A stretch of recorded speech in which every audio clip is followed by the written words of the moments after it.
Hi, thanks for tuning in to Skydive TV. My name is Bo Reby. And I'm Sammy Vasiliev, and we are going to host the 2016 FAI World Parachuting Championships, the Mondial, which is the Olympics of our skydiving sport, right here in this beautiful city of Chicago.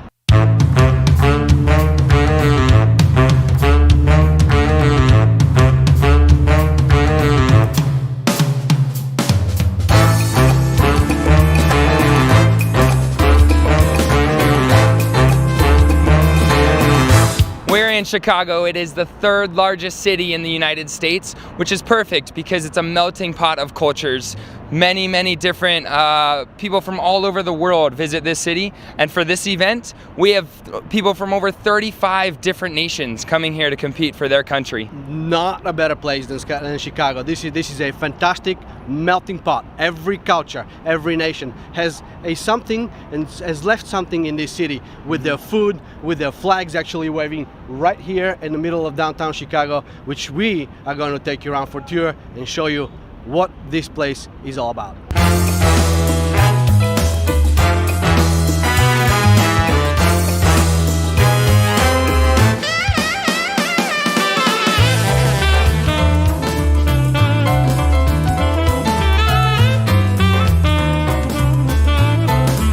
The founder of Chicago, Jean-Baptiste, is commemorated here by this statue. He came to Chicago in the late 1700s from Haiti, set up the first trading post right along the Chicago River, and that created the foundation for what is now the third largest city in the United States.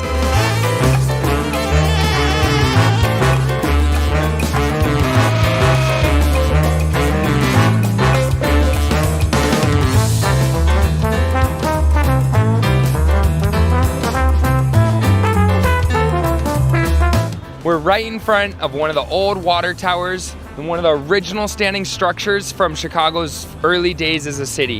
In 1871, Chicago was home to a great tragedy. Supposedly the story is that a cow knocked over a lamp in a barn, started the barn on fire, which then spread to the entire city. Back in those days, a lot of the city was built up with wood structures. A third of the city's structures were burnt down, leaving over 100,000 people without homes. However, the spirit of Chicago lived on. It rebuilt throughout the 19th century, and now it's one of the biggest cities in America.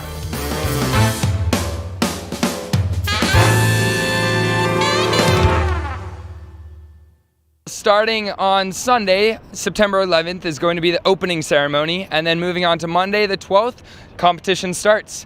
We have 6 different disciplines, and within each of those disciplines are many different events. So stay tuned with Skydive TV. It's going to be a super exciting week. I can't wait to see it.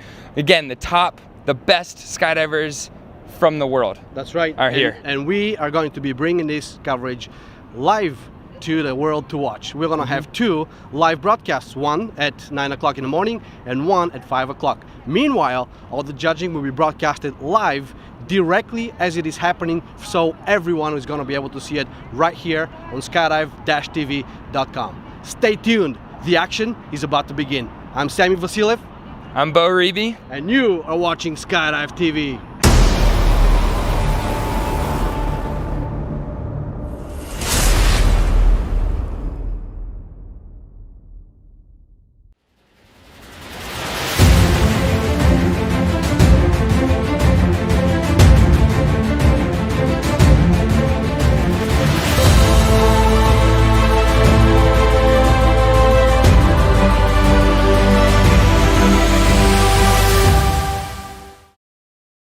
This portion of the program is brought to you by Paragear, serving skydivers since 1960.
My name is Bo Reeby, and I am honored to be the first to welcome you all to the opening ceremonies for the 2016 FAI World Parachuting Championships, presented by Paragear. First, let us welcome the judges for this competition. Give them a round of applause. Many, many different countries represented by this judging panel. And right behind the judges, we have from down under, Australia.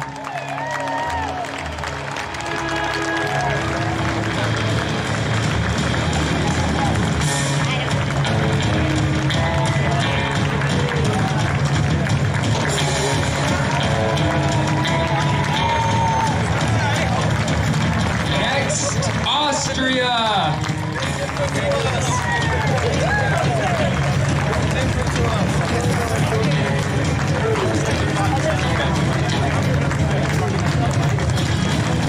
Next is Belarus. Brave Belarus.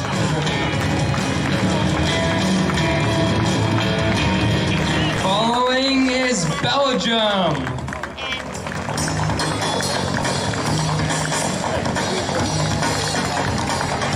You guys bring any waffles? Any Belgian waffles?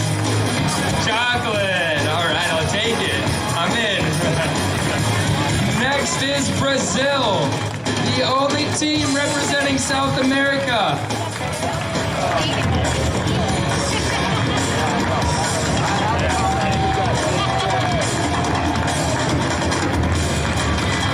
Following them is Bulgaria.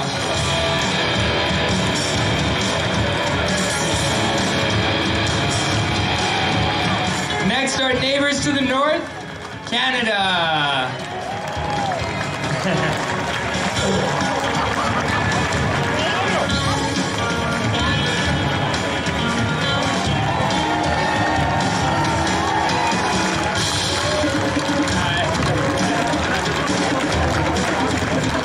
And following them is China.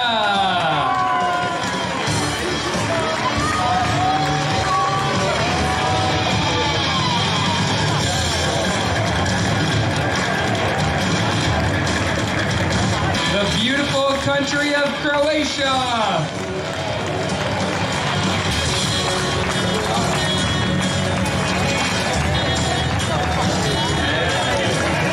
The Czech Republic.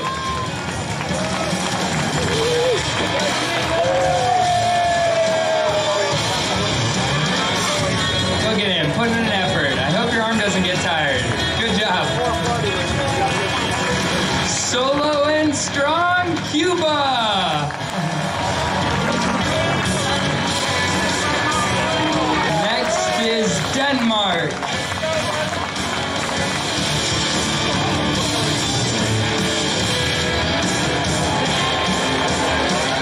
And right behind them, the one and only Egypt. Next is Finland.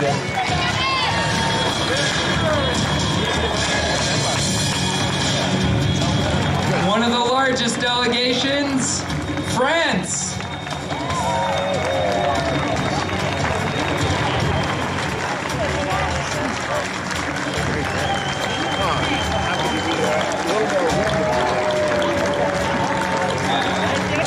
Right behind them is Germany.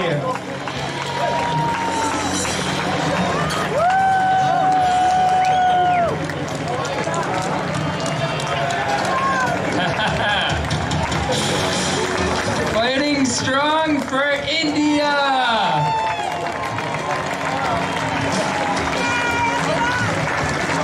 And next is Ireland. Ireland be grand. Yeah? Be sure. Next is Israel.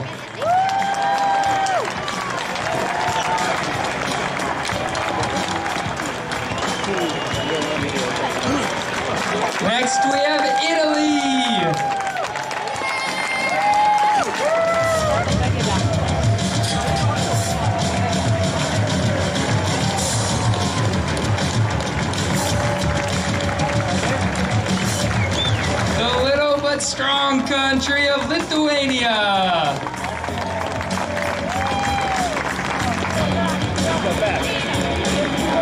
And following them is Mexico.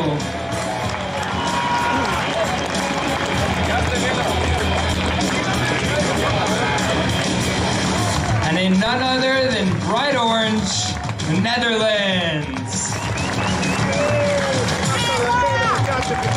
Next is Norway.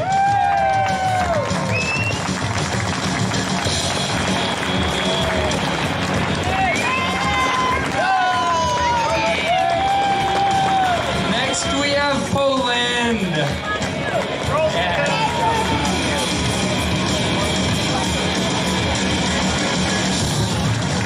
Behind them is Portugal.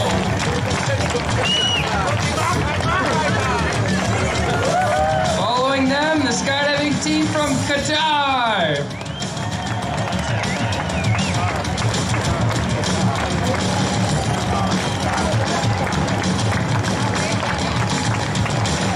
Next is Romania.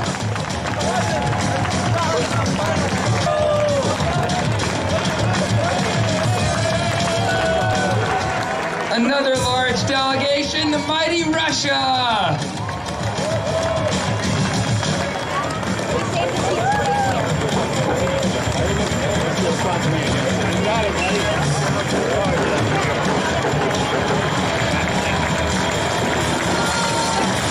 Next we have Serbia.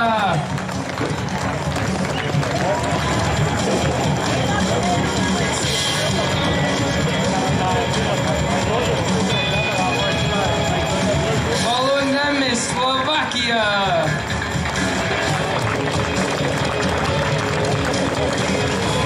Following them is sweet Slovenia.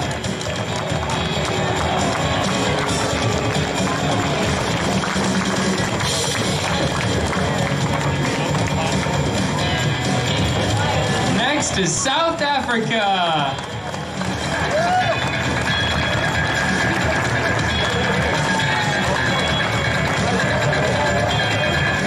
Next, Sweden.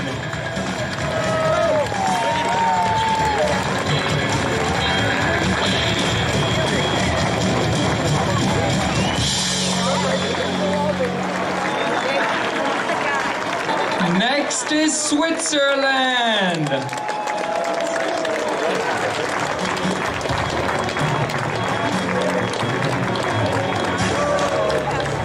The team from the United Arab Emirates.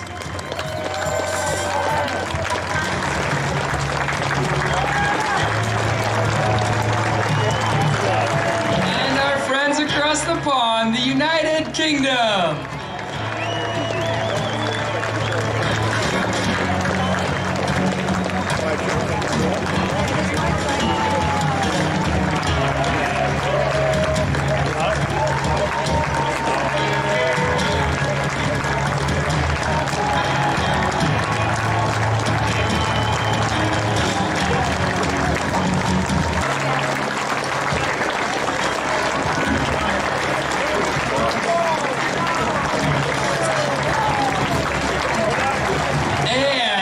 Bringing up the rear, the home hitters, the United States of America.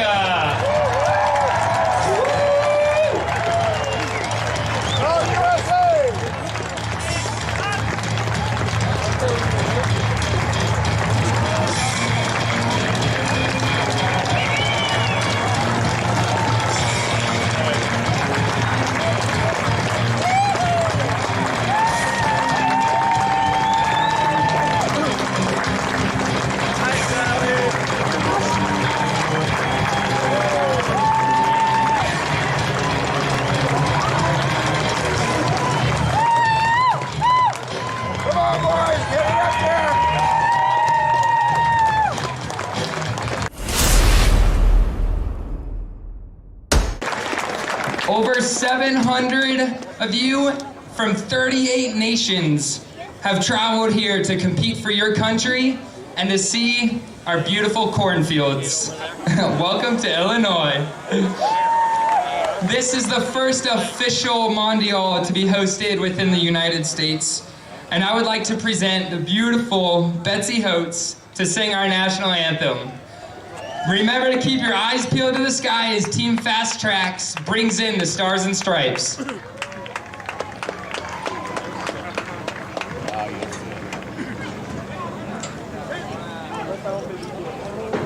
up for the national anthem. Sit up above you. Richard, look up above.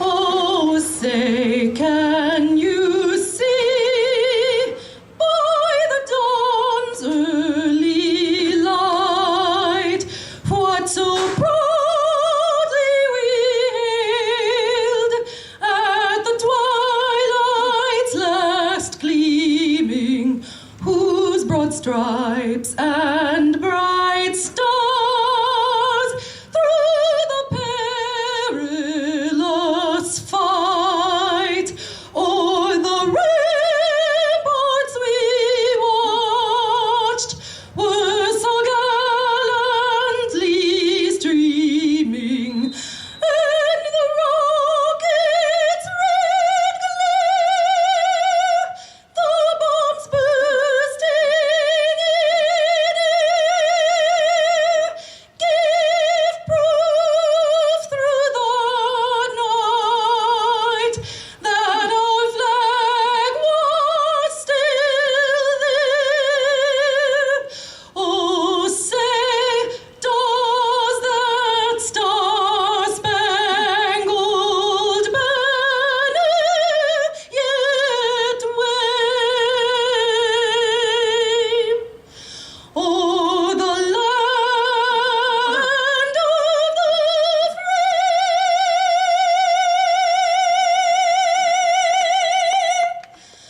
and the home of the brave?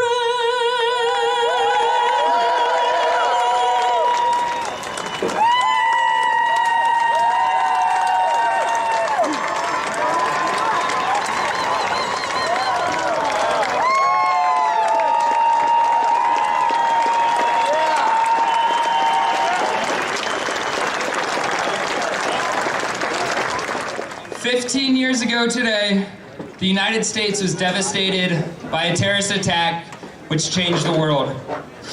Please let us take a moment of silence for September 11th, 2001.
So first off, the Mayor of Ottawa, Robert Eschbach.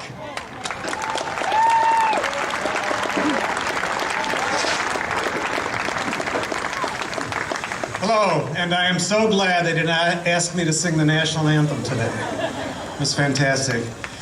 It's with great pleasure, and on behalf of the people of Ottawa and the surrounding area, that I welcome the 2016 World Parachuting Championships, its organizers, contestants, and enthusiasts. This is the first time since 1993 that these championships have been held in the United States of America. Thanks for the International Parachute Committee for choosing Skydive Chicago as its venue.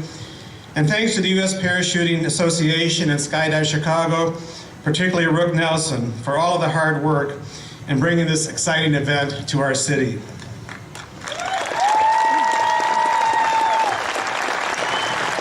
Over the years, Skydive Chicago has continued to grow and enrich our city, in particular by attracting skydiving enthusiasts from all over the world to our beautiful town, and never more so than today and the coming days, where we will see the best skydivers from around the world compete for the title of world champion and perhaps establish new world records.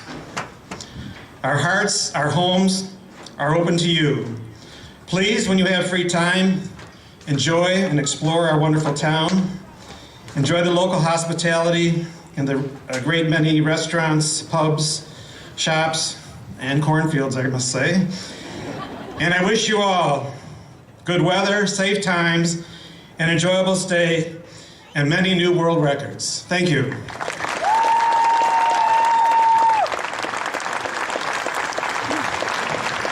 Thank you, Mayor.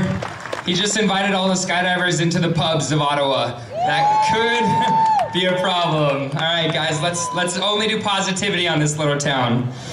Next, I'd like to introduce the Executive Director of the United States Parachute Association, Ed Scott.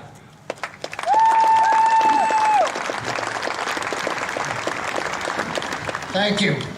On behalf of the 39,000 members of the U.S. Parachute Association, welcome to the World Parachuting Championships FAI Mondial 2016 at Skydive Chicago. Since 1962, the U.S. has hosted 7 previous World Championships and several other World Cups. But 2016 marks a milestone as Skydive Chicago is able to present this, the 4th Mondial, as the first Mondial ever in North America. For those of you visiting the U.S., a special welcome. You will see many of the reasons Americans are proud of our country, our 50 states like Illinois, and our many towns like Ottawa. I hope you find us welcoming and interested in knowing more about you and your country. This year, USPA celebrates 70 years of service to skydivers, and we're rightly proud of ensuring that skydiving is accepted and respected throughout this country. As evidence of that, you'll be skydiving from airplanes flying in the world's busiest airspace, serving the world's busiest airport. As a fun jumper who was never much of a competitor, I can speak for thousands like me who consider you, the world's best skydivers, as heroes of our sport. Your brothers and sisters of the air fully understand the dedication, teamwork, and performances that you display. Like few others, skydivers enjoy true brotherhood and sisterhood, a oneness. And for a brief time, 15 years ago, people around the world were brought together in a brotherhood and sisterhood that stood together against those who would harm innocent lives. We also saw true acts of heroism that day and learned to appreciate those first responders and members of the military who rush forward when others rush away. Please help me honor those today who are here and who are or have been first responders, police, firefighters, EMTs, nurses, doctors, and those who served or once served in the military by asking them all to stand so we can recognize their service to humanity.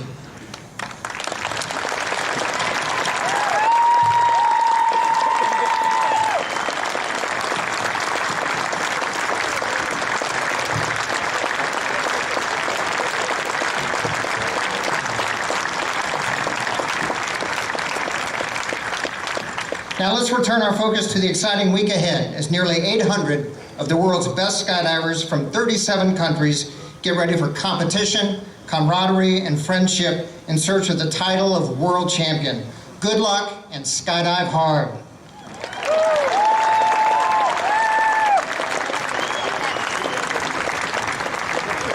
Wonderful. Thank you, Ed. It is my privilege to introduce to you all the FAI controller for this event, Jillian Rayner.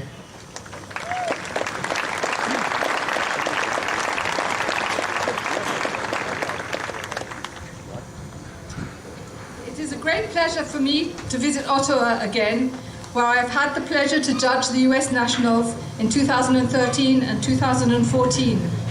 You have a lovely city, and it is great to see that so many of you have come to see this ceremony, and thank you for welcoming us.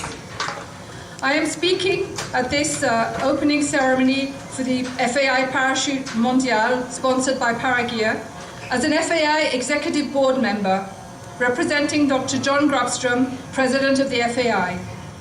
He sends his apologies for not being able to join us today.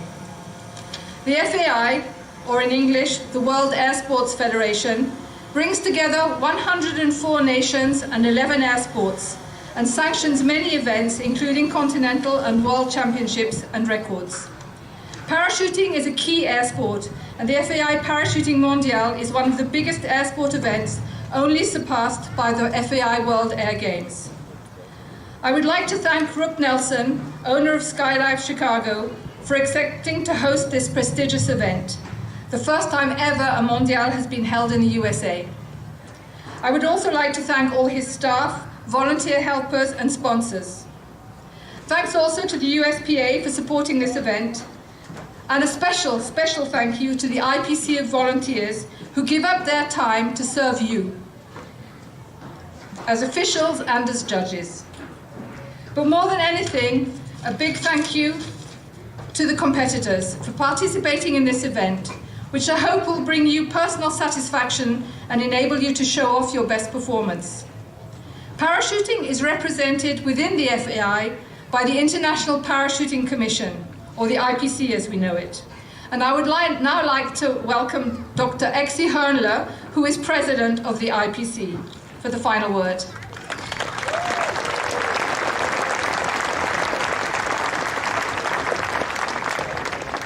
Thank you, Jill. Ladies and gentlemen, friends, guests, dear competitors, this is your competition, and it's an honor for me to declare the Mondial 2016 to be open. Thank you.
Welcome to Skydive TV's live studio directly from the 4th FAI World Parachuting Championships here at Skydive Chicago, the Mondial.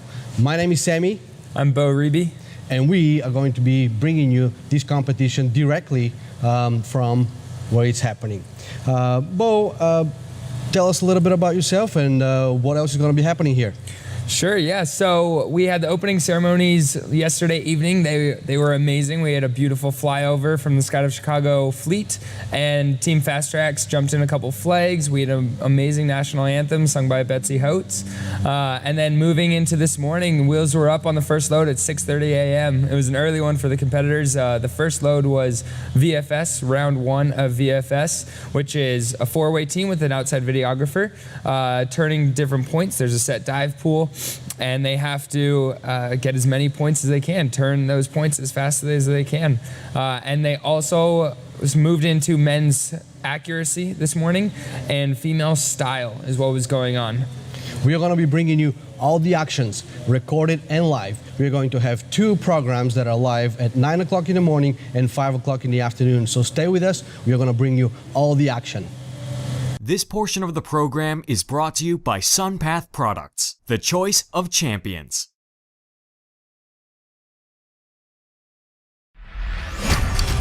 The SunPath student. SunPath quality. Skyhook equipped. Less than $2,400. See your SunPath dealer for more information or go to sunpath.com. Well, let me tell. Let's see what's going on today. We had a few changes that took place, and originally we were supposed to be doing the skydiving in 2 different locations. One was in Cushing, and one was right here at Skydive Chicago. But what happened? So it's been a pretty rainy couple weeks here in central Illinois. So Cushing Field, actually the ground had absorbed too much moisture, and now the recent rain that we got more or less flooded the field, making it unsafe for the airplanes to land and take off.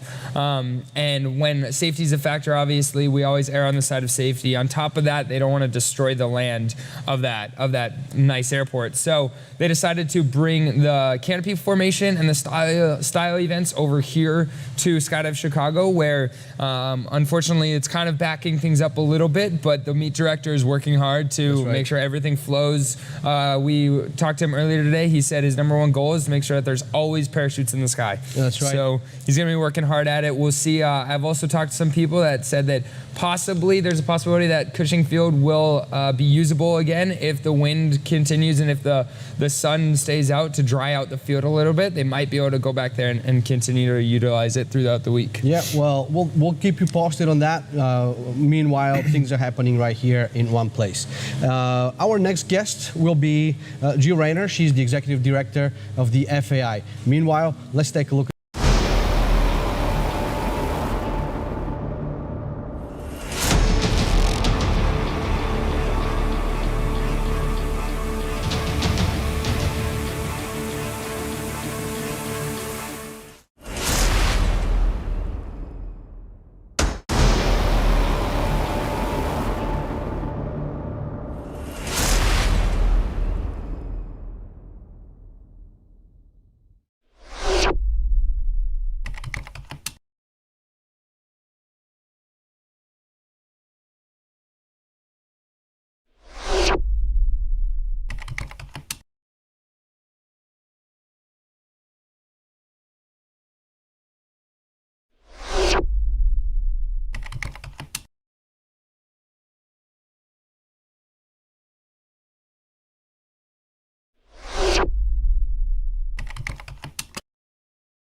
Welcome back to Skydive TV live broadcast directly from the 4th FAI Mondial right here at Skydive Chicago.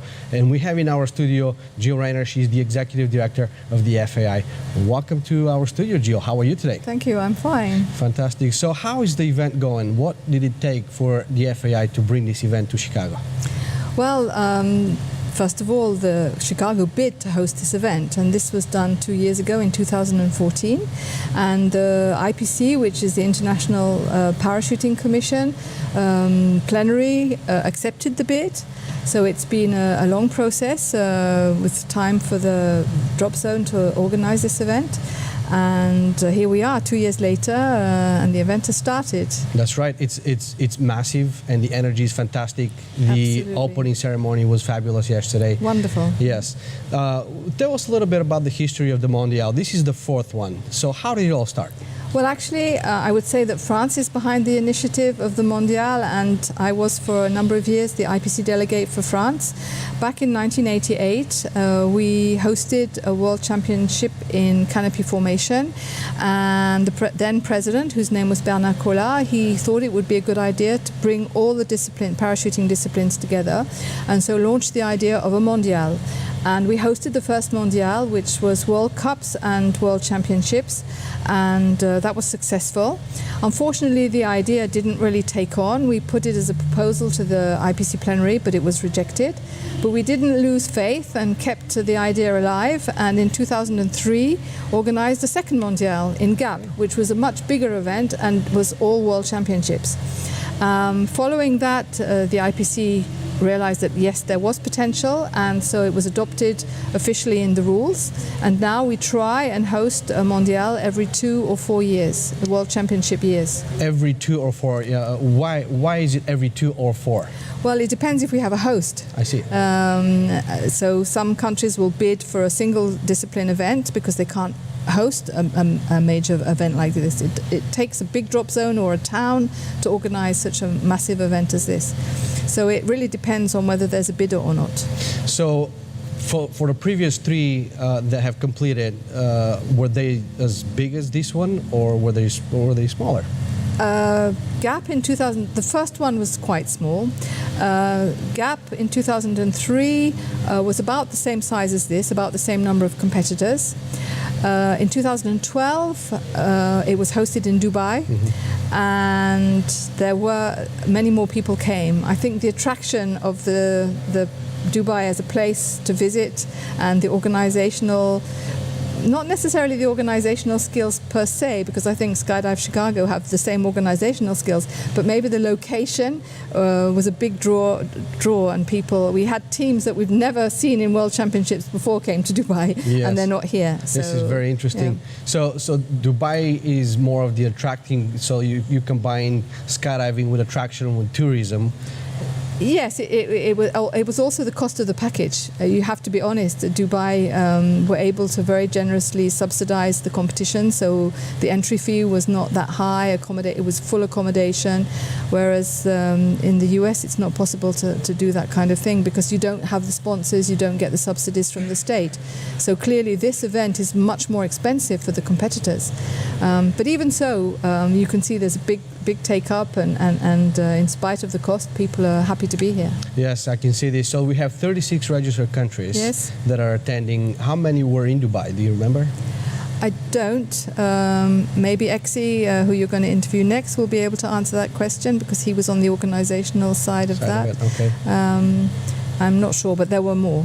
So you mentioned earlier that there was a lot of people. Did you mean competitors that showed up, or did you also mean people who came to watch the event? Competitors. I mean, I think there were over 1,000 competitors, and here we're looking at 700 and something. So it was a big difference. Wow. What was the outcome of the audience? Was there a lot of audience that actually came to see these events at the time?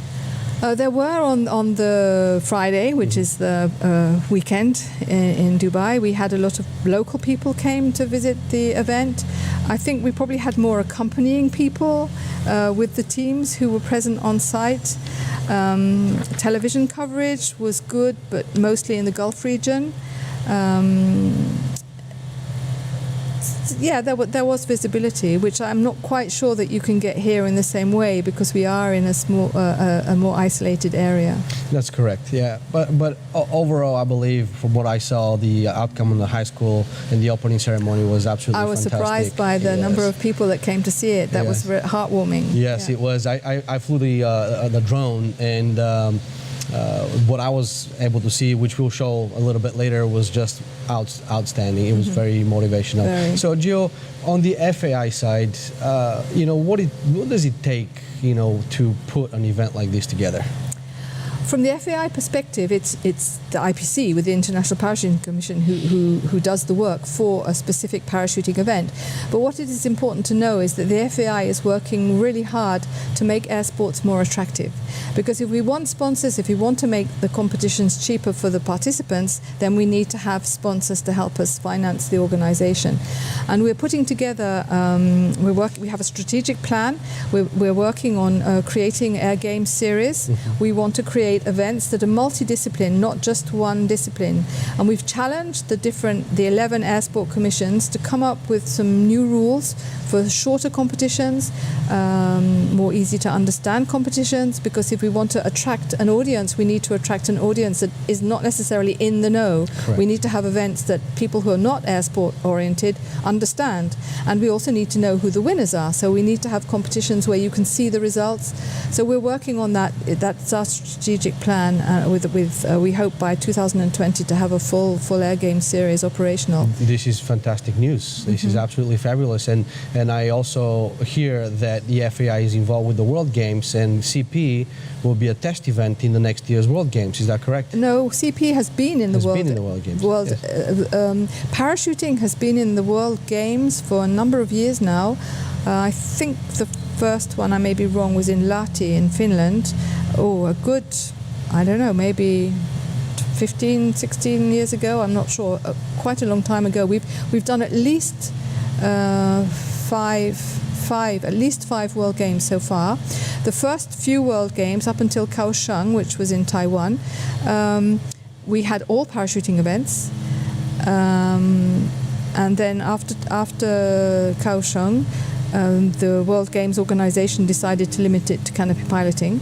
And so we've had canopy piloting in Cali in Colombia, and then next year in Poland. Next year in Poland. Yeah, and there was a test event this year. Correct.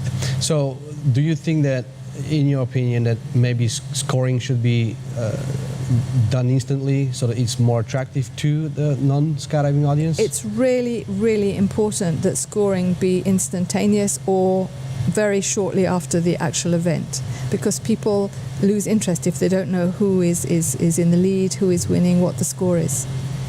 Well, thank you very much for your time. We really appreciate it. We've been honored to have Jill Rayner as our guest here at our Skydive TV studio. And it's interesting information. It's fascinating to hear what the executive director has to say. Thank you very much. Thank you, Sammy. And Bo and I took a short trip in the city of Chicago, and we want to show you what this city has to offer for this competition. This portion of the program is brought to you by NZ Aerosports, the creators of Icarus and Daedalus canopies proudly made in New Zealand.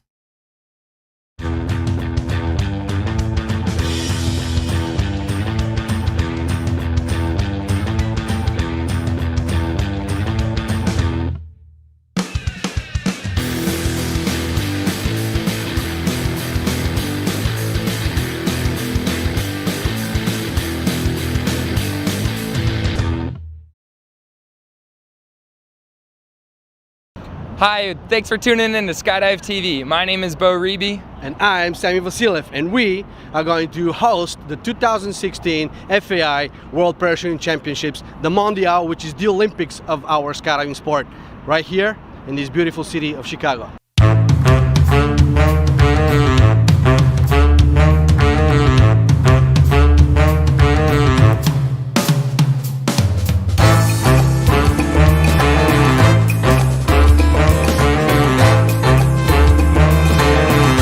We're in Chicago. It is the third largest city in the United States, which is perfect because it's a melting pot of cultures.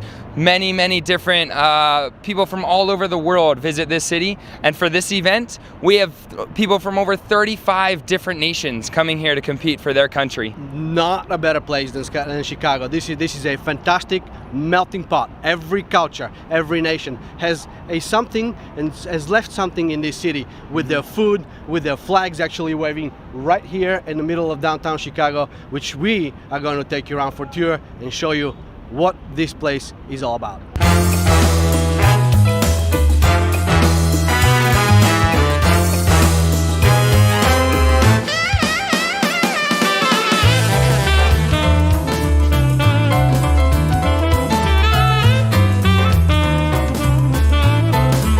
The founder of Chicago, Jean-Baptiste, is commemorated here by this statue. He came to Chicago in the late 1700s from Haiti, set up the first trading post right along the Chicago River, And that created the foundation for what is now the third largest city in the United States.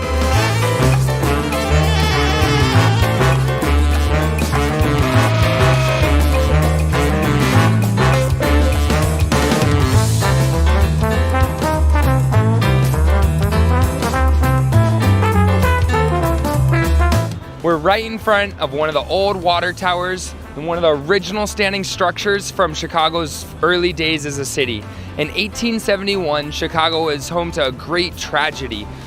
Supposedly the story is that a cow knocked over a lamp in a barn, started the barn on fire, which then spread to the entire city.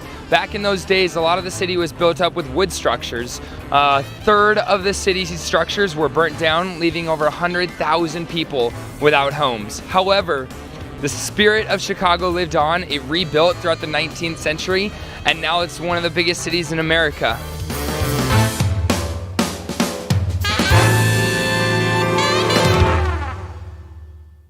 Starting on Sunday, September 11th, is going to be the opening ceremony, and then moving on to Monday, the 12th, competition starts. We have 6 different disciplines, and within each of those disciplines are many different events. So stay tuned with Skydive TV. It's going to be a super exciting week. I can't wait to see it. Again, the best skydivers from the world. That's right. Are here. And we are going to be bringing this coverage live to the world to watch. We're gonna have 2 live broadcasts, one at 9 o'clock in the morning and one at 5 o'clock. Meanwhile, all the judging will be broadcasted live directly as it is happening, so everyone is gonna be able to see it right here on skydive-tv.com. Stay tuned, the action is about to begin. I'm Sammy Vasiliev. I'm Bo Reeby. And you are watching Skydive TV.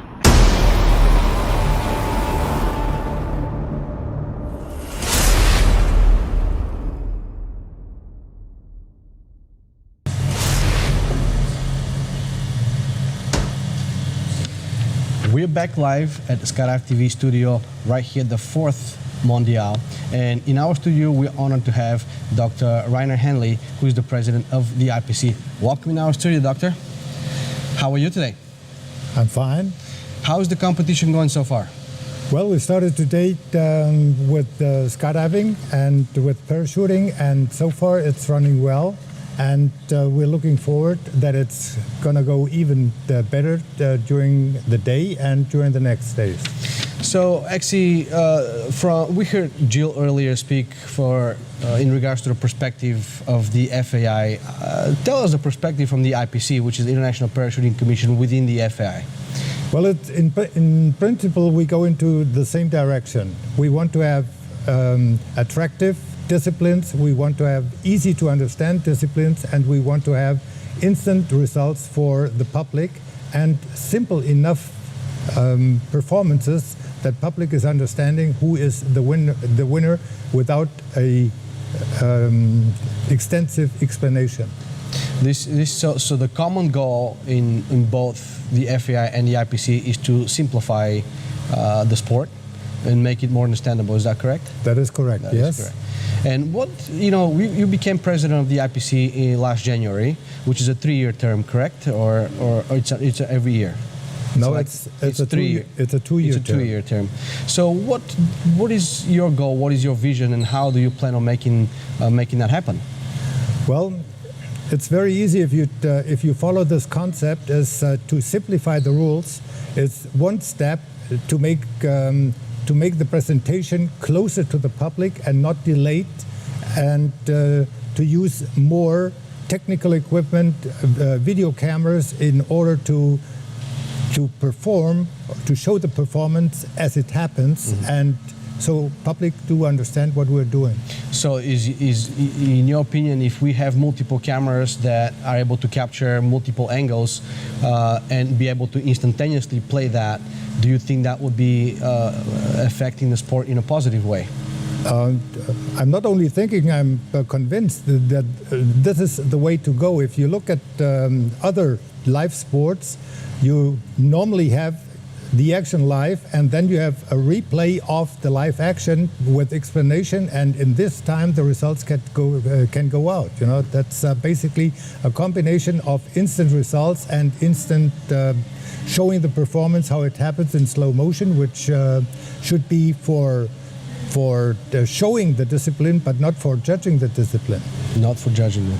So how will that affect the judges who have currently been trained over the years to do their duties as judges on the level that we are at this moment? Honestly, I'm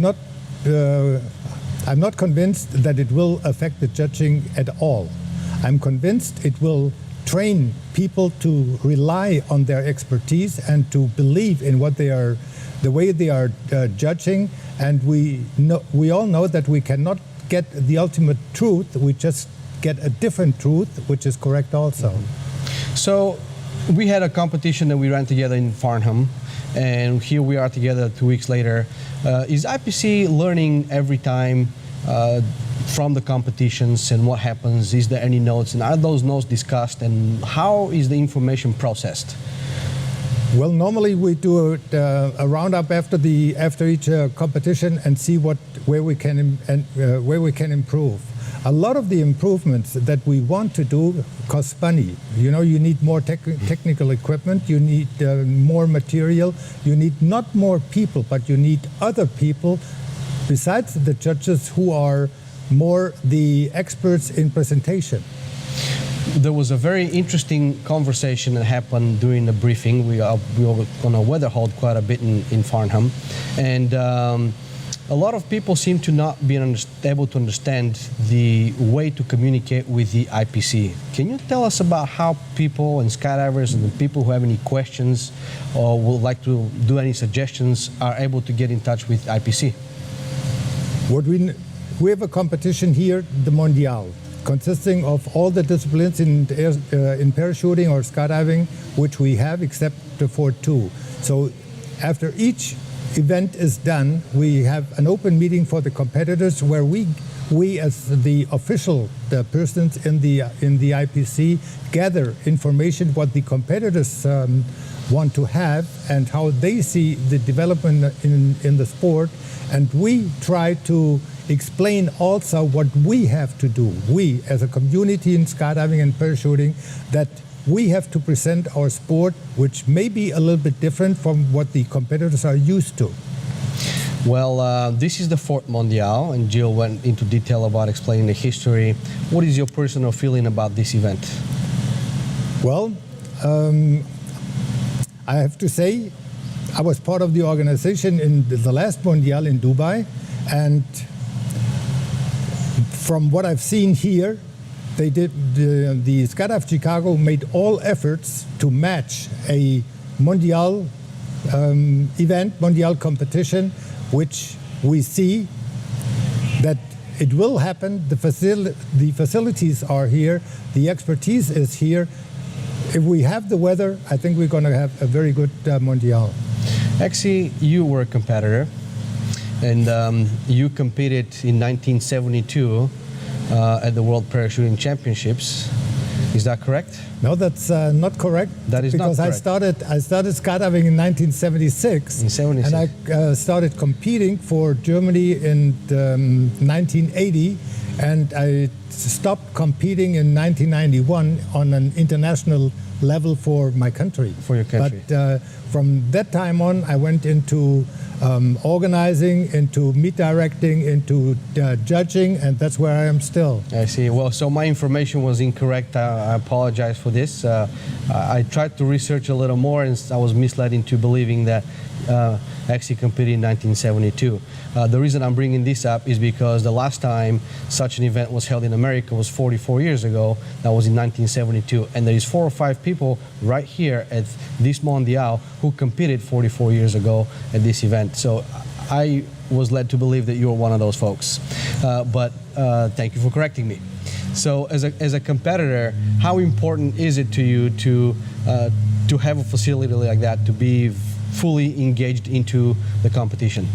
Of course, it is very important that you cater for the competitor The competitor is normally happy if the weather is good, if the airplanes are good, if the organization is good, and the competition is running. Well, Exi, thank you very much for your time. We really highly appreciate you being here with us in our live studio. We're going to keep bringing you a lot of guests, and as the competition develops, we're going to bring some of the champions, some of the potential champions, and of course those who will not be champions. Stay tuned with us, and we'll keep bringing you the program live.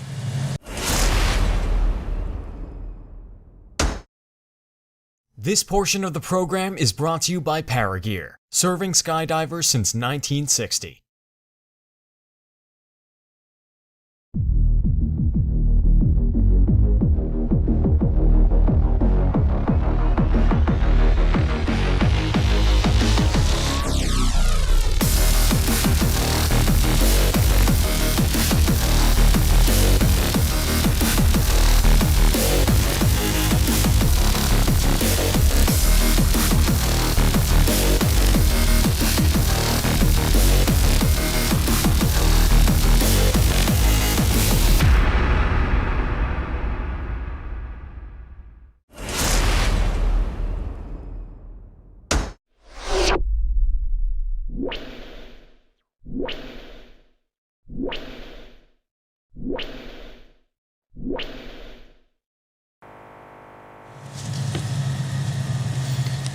We're back into the studio here live with Kurt Bachman from Paragear. Kurt, welcome to our studio. Thank you for having me once again. Yeah, it's great to see you. Absolutely, same here. What a fantastic opening brought to us by Paragear. Tell us about it.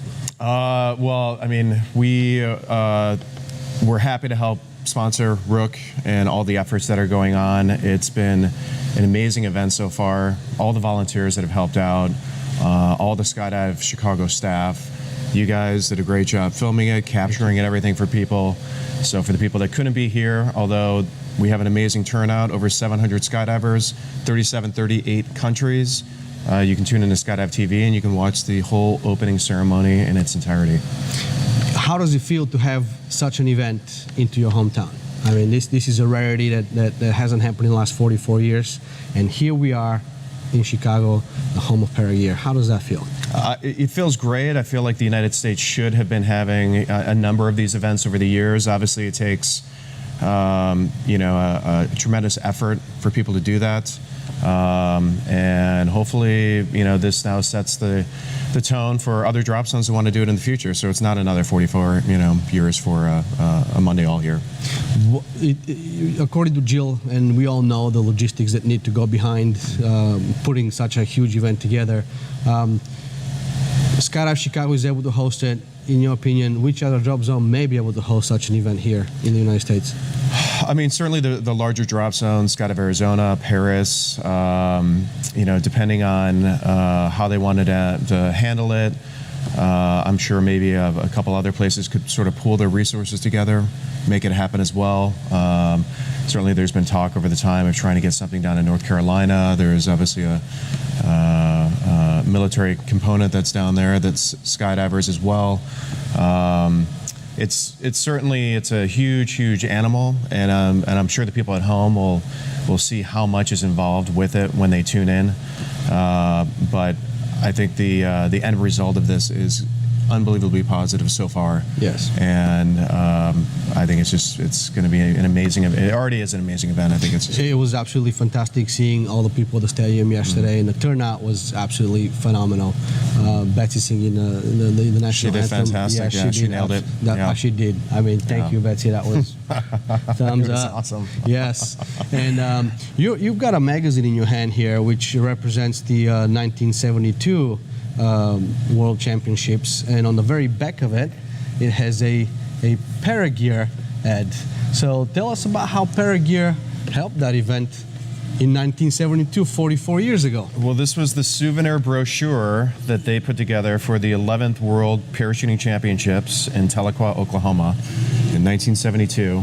And this is also back in the day when Paragear was still on Broadway in Chicago at its original location. For the second location, it started in my father's parents' basement. So I guess we're now at our third location. And so he helped to sponsor the event a little bit by doing the back cover of the magazine. Well, this is actually very nostalgic. I've seen bits and pieces in this magazine, and it really hits me hard because my mother was also at this event in 1972, and your father actually has got quite a few photos in the magazine. I was looking. How was your dad involved? There's actually there's a photo of him in here. He was the assistant chief judge, and there's a photo of him basically timing the old style runs, which is with the stopwatch. That's right. And the telemeters, I believe they were called, or oversized binoculars from the ground. And well, strangely enough, I just made a style wind dummy load this morning. Yes. Yeah, that's right. That's right. And you did it with an RW suit.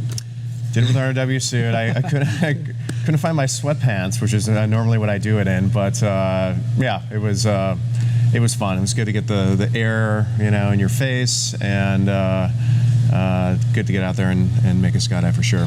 How's Paragear supporting the U.S. team this year? Or any of the sponsored teams? Yeah, so we've been sponsoring Arizona Airspeed for the last several years. Certainly, we wish every competitor the best competition, but we would like to see Arizona Airspeed win the competition if at all possible. We are back home, so I'm sure they got all the cheers. We're back home, a little USA pride. And actually, I'd like to also take my hat off to the organizers yesterday. There was a very nice moment where they called out the people who were the first responders in 9/11, fire department, police, and active and previous military to stand up, and they got a very nice round of applause. And yesterday was actually another kind of special day because my father was born on September 11th, and he would always say he wasn't born on 9/11, he was born on September 11th. But after that day, it certainly became a slightly different event in everyone's lives. I'm sure the emotions that ran through you yesterday were quite a lot, very positive. Did you have enough beers to kind of accommodate for that? We definitely had a few beers last night for sure, and talking about obviously how great this event is. There'll be another great event coming up in Eloy that you guys are going to be at. You guys are now part of the International Skydiving Museum and Hall of Fame. Yes. Which things like this, we're obviously looking forward to put in. The Mondial obviously is an event where we want to feature, and we'd love it for people to come and participate either at the events or certainly help out with the museum and its incarnation in the next several years. As a board member of the museum, how much effort and how do you think that such an event as the Mondial brings more awareness to the Skydive Museum, which I believe is a very important part of who we are as a community, as people, and as a sport? Well, I mean, it's a great way to be able to talk to people from 38 different countries.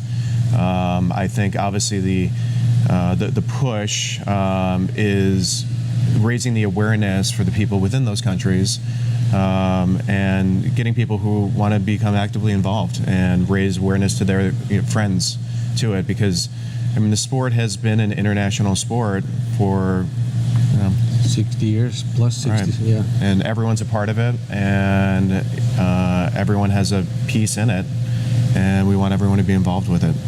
So, having the Mondial here at home and bringing all these people to the local community, how does that affect the local economy, you think? How does that affect the people in the local community that are providing all the services that are needed for it? Well, I mean, you saw the faces of the people in the stands yesterday. I mean, they were just absolutely blown away. And having gone to a lot of world competitions yourself and myself, sometimes you get a little bit jaded to certain things, but when you turn to people that have never seen any of this before, and see the look on their face and see how incredible and special it is, and yesterday especially was incredible and special. I mean, you realize, how amazing it is for them to have that here. Plus, certainly the economic influx of having, 700 to 1,000 people going to the restaurants, the bars, the shops, and everything else in the local economy. I noticed a lot of kids yesterday, and obviously we were at a high school, but in the years past, I really haven't seen that many kids in one place watching skydiving. What do you think that we as skydivers and as a community need to do to bring a little more awareness to those kids to get off the couch and go do something better for themselves, other than getting involved in drugs and getting involved in the wrong direction? What do you think that we all need to do? Yeah, I mean, it certainly takes a person to do it. I mean, I just came back from Russia. I was at the military parachuting competition and was in the Austrian tent, and there's an Austrian junior that's here, and the Austrian Michel knew his father from skydiving and saw him skiing, and he was a great skier, and said, maybe we should get this kid into paraski because he'll for sure win the skiing, and we can teach him how to skydive. And I believe he placed second in Russia, and he'll be competing here in Chicago. So it takes a jumper to reach down and grab somebody, make it happen, and bring him in. Yeah. Well, Kurt, thank you very much. It's always a pleasure to have you in the studio. It was Michael, sorry, not Michelle. I'm sorry.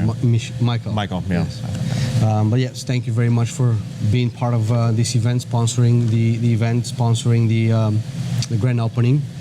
And also thank you for sponsoring Skydive TV. Yeah, thank you guys. You guys do an amazing job, and if you guys knew the hard work that these guys put in, I mean, up at 5 in the morning, up till 12:01 or whatever in the morning the next day, they are incredible. Absolutely incredible. We try, but thank you for being here. Appreciate it, and let's go back to the competition and see what the competitors are doing. So stay tuned with Skydive TV. We're going to start bringing you live the judging as soon as we have the equipment delivered to us from Omniscore. But until then, my name is Sammy Vasiliev. Stay tuned with Skydive TV. We'll see you next time.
Well, here we are at the 5 o'clock show, which was supposed to happen at 5 o'clock, but it's happening at 5:30 because of a slight delay. My name is Sammy. I'm Bo. And you are watching Skydive TV Live directly from the Mondial at Skydive Chicago. So, Bo, we have quite an exciting program coming up. Tell us what's going on. So it's been an incredible day here. The weather has shaped up for us. It's been nice and sunny. Wind's not too high. We have a new world record today. Correct. We'll tell you about that later. We also have some great interviews with some very important people. Yes, we have the CEO of the Australian Parachute Federation, who will be our guest. We have the Executive Director of the United States Parachute Association, who will be in our studio.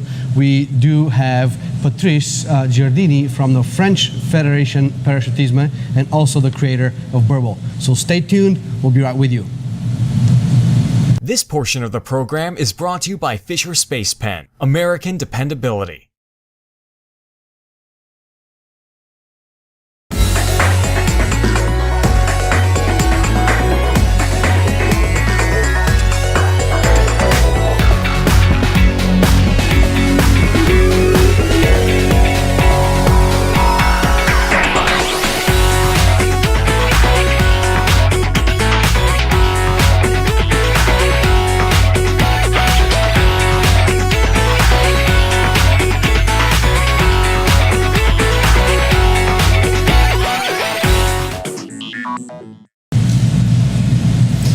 Welcome back to the studio. This is Skydive TV Live from Skydive Chicago. A very, very interesting day starting this morning. Bo, what do you think about the weather? So it was a great morning, and we started at about 6:30 a.m. is when the first wheels were up. We brought it to you live then. We were talking about how accuracy had begun. We started with men's accuracy and the VFS and women's freestyle. We got through one round of the men's accuracy with no hiccups, no problems. And then into the second round, the wind started to pick up. The limit for men's accuracy is 7 meters per second. Yeah. So if it hits that limit, then the jumps do not count, right? That's right. We heard the buzzer quite a few times right on final approach, which actually automatically discounted the jumps, and the competitors were offered a re-jump. It was up to the competitor to take that jump or not, and quite a few people did. So we have how many re-jumps? So we're halfway through round 2 before they called off the rest of the jumpers, and there's about 7 re-jumps that we are hoping to see starting again on Wednesdays when the men's accuracy will continue.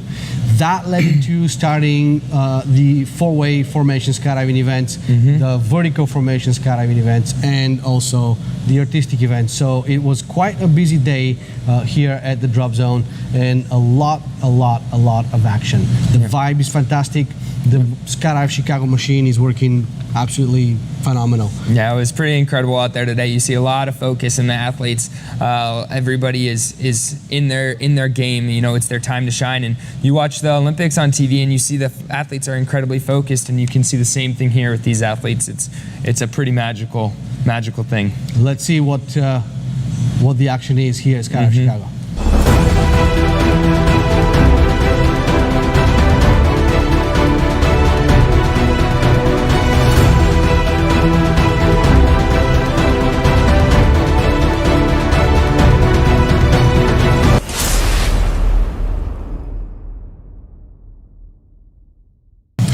Well, the VFS is going on, and there is a lot of very interesting moments that were taking place. Bo, tell us a little bit about that. So for VFS, they got 2 rounds finished this morning, and then as the sun rose up almost straight overhead, they take a break in the middle of the day because their camera flyer is actually flying below the formation. So the formation of 4-way is here. Their camera flyer is down below it looking straight up. And so obviously if the sun is right overhead, then they're losing points. It's hard for the judges to see. It's hard for the cameraman to see. So they take a break in the middle of the day, and they're hoping to finish one more round this evening. There were some exciting moments for FS today. Also, we have a current first place and a second place after round 1, but the bronze right now is tied with three countries, 3 teams. Yeah, but we still have quite a few rounds to go. Round 1, so you're it's right. Anybody's game, right? Absolutely. Well, so let's see what the meet director Bill Wenger has to say about the competition. Right now we are getting ready to go into the free fall events, and we're going to start with 4-way male, 4-way female. Then we'll go into free fly and speed, and then I have to kind of put a little break in there for the people that are doing multiple events, and then maybe 15 minutes, and we'll jump right back into 8-way and freestyle. Okay. And then a little later this afternoon, about 2 o'clock, when the sun comes down a little bit, we'll throw VFS into the mix. So it's going to be a heavy afternoon of a lot of free fall skydiving events. Yeah, we're throwing right now initially 4 twin otters after it. We might throw the 5th twin otter in there depending how quick we go. We're hoping after we get around and we kind of get our rhythm going, and then it's amazing. And even doing something like this, it takes your rhythm. You want to get going. I hope to be doing a round every hour and a half, hour and 15 minutes. Okay. And I'm kind of optimistic, but that's the way I am. So I'm hoping to get everybody 3 jumps in today. That's my goal.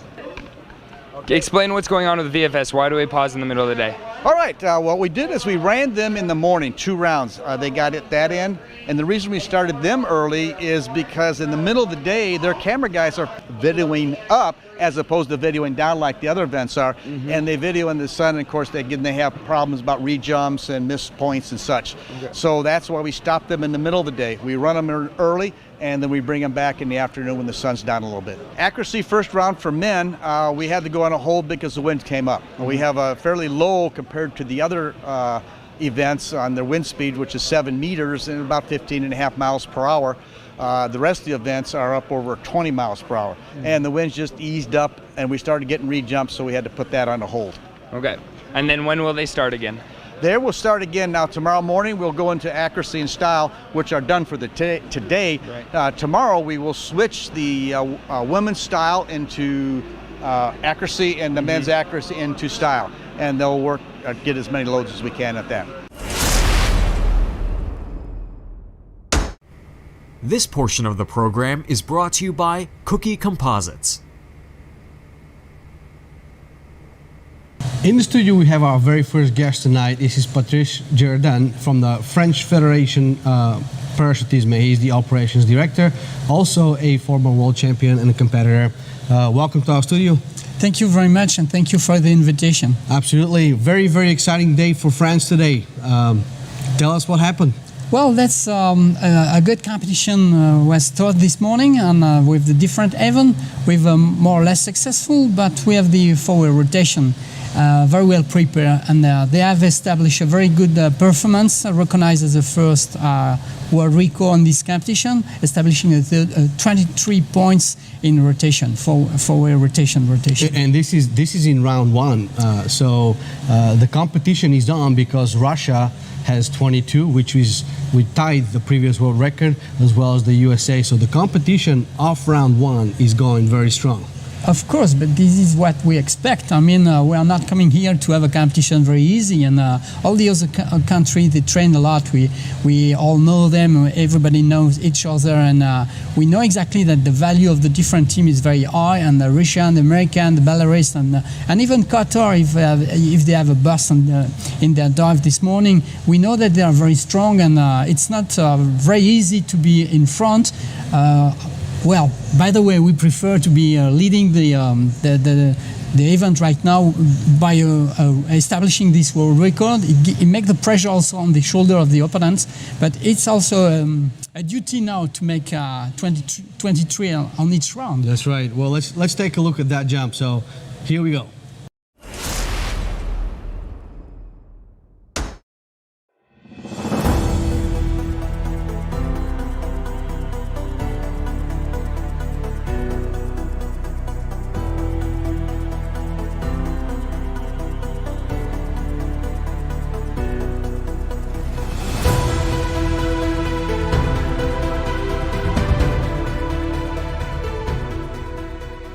Okay, Patrice, as we can see, the competitors are extremely aggressive, and they approached it right off the very top.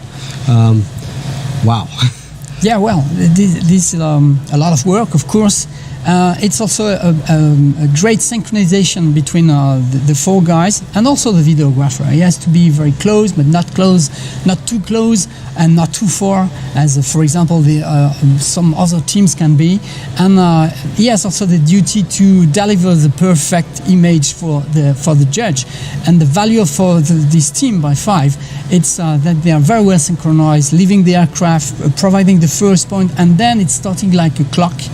And even if the style of the 4 guys are a little bit different when they make their rotation from the top to the bottom, it's always in the same timing. And if there is a lose somewhere, it's immediately compensated by the power of the next to be in the rotation. Well, I saw that video and it is absolutely incredible. I have nothing else to say but wow to the competitors and congratulations for a new world record. Thank you very much. Yes, so to get to that level, it takes a lot of jumps, it takes a huge dedication. How are these competitors supported? Well, first of all, they try to find a balance between their family, their working, their job, and their passion. And they concentrate a lot in the year of a World Parachuting Championship, and especially for the Mondial. They make a special effort, and they have a full power from their friend, the family, and then sponsors, and sometimes their job, their boss, who are also behind them.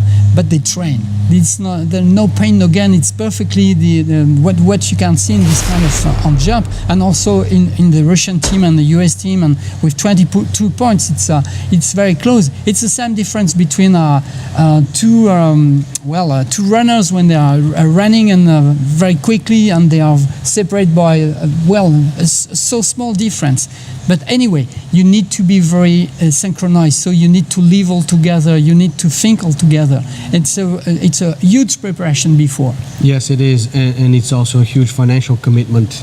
Is France or the French Federation in any way supporting the athletes? So this is directly the sport ministry. We support the athletes through the French Parachute Federation. We give also the support for athletes. The support is not the same regarding the discipline. We also make some choice regarding where we can get medals and where we have less chance to get medals. It's a long-term project for young people who are entering in the competition, for example, and it's a short term with people like them. We know exactly that they have already the level to beat some other opponents and to win the medal at the World Championship. It's a different level of investment, but at the end, if we take a cycle of 4 years, it's a huge amount of investment. Yes, it is. Well, thank you very much for being our guest. We highly appreciate it. Let's take a look at the current standings and where the competitors are at this moment.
We are back in the studio with the Executive Director of the United States Parachute Association, Scott. He's not new guest, but we are always honored to have Eddie now into our studio. Welcome to Skydive TV, Ed. Thank you, Sammy. Glad to be here. It is 44 years after the last time America held such a huge event. Tell us, how did we get here? Well, it was a very long road. We're one of many countries around the world, of course, that have skydiving and can host skydiving events. And it's very competitive for a country and a drop zone to actually win a bid and be able to host one of these. You have to have shown you know what you're doing, and obviously Skydive Chicago has shown that. They've held several of our USPA nationals here, and obviously have shown with the conduct of those that they can run a large meet, and so they succeeded. Yes, they did. It's an incredible machine. We can't really show all of it because words and video aren't enough to actually describe the magnitude of the operation. So we have the second largest delegation, or the third one. I believe it's the second. The Yep. second. Uh-huh. How many competitors are actually this year into the delegation? I'm told 760 overall, and we've got 91, including some juniors as well, and guests. But yeah, it's quite a turnout. It is quite. How did USPA prepare for this event after it was awarded to Skydive Chicago? How much support did Skydive Chicago receive from USPA, and logistically, organizational support, advertising support to bring the attention to the sport here? Well, sure. Yeah, this is quite different from a USPA Nationals in many respects. It is an FAI event. It's not a USPA event. So they have many requirements from the FAI that they must meet. We offered all support and certainly visibility about the event in our publications to get the skydiving community jazzed up about coming here, sending their delegations here. And we did have a series of conference calls with the management here, Rook and Nicole, offering suggestions, ideas, taking some delegation from them, running some things down for them as well. So we gave them any assistance they asked of us, but they didn't need much help, frankly. They know what they're doing. Yes, they're very savvy at organizations and organizing big events. As a part of the Mondial now, America brought back the Mondial to the United States after 44 years. What's the feeling? Oh, it's just incredible. I had never been to a world meet before. I'm not a competitor. But I've always heard stories from the competitors and the delegation heads that came back of just what those events mean, just the coming together of the world skydiving community. I'd always heard those stories, but yesterday at the opening ceremony, I actually felt it and was part of it. And it's an indescribable feeling when the athletes come around the track with their flags and their team colors, and the crowd, the entire crowd, cheering each and every country as they came by. It was moving, and it was exciting, and it's all exciting. It is. It was absolutely incredible, and Paragear outdid themselves on this one, I think. Yes, they did. Yes, they did. So as an association, not as a host association of the event, but as association to its members, how is USPA supporting the competitors in this event? Well, we've got the U.S. Team Trust Fund that we've had a number of years now, and it is now up well over $1 million in corpus, with much thanks to many skydivers who donate often, but a special thanks to people like Mike Truffer, who actually bequeathed a large amount to the Team Trust Fund. And now with the fund over $1 million, the trust is set up so we can only spend the interest on the U.S. team. But that now, for this Mondial, has allowed USPA to pay the full registration fee of every team member, which takes a fair burden off of the individuals. It's still, they still are largely self-funded. They have to get here, travel, lodging, meals, training, jumps, that sort of thing. But at least we're able to take a piece of the burden off of them. Well, this is absolutely fantastic. And what's next for USPA? We hope to continue growing. We plan to continue growing. In fact, just last month we almost reached 39,000 members. Once again, a record number of members.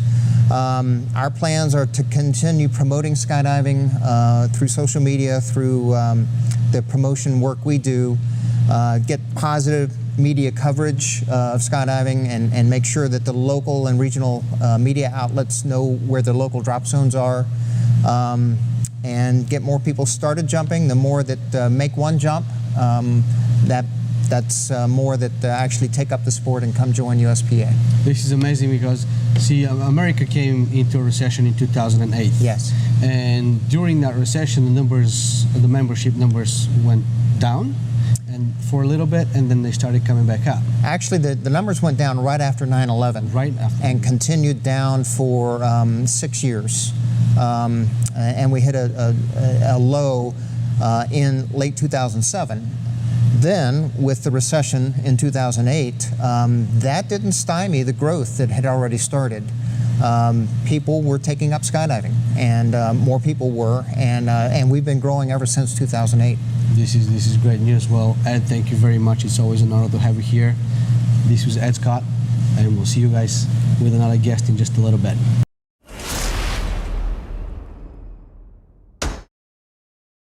This portion of the program is brought to you by Manufactory Apparel.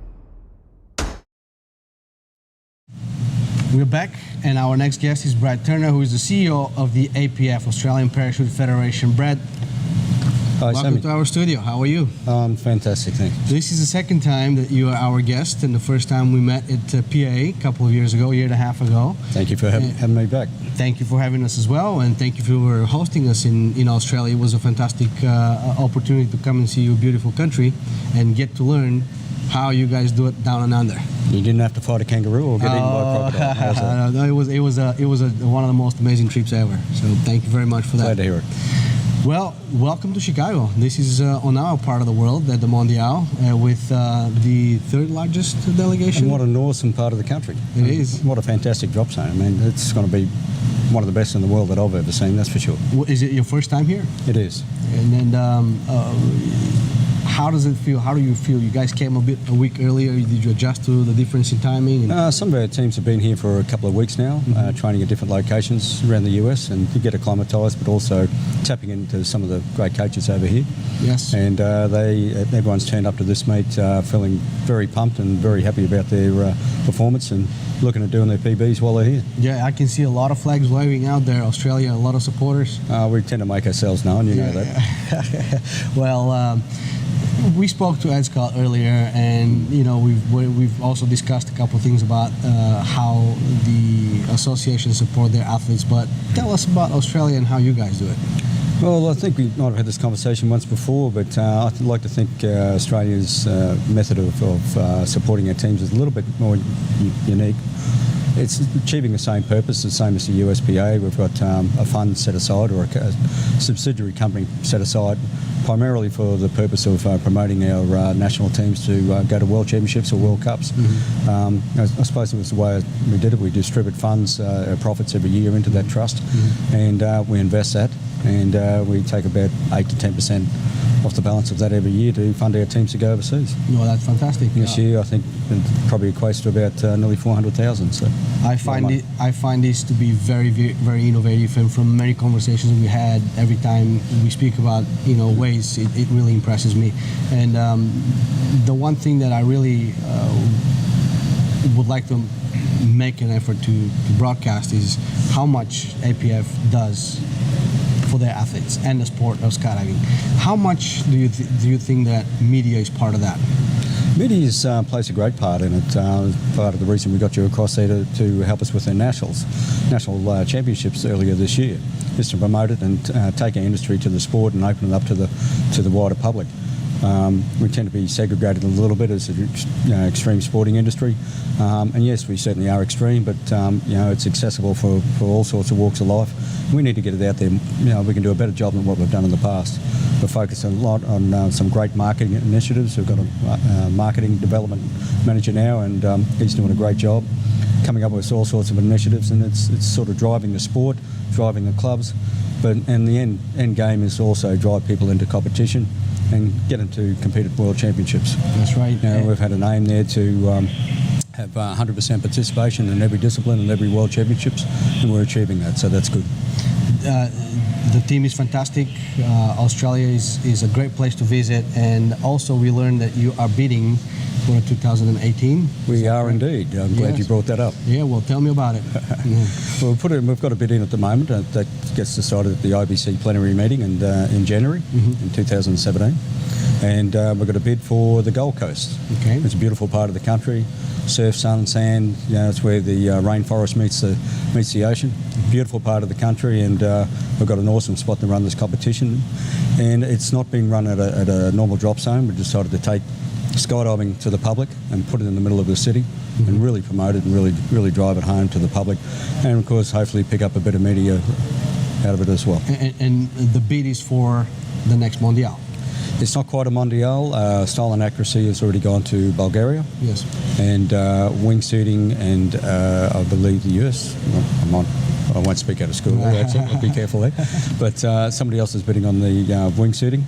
And the CP, unfortunately, the location doesn't allow for CP. We just can't find a pond that would suit the dimensions that's required. You know, the CP has turned to be a very interesting and challenging event to put together. It is. It does make it difficult. We only have 2 CP ponds in Australia, and so there might be an option there yet. We're still investigating that one.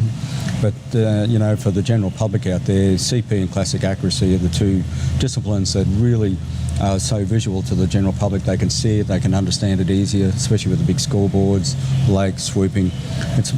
They're exciting events for the general public. And we've got to think about that when we're running these events. It's primarily, number one, it's for the competitors out there, by all means. And their interest and their safety is paramount. But it doesn't hurt us to also put it in places where we can expose ourselves a little bit better than what we've done in the past to the general public, to really open the sport up. And what are some of those places that you mentioned about? You know, how do you plan on, as part of the bid, have you picked a location which will actually provide that type of exposure? Well, we're fortunate enough to have a national sporting complex at the northern end of the Gold Coast, which is where we're hosting it. And they currently run about 12 or 14 different sports there. You know, basketball, cricket, football, massive football fields, running tracks. It's a huge location and complex. So it really allows for it. We can jump students here. It's that big, matter of fact. But it's a great complex, and it's purpose-built for sport. And also we'll be running hot off the back of the Commonwealth Games, which is a Commonwealth countries event, a bit smaller than the Olympics, but Olympic-style event. And that happens in April 2018. So we'll be running off the back of that and picking up some of the benefits from that. Oh, that would be fantastic. So is this complex in the middle of a city? It's in the middle of the city, Gold Coast City. Wow. And do you have any issues with airspace with this, or it's not at all? We've been working with Air Services, and we have a very good rapport with Air Services in Australia. We're working very hard with them, and they will be closing off a column of air for us to run it, so we won't get any holes. Oh, this is fantastic. Well, so to be able to do that in the middle of the city is pretty good. When is the bid? Did you put the bid in already? The bid's in. It's with the IPC now to make their decision in January next year. So, hey, thumbs up for Australia. Great place to come to. Yes, it is indeed. We'll definitely see you in Portugal in January, and hopefully we'll go to Australia in 2018. Thank you, Brad, very much, and we'll see you in Australia. In Australia, yes. Look forward to it. Yes.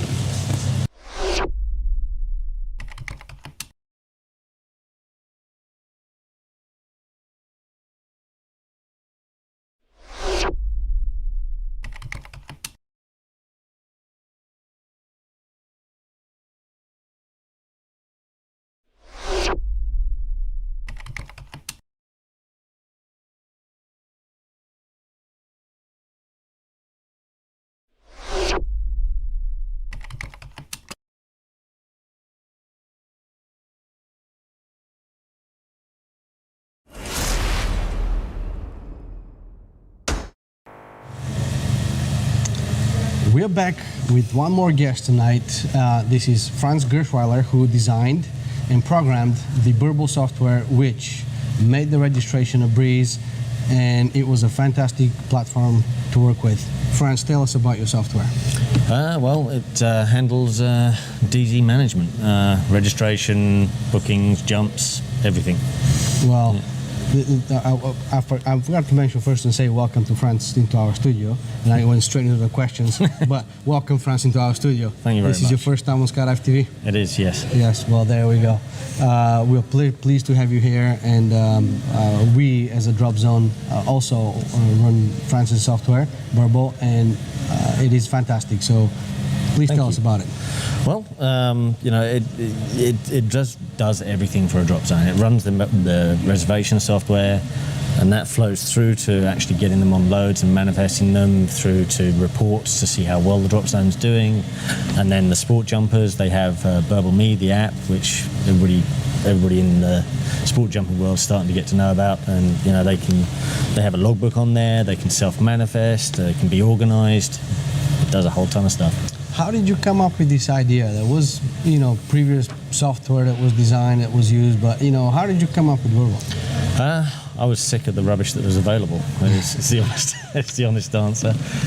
The industry needed a professional solution. It just did. I used to be a programmer, so I dragged myself out of retirement, employed a team of four other programmers, and made a real solution. How long did it take you to develop it?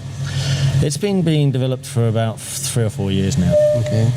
Yeah. And you still work on it to perfect it and adjust it according to Drop Zone operating needs? Continually. I have 4 guys working for me that work, you know, every day. Every day. Yeah, you guys are fantastic. We call you whenever we have any needs, and you guys are always on top of it, which is absolutely fantastic. And that's why we decided to turn Skydive Ferocity into a Burble drop zone. Yeah, we're very happy with it. That's good to hear. Yeah, it's what a drop zone owner needs. You can't be, you know, hoping to find somebody on the end of the line when you need help.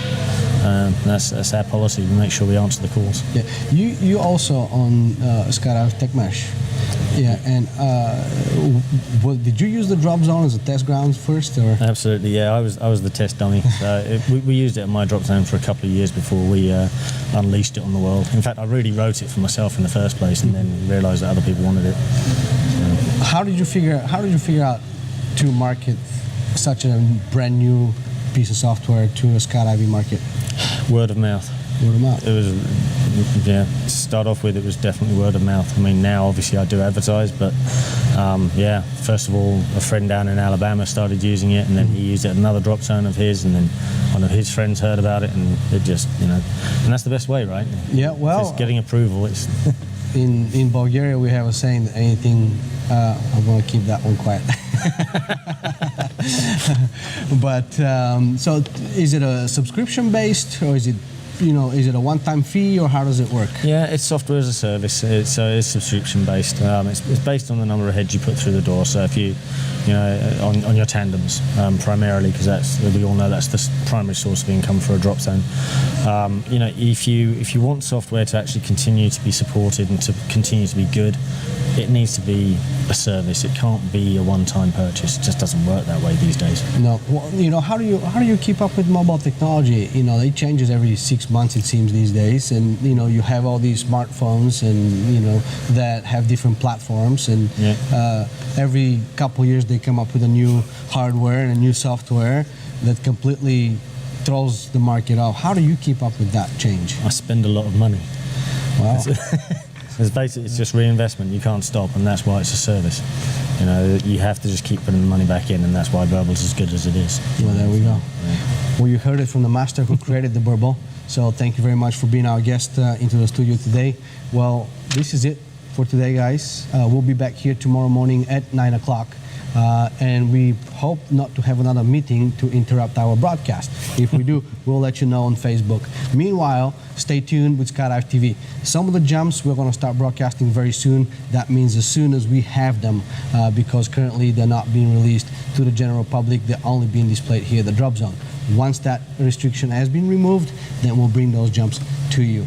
Until then, good night and cheers. Stay tuned on Skydive TV.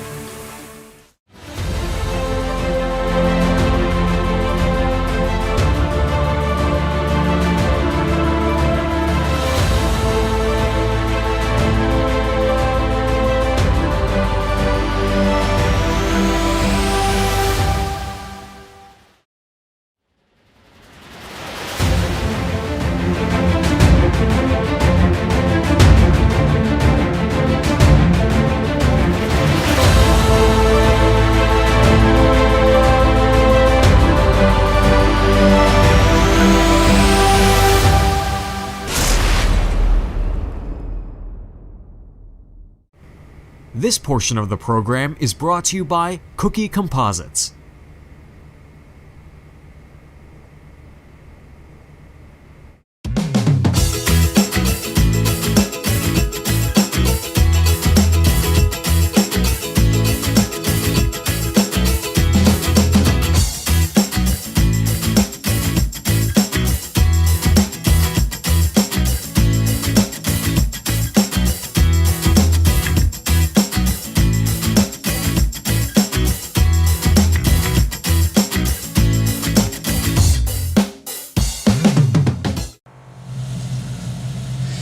Good morning and welcome to day 2 of the 2016 Mondial right here in Chicago. Bo, day 1 is behind us. Very interesting day.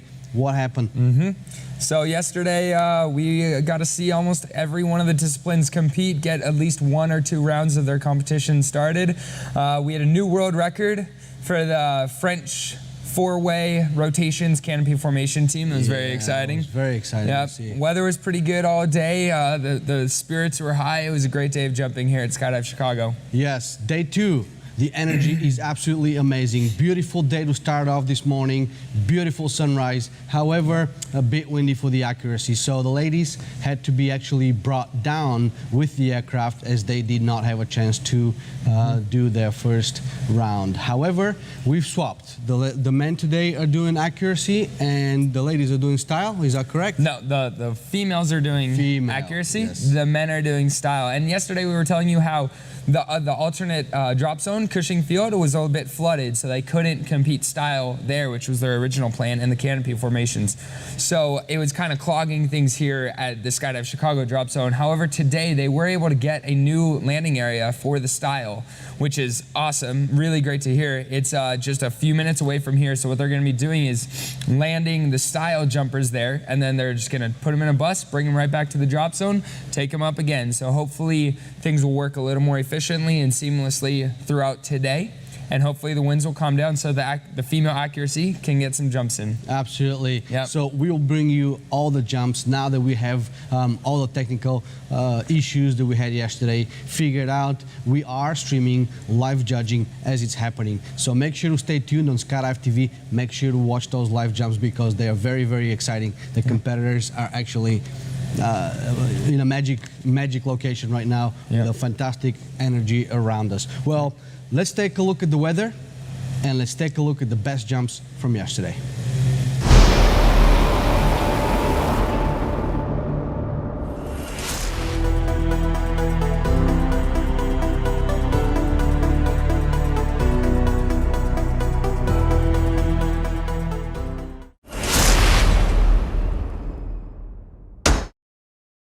This portion of the program is brought to you by Paragear, serving skydivers since 1960.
This portion of the program is brought to you by Fisher Space Pen, American dependability.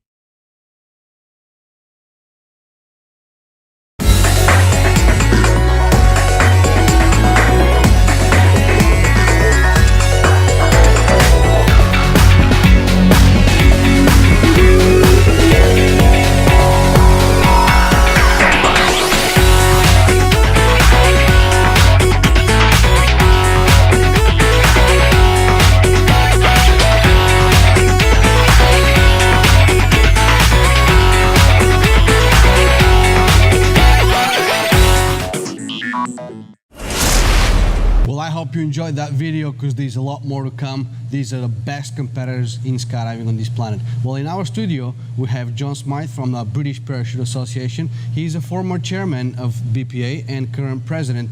Also, he's the head of delegation here to the United GB. Yeah, Team GB. Team GB. Well, welcome in our studio, John. Thank you very much, Sammy. Honored to have you, sir. Thank you. Absolutely. So, what it's like to be a head of delegation? What does that entitle?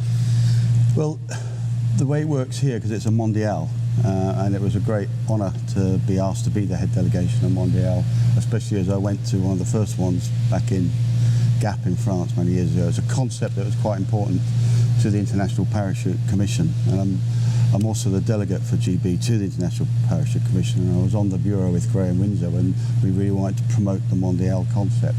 So then to be asked to be head delegation at a Mondial for Team G was a great honour.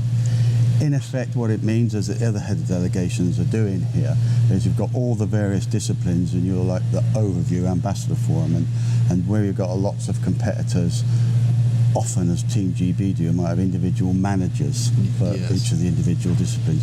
We actually couldn't do that.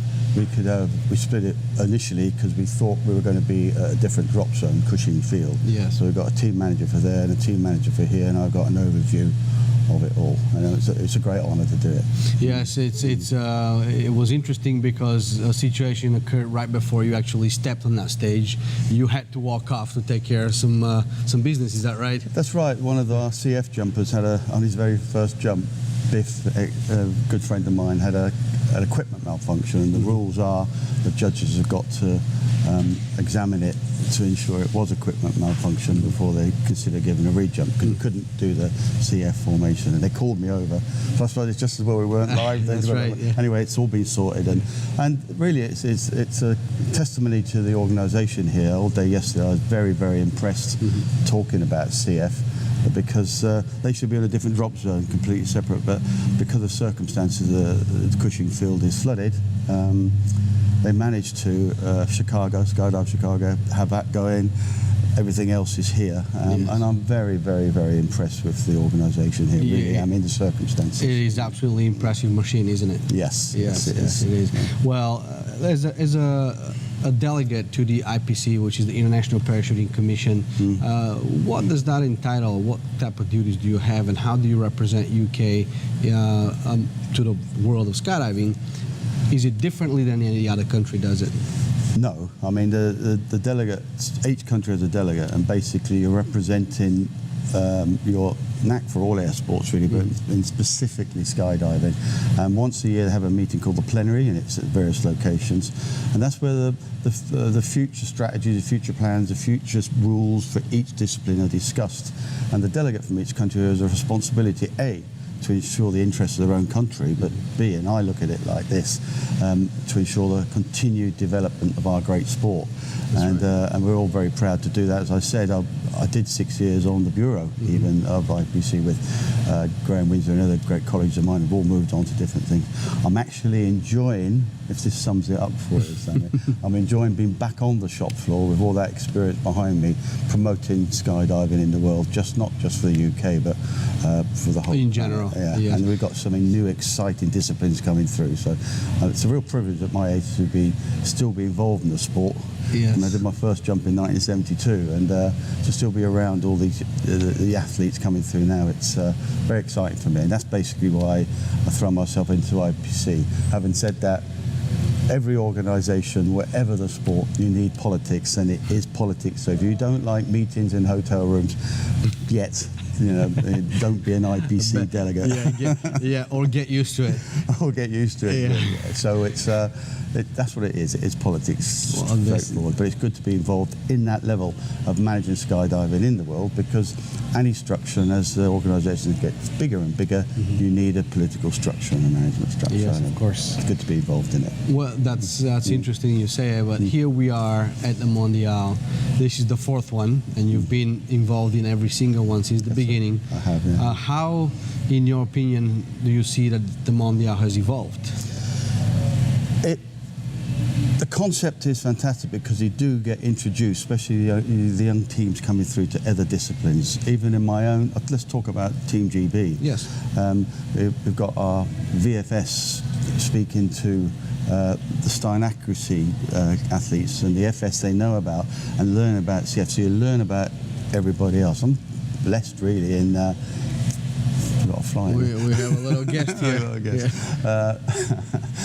My delegation across the various disciplines spans nearly 4 decades of skydiving in the UK.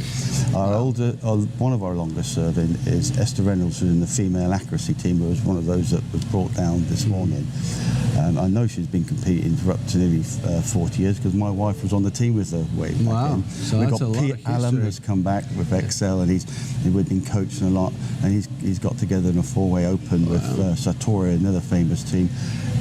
With John McIver and Milko. It's been like a massive reunion for me at that level, and then to see VFS guys who are so enthusiastic and relatively speaking, when you look at Pete Allen and Esther Reynolds, the first sort of 5 years in the sport, and they've been around for 4 decades. That's right. And it's wonderful to see the dynamics of them all coming together, and I suppose that's one of the things that any head delegation from any country, I'm sure, would agree with, because the sport is developing. You think back to the early days, it was star and accuracy, and it was called RW, was just developing. Yes, RW. And there was no such thing as artistics, and everyone thought CF. And you look at now, unfortunately, Canopy Pilot isn't here. We were at Canada, weren't we? And yes, 2 weeks ago. And wingsuiting, I'm going to be the FAI controller of the wingsuiting World Meets in Florida at the end of the year, so I won't be representing GB.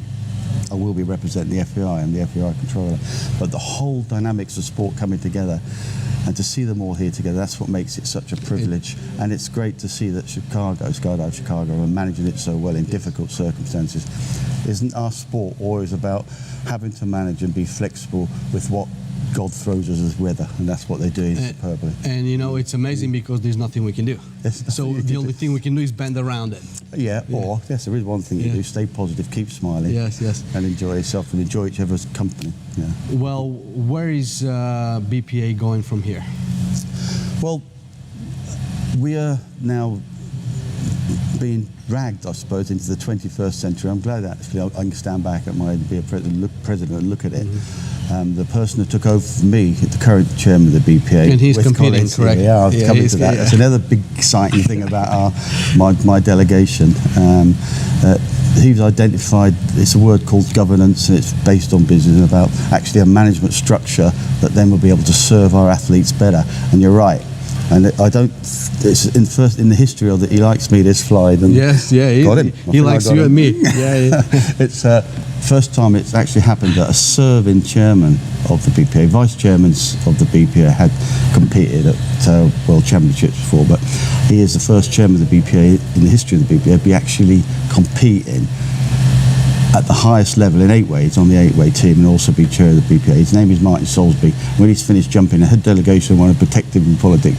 But if you're going to ask anybody about where the BPA is going, have a chat with him. Yes. I'm not trying to, but he's right on top of it. We might as well invite him in the studio after the competition is over. After he finishes 8-way. Yes, of course. Yeah. And how is BPA supporting the athletes? Well, we lost all our funding like most countries did. We used to get funding from UK sport, but now they only fund Olympic sports. And I know that's right across the board. France are very lucky, they still get government funding, but they're one of the few that do. I'm envious of France, but good luck to you. And so we have to find other means, and we're doing that through various initiatives, and we were able, because of the various initiatives, for every single team member here, regardless of whether they had the potential to win medals, we were able to pay their entry fees for all of them. And then we worked out a formula, the current council worked out a formula based on previous performances, and those that showed great potential to win medals got a bit more money to help them train in. Because at the end of the day, what inspires our skydivers back home to take up competition, because it's a dynamic sport, but lots of people just want to go for the weekend, have fun, and why not? But they've got to be encouraging to competition, and they are inspired by medal winners. I learned that a long time ago when Jackie Smith won our first gold medal world champion. In fact, 3 years ago, she was inducted into the Hall of Fame here. Yes. And one of the most famous. I was here with the museum. Yeah, and yes. I did the presentation for her. And once that started, I realised that if athletes across any discipline win medals, it inspires people to take part. That's right. That's the real aim, and we, with limited funds, are trying to achieve that. So we've got some people here who have had significant money, but just to encourage them, everybody, regardless of potential, have had their entry fee paid, and we're glad we were able to do that. Well, this is fantastic. Thank you for being our guest, John Smythe, from former chair and current president of BPA. He's also the IPC delegate. Thank you for your time. We appreciate it. Nice to see you again, Sam. Nice to see you. Okay. And just while we finish this, please enjoy the rest of the day. We're going to keep bringing you all the skydiving and all the action right here from the Fort Mondial. Live judging, as I mentioned earlier, is up and going, and it will continue as soon as this broadcast is over. My name is Sam Vasiliev. You're watching Skydive TV. Stay tuned. Till next time.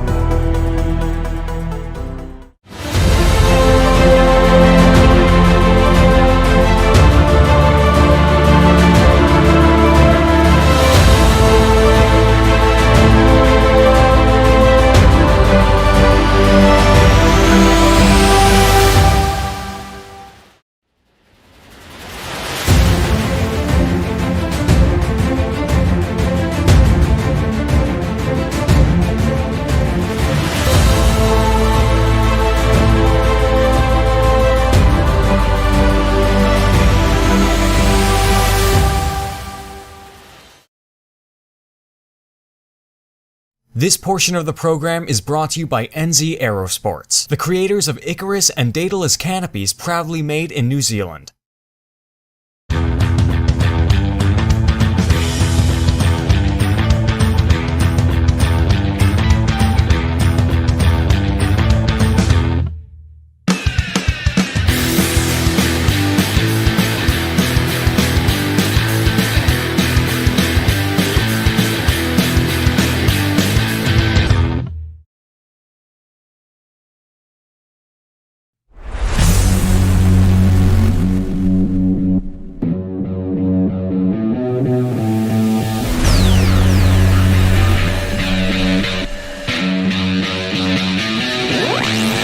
Good morning. Thanks for tuning in this morning. It is day one of the Mondial. Right behind me is load one of this competition. We're starting with vertical formation skydiving. We have, I believe, 5 teams on this plane. They're going up, gonna put down what they've got, ready for the competition to begin. It's a beautiful morning. The sun's just about to peek over the horizon. Stay tuned with us all day. It's gonna be a great one. First load of the day, first load of the comp, and yeah, we're excited. Do you feel good at this time? I got lots of training done, ready to go? We're feeling good. We had a good season. Got a lot of jumps in, and yeah, let's see the work pay off. We've all been to multiple world meets, so this is not new for us, and feeling confident. It's like any other day of skydiving. Well, no, I can't say that. Okay. Let's say like any other world meet. Okay, wonderful. Which is pretty special. Best of luck. Yeah, thanks, man. Just be smooth and do what we've been doing. Right on. Awesome. Good luck. I'm ready to get started. All right, I'm wonderful. Thank you. How do you feel being down here in the U.S.? Pretty good, actually. Yeah? It's fun, yeah. It's fun being away from home, ready to compete. You just came off a World Canopy Piloting Championship at home, and now we're here. So is it weird to change up the mindset and be in a new place? Not at all. I competed over there as well, and we're used to competing. Okay. So it's just right back where we belong. There you go. Good luck. We got the Australian team here. How are you guys feeling coming across the world, ready to compete? Pretty good. It's a long way, but we've been here for a couple of days now, so we're ready to go and acclimatised and looking forward to it for sure. Yeah. Tired, super tired. I don't like this early morning thing. Jason is a bitch. Yeah, we don't like Jason at all anymore. I'll let him know. Thanks. Good luck. How do you feel for the first jump? I'm excited, looking forward to get it done. Okay, good luck. Thank you. So we got the Russian team over here. How's it feel traveling across the world to the US to compete? I don't understand what you say. That's okay. Are you excited? Feel good? We're super excited. It's super early morning. We really like to wake up every day at 5 o'clock. Yeah, for night jumping. So this is regular, huh? No, no. Sarcasm. All right. How do you feel ready? Feel excited? Yeah. How's the training been for the year? Perfect. Okay. Yeah. We had some jumps before the competition here, and we liked it. Good. Awesome. I think we are ready. It's a bit early morning, but it is. Yeah. It's 6:30 in the morning. How's your mindset right now? Being a world champion. There you go. Do what it takes. You know, it's What's already your 2 o'clock in our country, so it's kind of late. What's your goal for the competition? Not to be lost. Thank you. And any final words for your team? Don't fuck up.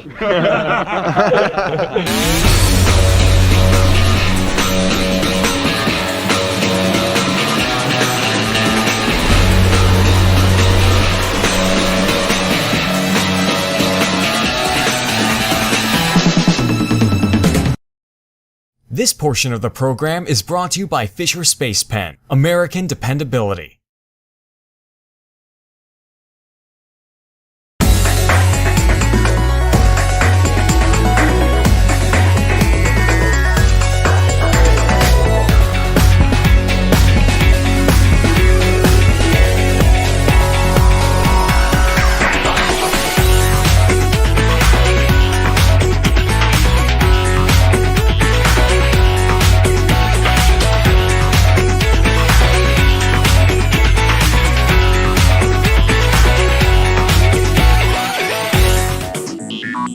I'm here with the meet director, Bill Wanger. Bill, what goes into putting on a mondial like this? Everything.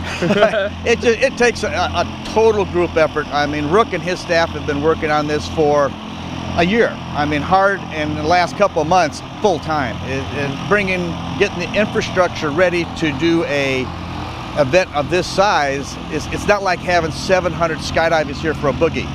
You have to have so much more in terms of what's required by the IPC, International Parachuting Commission. So it's a monumental task. First time it's ever been done in the United States, as I'm sure everybody said. So there's not a lot of groundwork or people we can call. How did you do it? It's kind of making it up.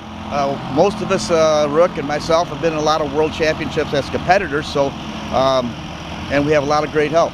Okay, so explain your job as the meet director. At this point, my job is just to keep the skies full of parachutes. I don't want to, we got so many people and so many jumps to make in a certain amount of time. I don't want an empty sky. So when there's an empty sky, I've done something wrong in terms of procedure. We're going to have some because of our requirements of people having so much time between jumps and such like that. But every possible moment, we want to be jumping out of airplanes. Okay, so first load took off at 6:30 a.m. this morning. Sun was just peaking. So what's on the schedule for today? A little bit of everything.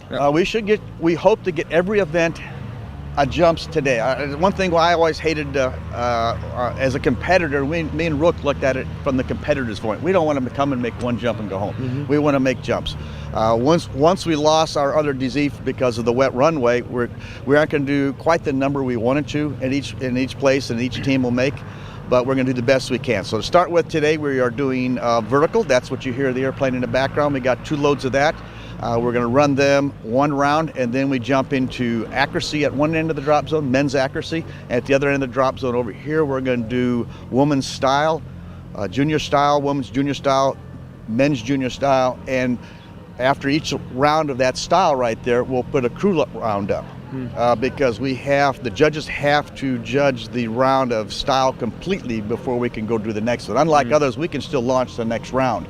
In style, there are cuts right from the beginning. I mean, you might get the Ginsu right after the first round if you don't compete to a certain level, and then we go to the next round. So instead of, again, not having that sky empty, I want to put people up, and we're going to put crew up in between the style rounds. Okay, it's going to be busy. And then at noon, we switch to all the other events.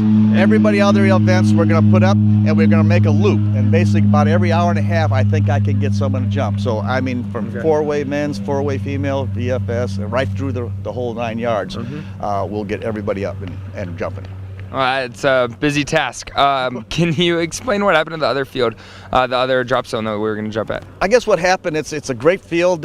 It's very well maintained, but in the last weeks previous, we had a lot of rain around here, and the ground was basically saturated, but we flew in and out of it just last week, and it was great, ready to go.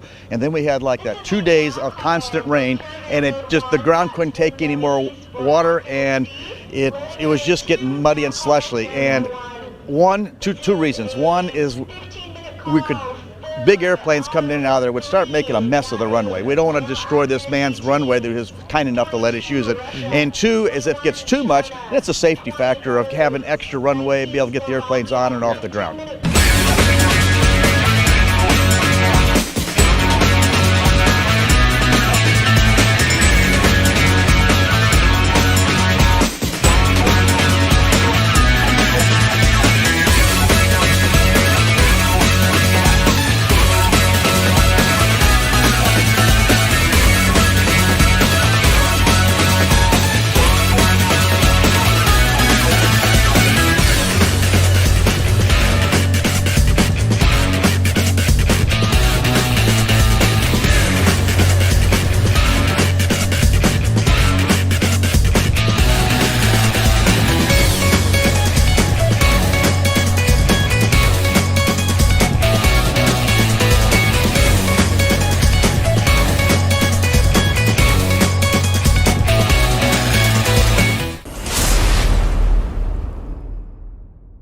I'm here with Kurt Bachman representing Team Paragear. That's right.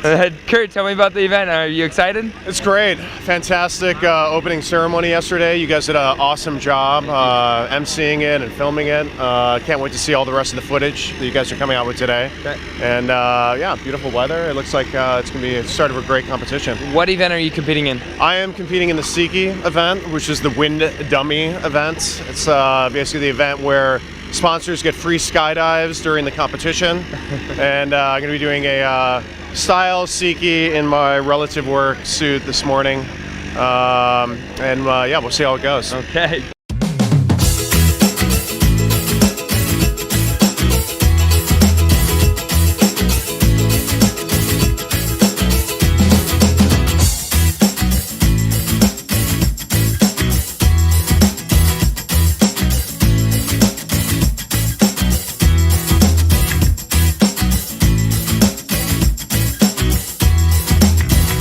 And this is the start of round one for men's accuracy and team accuracy at the 2016 Mondial.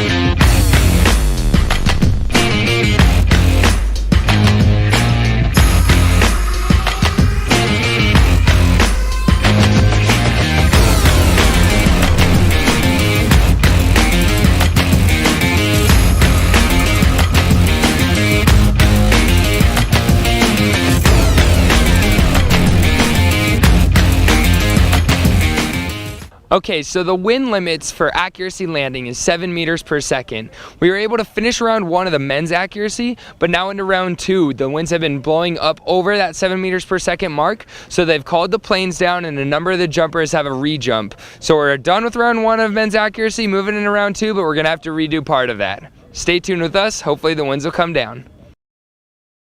This portion of the program is brought to you by Manufactory Apparel.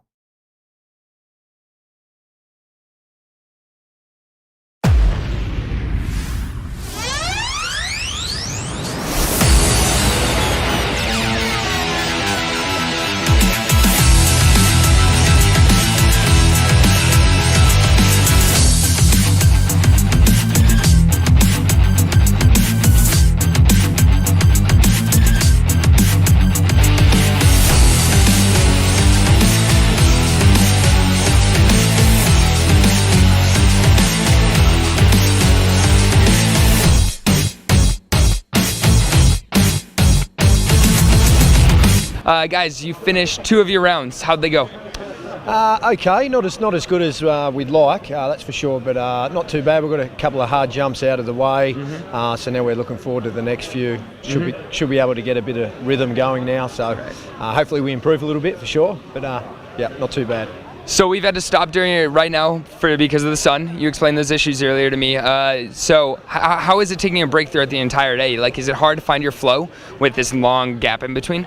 I guess it's not too bad. We can get a couple of quick ones out of the way, then have a break, have something to eat, chill, and think about what we're to do next, and then get back into it in the afternoon. So yeah, looking forward to finishing today. Yeah.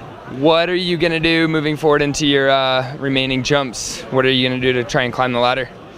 Go faster. Go faster? Yeah, but basically we just want to be nice and clean, be deliberate with our points, and then the speed will start to come from there. But we'll see how we go. Just speed it up. Obviously, try and get some more back.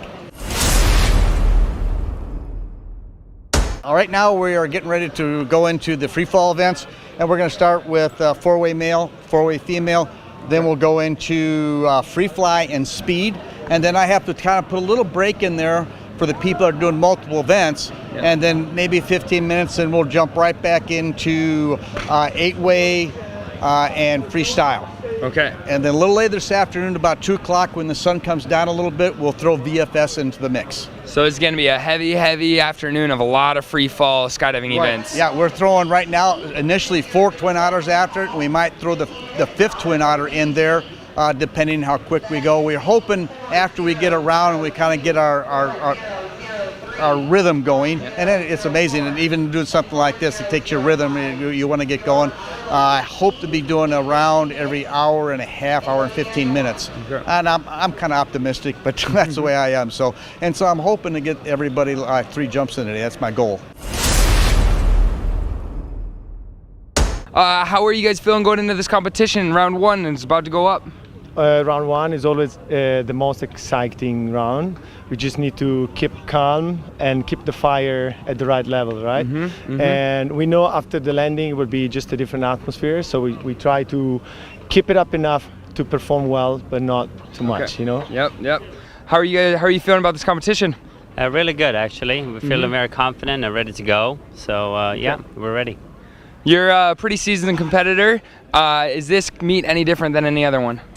So far, it's a little bit different for us. I mean, we've had some obstacles along the way getting here, so we're here with limited jump numbers. But we're, like Nicholas said, we're feeling really good and ready to go. Yeah. Okay, so these 4 have been together, and then you kind of hopped on. How is it for you? It's kind of like riding a bike. It's a lot of fun. I flew with these guys a couple years ago when we won in 2012. So it feels very familiar. Just in those 50 jumps, I think we've come a long way, and we have a lot of confidence. So okay, good. Ready to kick some ass. Martin, how's it going into the round 1 of your FS event? Well, I think we have an advantage here because we already competed in 2 rounds this morning in VFS. So the jitters are just out already. Is it the same team? Exact same team. Exact same. Same video guy, same performers, same mentality, same project. So you guys have to jump all morning in VFS and all afternoon in FS. Yeah. And then VFS again, possibly? Yeah, we'll see. That's why we have a tent and we nap.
This portion of the program is brought to you by Cookie Composites.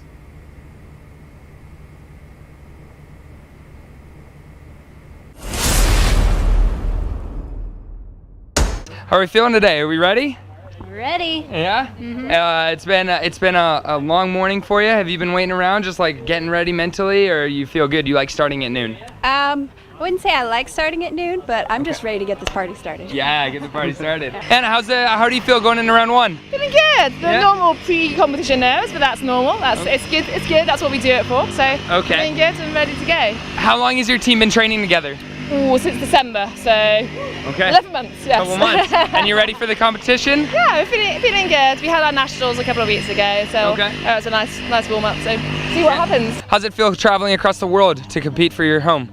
It feels really excited. We are nervous, and we hope we will have a nice competition with a few teams. We will not be in the higher top, but we will have a nice competition. And have fun, right? And have a lot of fun. 4-way women's FS team from Germany. Yeah. How does it feel traveling across the world to compete for your country? Actually pretty good. We're pretty lucky to be here. Yeah? Yeah. So where's your mindset moving into round one? What's your goals for round one? To make the best we can give. Yeah. Yeah. That's pretty much it. So we have to see. We have not that many jumps from another, and especially this one is pretty fast during exit. What do you normally jump? Caravan. A caravan. Yeah, usually we jump caravan. Good. Well, best of luck to you all. How's it feel traveling across the world to be here? Oh, it's very exciting. Yeah? Yeah. Is this your first world competition as a team? Not actually. We have been competing 2 years ago in Prostov in the World Championship, so this is our second. So you've had a lot of training. How do you feel about going into this event? Especially this season was quite heavy, in the training. Yeah. So what's your goals? First place? Well, if we look at Golden Knights and the French girls, of course, yeah.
Where's your mindset going into round one of this competition? Well, we want to enjoy it. Enjoy it? Yes. Okay, what's the goals for the competition?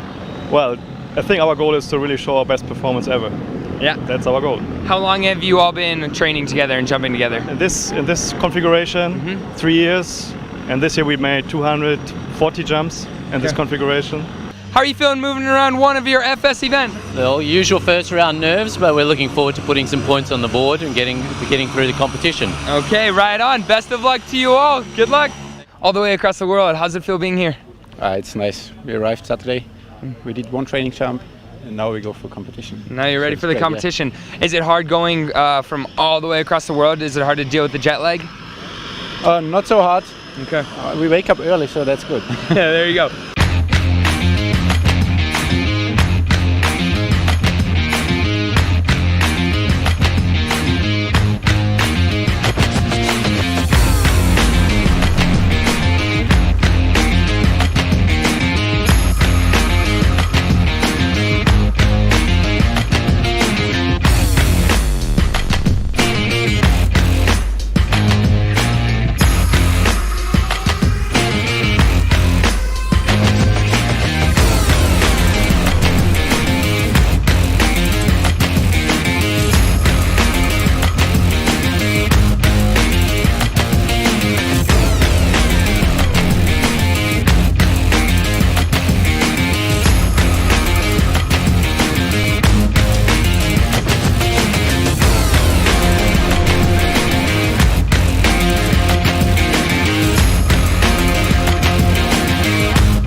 This portion of the program is brought to you by SunPath Products, the choice of champions.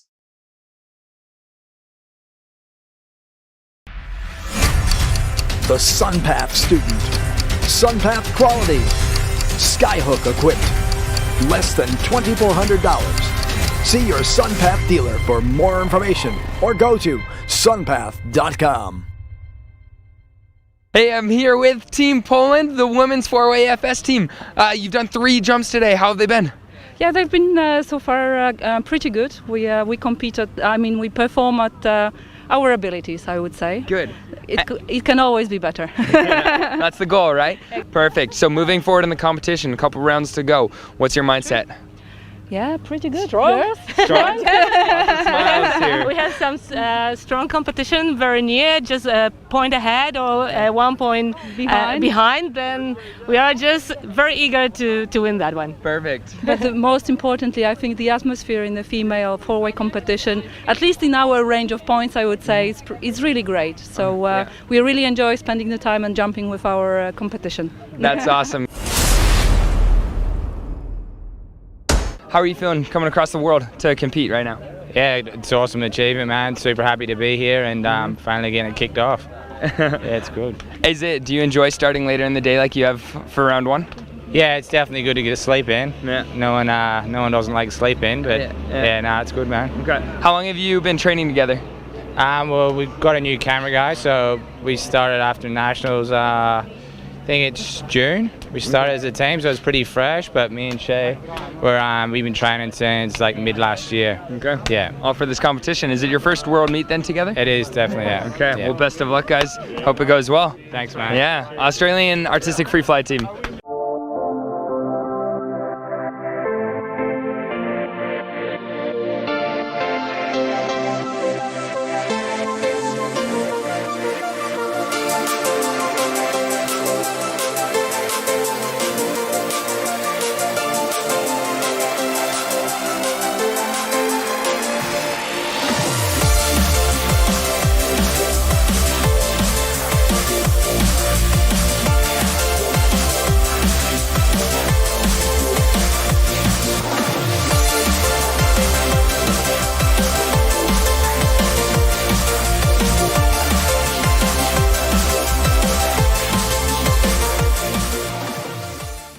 So this is kind of your home stomping grounds in terms of we're in the U.S. How does that feel?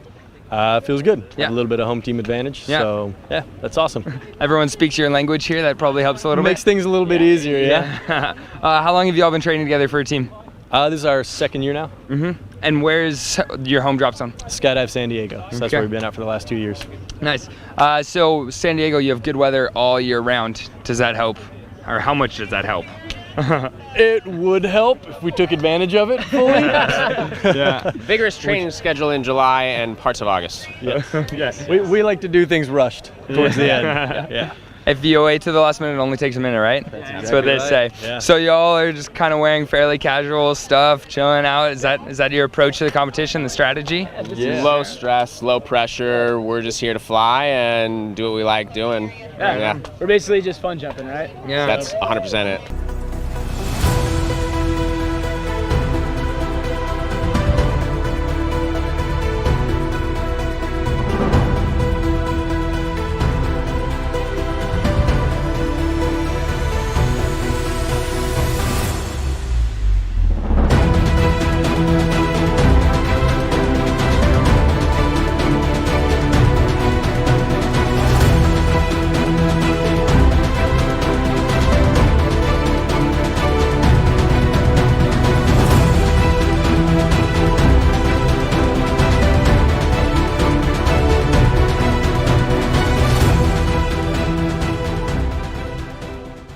Team Flow, artistic free fly. What's going through your mind? Round 1, man. We're just focused on the jump right now. Okay. You feel ready? Good. Good luck, guys. Focus on.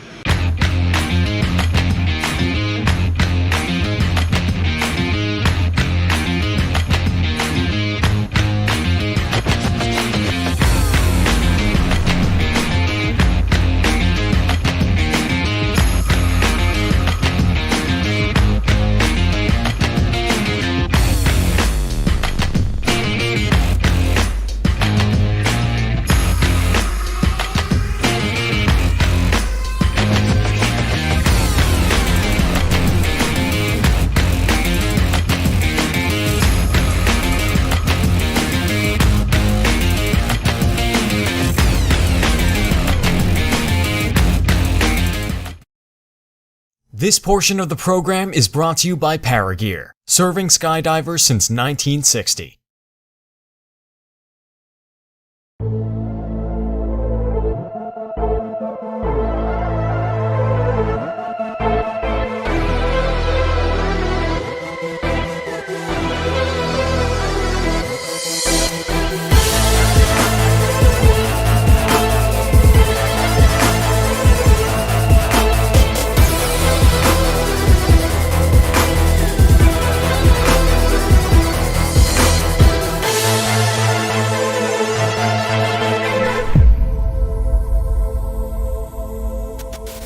How are you feeling going in round one? Yeah, good man, confident. You ready? Yeah. All right, you traveled. Huh? Well trained, confident. Okay. We're gonna take it away. Best of luck, guys. Take it away. Yeah.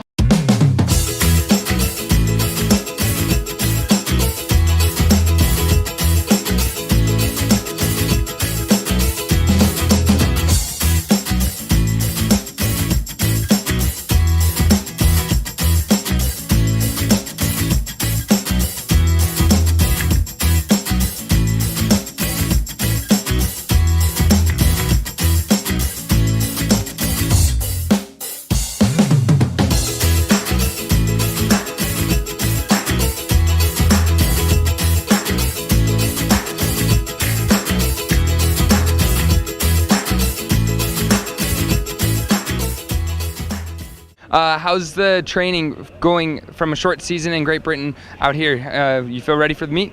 We had like some weather problems. We were training in Empuria, but yeah, no, it was pretty good. Like we had some really bad weather days, but we got through it. We're kind of ready-ish. How long's your team been together? In this form, a couple of years. Our third year is us three. We've been competing for 6 years altogether, though, in some form or other. So a lot of skydiving experience here. What's your mindset going into round one? We just try and keep it fun. We're not taking it too seriously, and we try not to really look at the scores or anything like that. We just do our jumps and have some fun.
Well, we're coming to a close on day one of the 2016 Mondial here at Skydive Chicago. It was a beautiful sunny day, so jumpers were in the air all day long, and we were able to finish 70 competition loads. The meet director's goal was to keep parachutes in the sky all day long, and I'd say he's doing a mighty fine job of that so far. It was a very exciting day here. We even had a new world record set by the French canopy formation 4-way rotation team. But it's only day one of this competition, so stay tuned with us here at Skydive TV. All the competitors are ready to go. The weather has been great. Tomorrow, first load is up at 6:30 a.m. Stick with us and watch our live broadcast at 9 a.m. and 5 p.m. in the evening, Central Standard Time. And we'll see you tomorrow. Again, my name is Bo Reeby. You're watching Skydive TV. Good night.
This portion of the program is brought to you by Fisher Space Pen, American dependability.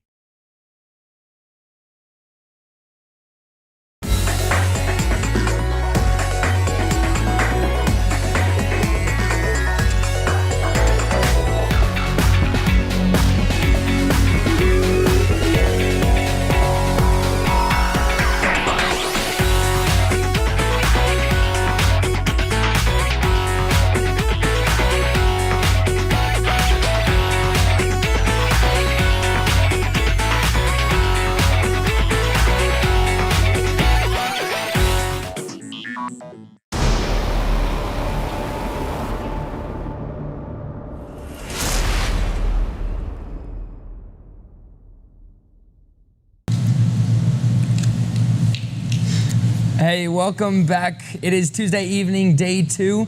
My name is Bo.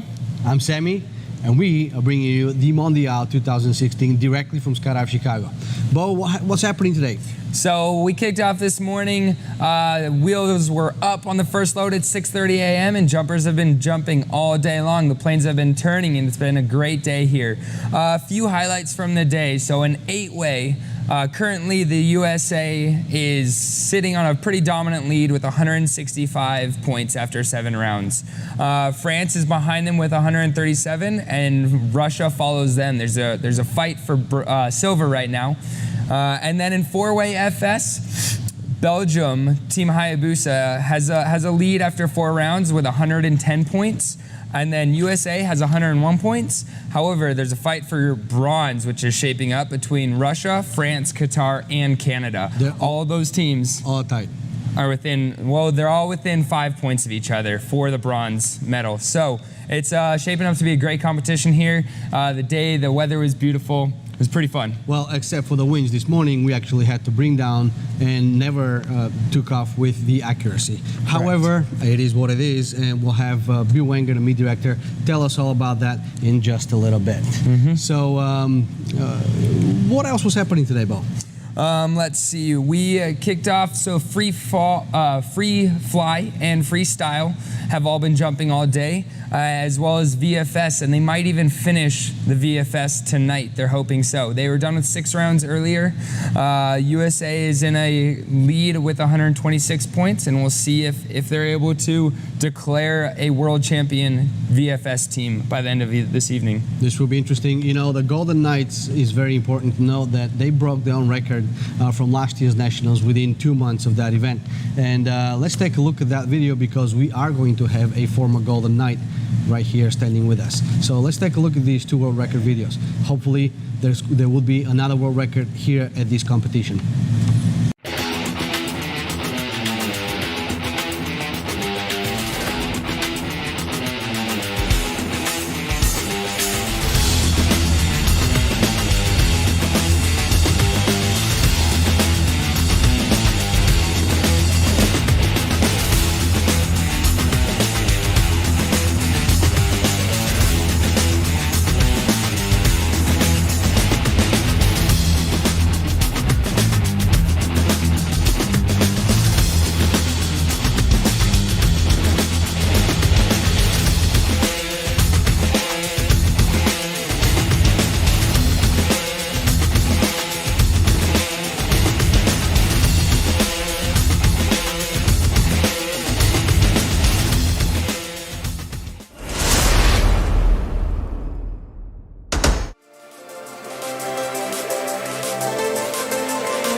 This portion of the program is brought to you by Paragear, serving skydivers since 1960.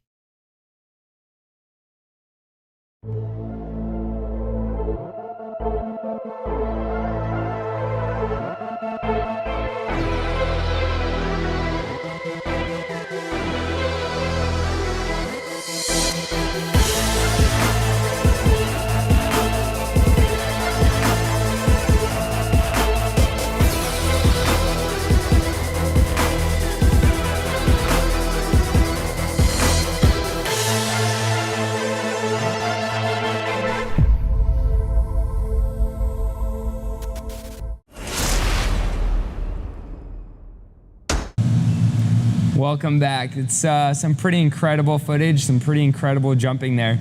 I'm sitting next to Bill Wenger, former Golden Knight, meet director for this meet. Bill, tell me how it feels seeing your old team go on to continue to be such an infamous and powerful skydiving structure. It's great. It's a great feeling. I started my competitive career at the college level doing accuracy, and believe it or not, 3-way. We didn't even have 4-way back then. And then when I went to the Golden Knights, I started accuracy, but I was on the first 8-way team that won the nationals in a world meet and set a world record. But I'm embarrassed to tell them what the number of the world record is. I won't even tell them, actually. I haven't told them yet what it is, because compared to what we did and what they do now, it is absolutely amazing. They have taken it to a whole new level. So you were on the first 8-way team that the Golden Knights ever had. That's correct. That's incredible. And now they are going on to continuously break their own world records. And you own the first 8-way world record? First the world records at the 8-way team, the Golden Knights had. Yeah. There was other 8-way records before that. That's incredible. What do you think? What do you think fuels them to? How do they get so good? How has the team gotten so good over these years? Well, it's yes, they get their jumps and a lot of support, but there's other teams that it doesn't make a world record holder. I think a world record holder still has to have that hunger, that drive in their stomach. Okay. Because even if you have all the tools, but you don't have that drive, you aren't going to get those world records. Sure. So speaking of drive, you obviously have some sort of drive because you are the meet director for the Mondial, this huge, epic, massive event. Can you tell me a little bit about what the meet director's position entails? It's basically putting out fires and keeping it going. I mean, Skydive Chicago and Rook and his staff are just amazing. And what makes them so good is everything they do, or I ask, they just make it happen. Yeah. So it makes it easy. So really the job of the meet director is, once the meet really gets going, is that we try to keep everybody happy, which of course is impossible. We want to keep the thing operational, keep it moving, keep it efficient.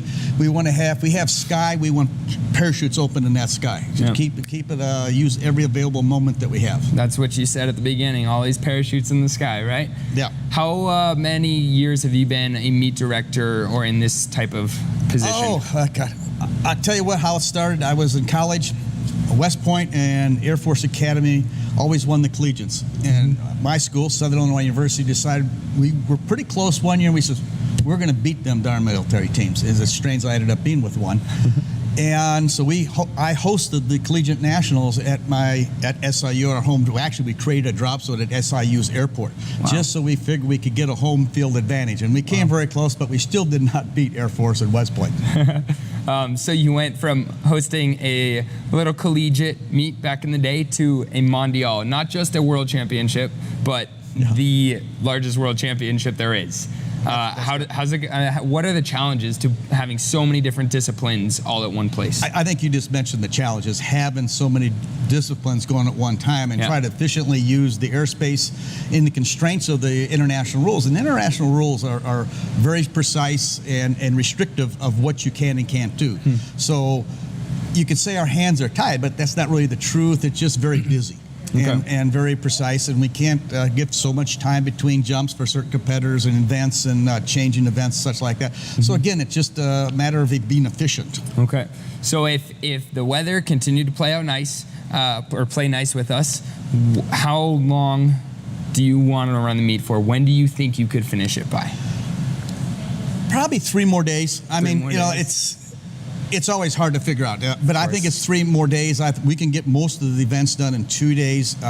Right now, because of winds, we're a little short on getting a required number of accuracy rounds in. So that's going to become more and more our emphasis, and we're going to reduce the free fall time and events that we're working on free fall, and we got to start stretching out the time we're spent doing accuracy, because it's very slow. It's not a fast event. Right. It takes, like men's accuracy takes probably a little over 2 hours to do a round. Wow. 2.5 hours. Right now, we can do a round and all the other events in an hour. So we have to put our efforts into that. How many rounds of accuracy do they need for it to be valid? There's 10 rounds. Oh, just 1 round of all events makes a valid meet. So we'll get that. I'm the one with that. But when someone's come all this direction, all this way, we want to get them a complete meet. Yeah, of course. We went up to the World Canopy Piloting Championships recently, and the winds did not cooperate at all. And unfortunately, we were very shut down by the weather, and don't want to see that here, right? Weather's tough. I try to change the weather up until last year, and it's just last year I figured out that I can't do it. No, I've been unsuccessful. All the dancing we do, all the rain dances, sun all dances. the sacrifices, yes, all that haven't been successful. Okay, so let's talk a little bit about your history in the sport. You've been skydiving for almost 40 years now, is that correct? 45. 45 years now, okay, there we go. Where did you start, and tell me about your achievements?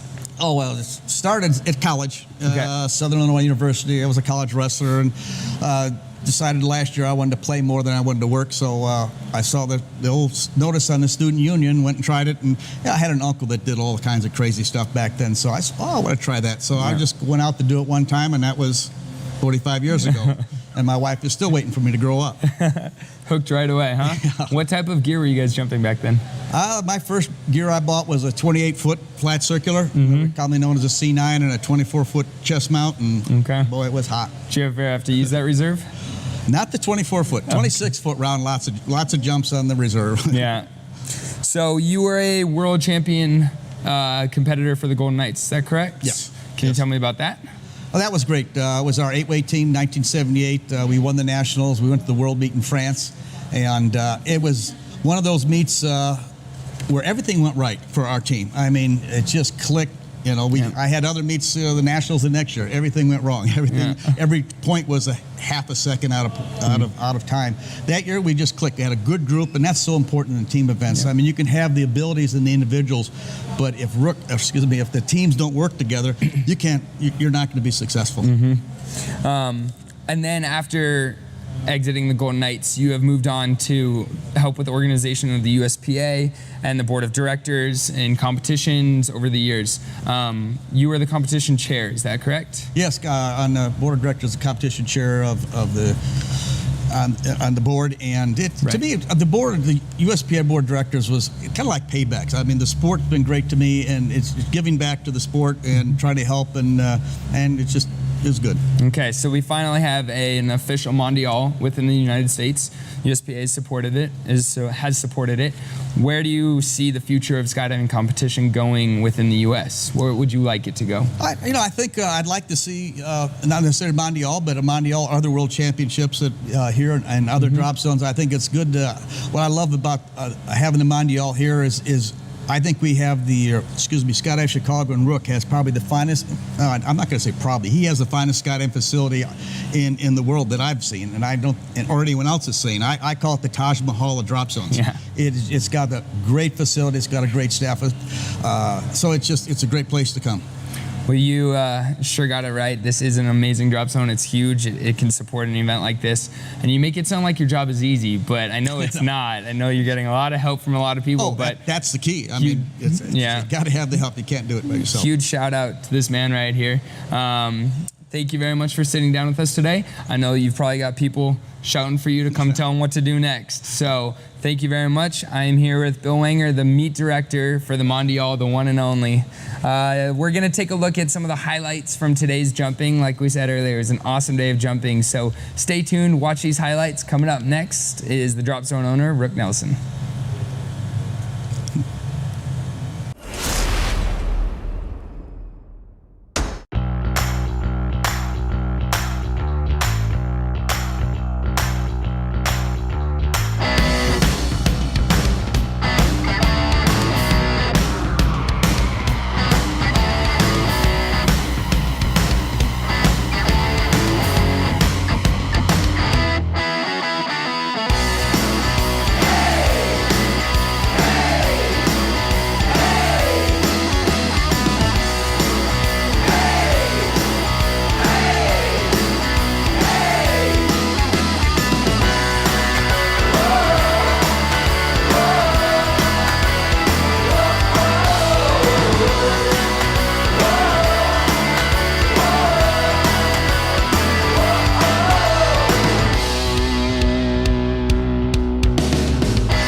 we're back, and in our studio we have Rook Nelson. Actually, he feels very comfortable because we are on his stage right here. Welcome to our studio, Rook. Thank you, Sammy. It is absolutely fantastic to be here at Skydive Chicago and see be part of this event. It is amazing, man. There's a lot of energy around World Meets, and it's really neat to have it at my home, Skydive Chicago, and I get goosebumps, and it gives me energy to do 14, 15-hour days for the past 2 weeks, it seems. 2 weeks? Well, if it's only for the last 2 weeks, that's great, but I think it's been a lot longer than that, knowing how far back Rook started actually organizing this. Tell us about it. Sure. So 3 years ago, and even before that with Bill Wanger and Mary Lou and some of the team that we've run our nationals with, I've always kind of hinted towards doing a Mondial and doing a World Meet, because having been to a few, I knew that we could host one, or I could host one, and I could do it maybe a little bit better. And as we ran through the nationals and gained experience on running big meets, it was just always hinting towards those guys. I'm like, hey, would you guys be into doing a World Meet? And they were like, yeah, let's do it. So I went to Vienna 3 years ago and presented the bid to the IPC, and didn't really know what I was doing, but I thought I could present the bid first time to the IPC, and they accepted it, and it was a really cool moment. I recorded it on my phone, and everybody at home was like, yeah, that's awesome. Yes. And then the work started. And that's right. And then so when you say when the work started, what did you have to put into this whole thing from a logistical standpoint to make the Skydive Chicago machine work as a Swiss clock as it is right now? Sure. The first thing is always building the good team to work with, because this is not a one-man show. And when we assemble the team that's doing this, you're going to be surprised about how many red shirts that you'll see as staff shirts. But it's going through all the rules and preparing, what's going to happen, the events we're going to do, what the event requirements are going to do. And, I've never went to a business management school, so what I've done is I've skydived all my life. So I just put that in the same perspective. I'm like, well, if I want to prepare for a jump, what do? I dirt dive it. So I dirt dove everything that we were going to do and just basically put the team together and said, okay, I want to do this. How are we going to do it? What angles do we need to look at it? And just went through all the events one by one. And I think it's showing that we've put a lot of time and effort into the preparation, and we've putting out fires here and there, and we've forgotten things here and there, but overall I think it's going really well. It is. It's absolutely fantastic. Now you are not only a drop zone owner, but you are a competitor. I am. You're a 3-time world champion in free fly. I am. Does putting a Mondial like this have to do with the fact that you competed and it touched your heart in a certain way? Absolutely. As I mentioned, I've been to World Meets, and you train a lot and you put a lot of your heart and soul into it, and then you get handed a trophy with the word world spelled wrong on it, and that's sad, and as a competitor, I'm like, man, I'm not going to let that happen, because I know the time and the effort all these guys have put in to try to be a world champion. And if I'm a world champion, we give them the recognition they deserve, the right music plays, the right flag gets raised, and the right spelling goes on the trophies. And I just feel like, coming from a competitive background, I'm looking at it differently than somebody that's just a drop zone owner, and I try to make it more comfortable and a more competitor friendly event. Now, would you consider that hosting this event, you're being now on the other side, is also in a way a competition, because it's massively difficult to put an event like that? Sure. I don't know that I ever want to get in competition with events, because that could get weird, but I think we're proud of the event. I don't even think it. I know we're going to be proud of this event, and a lot of people have put their hands on this event, and I don't want to just sit up here and take all the credit for it, but it was amazing to me when I was asking people if they wanted to be involved, it was yes, and people calling saying, hey, Rook, I want to do whatever you need, Rook, that you can count on me, and the volunteers and everybody, and that really kind of just pushed it over the edge of like, man, this is going to be big. And when we first started getting registration numbers, it was barely cresting 200, and we were only a week away from the deadline. And then I was panicking, because we needed 550 people just to pay for the event. And that last week, like skydivers do, wait to the last second, our registrations went up to 760, and I was like, could I finally sleep at night knowing that I wasn't going to go bankrupt? So having that feeling to be able to comfortably sleep at night. It's a good feeling. Yeah, and now the opening ceremony sponsored by Paragear was absolutely fantastic. How long did you prepare for that ceremony? Yeah, with the opening ceremonies, the World Championships that I've been to, where you have to get your track outfit and you're with your countrymen, but the only time you would use it is if you're on the podium. And unfortunately, there's only 3 places on the podium, and there's a lot of countries. There's 38 countries here. Yes. So you never really got the feeling of a world meet. And then I've been to a few world meets where we went, even it was cheesy as it was, we paraded 1 block in the city. But it was cool because I was with my team, my delegation, holding my flag, and it was rad. And I was like, you know what, that's what I want at my Mondial. And I had to actually go and convince them to let me bring everybody here at once, because they wanted me to do one event, the next event, the next event, because it makes competitors be here for a longer time. But in the end, I feel the experience that the competitor is going to get is one more of a world championship than a weekend meet with a lot of people that talk funny. That's right. Yes, of course. Now, the city obviously had to support that operation.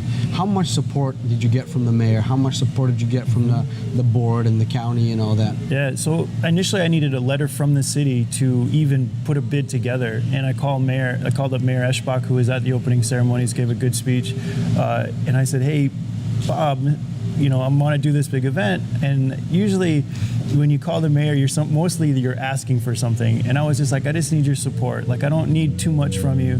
I just need your letter. And he's like, yeah, Rook, I'll do this. And so I got the letter, and he's been more than welcoming, and you know, he sees what we're doing out here and how many people we're bringing to the community, and he knows that that's good for all the business owners in town.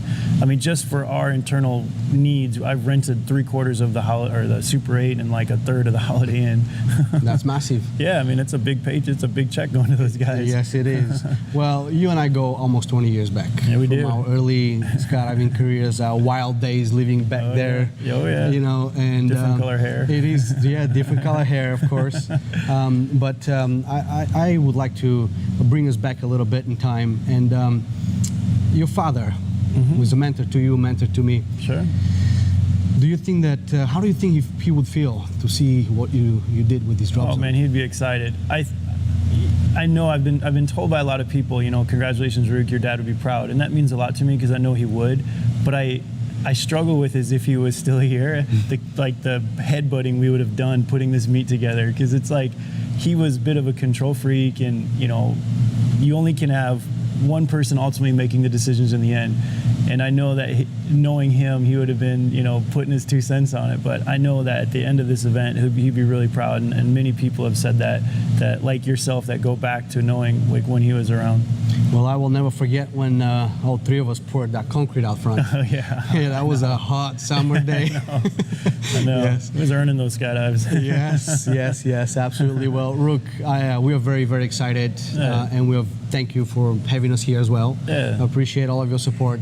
Let's take a look at this short video we've put together so we can actually show you the size of and the massive undertaking that Rook has gone to host this competition. Thank you, Rook. Yeah, thank you, Sammy.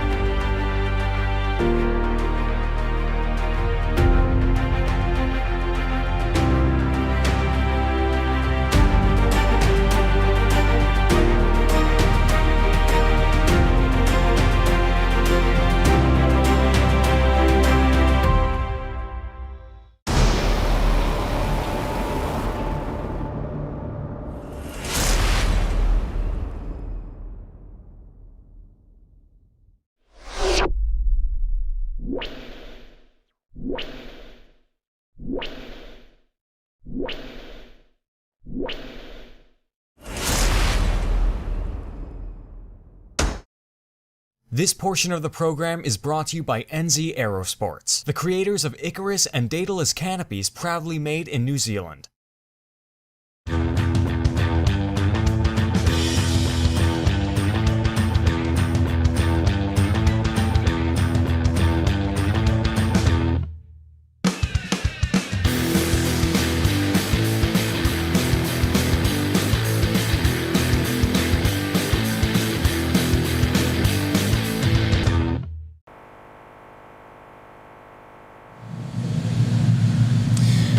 We are back in the studio with Attila from NZ Airsport and Icarus Canopies. Attila, welcome into our studio. Thanks, Sammy. Yeah, I just want to say that Icarus Canopies is also one of our sponsors, for which we thank you very much for your support, and we look forward for a fantastic relationship in the future.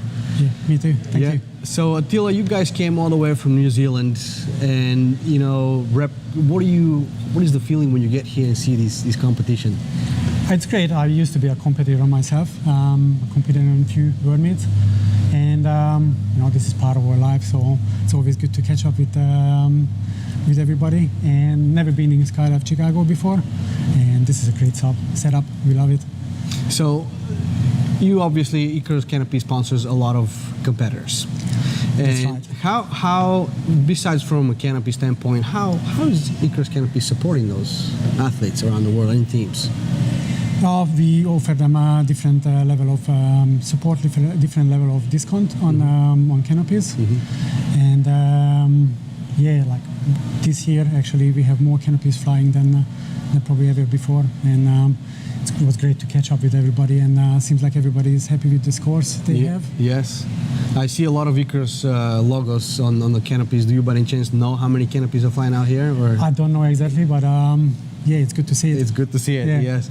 Well, flying all the way from New Zealand, did you have enough chance to come here with the teams and actually participate into adjustments and training into getting ready for this competition? No, not a lot. We only arrived at the beginning of the competition, and I had some family issues to sort out, so I couldn't spend that much time on the drop zone.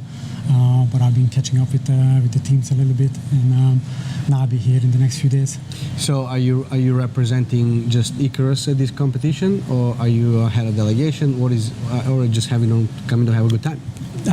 This is a little bit of a family trip for me too, like all my family here, parents and sister and my kids. But right now we are here. I'm here representing the company. Well, Attila, I just want to say thank you very much, and we have a little short video we want to show you about Icarus Canopies and from their humble beginning to where they are today. So stay tuned with Skydive TV and enjoy the show.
This portion of the program is brought to you by Cookie Composites.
Good morning. Welcome back to Skydive TV from our live studio here at Skydive Chicago. My name is Bo.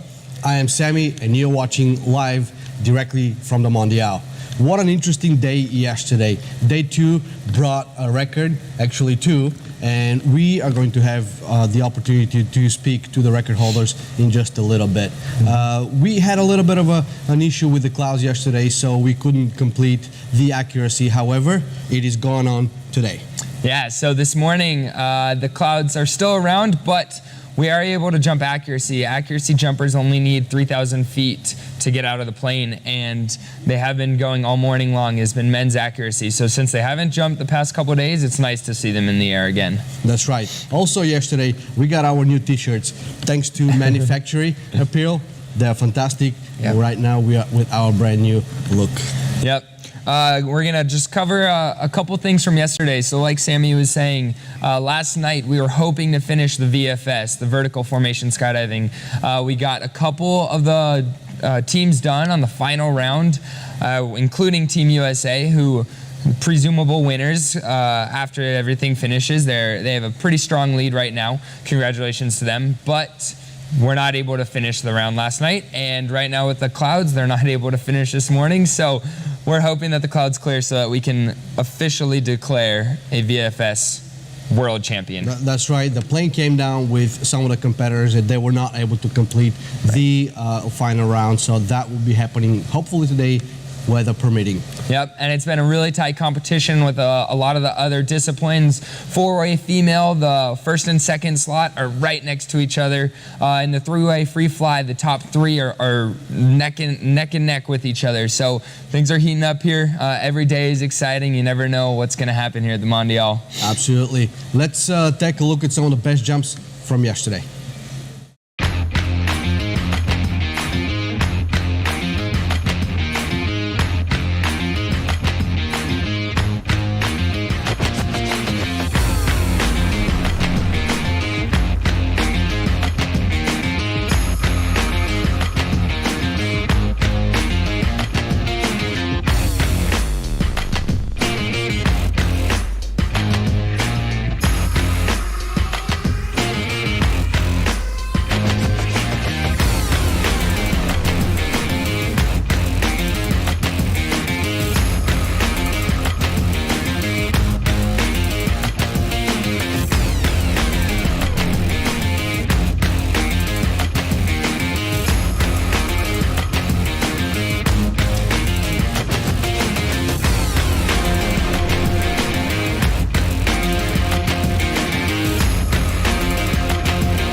This portion of the program is brought to you by Fisher Space Pen, American dependability.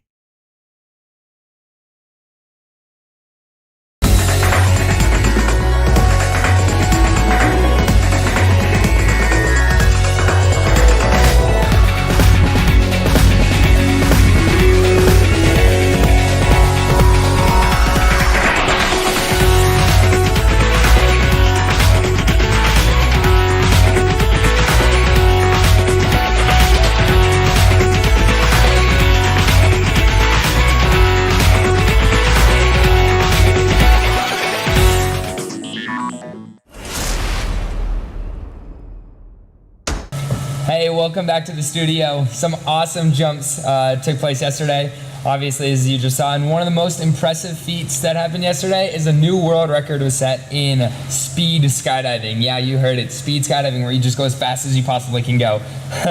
I'm standing next to Henry Kramer, who set a new world record for this event, and it was officially declared a world record by the chief judge, Arnold Honegger. Henry, tell me about that jump. I was just trying to make a smooth jump. Yep. To get the result. So you went 601 kilometers per hour. Yeah. To our non-metric friends, that is 373 miles per hour in free fall. Did you ever dream of going that fast? What were your goals? I can't believe that it happened. Actually, it's. How do you train? Amazing. How do you push yourself to get that fast? What are the techniques that you use? It's a lot of the mental part of the jump, because you have to be able to relax during those high speeds and just focus on what you're doing and not think too much. Yeah. How long have you been training for speed skydiving?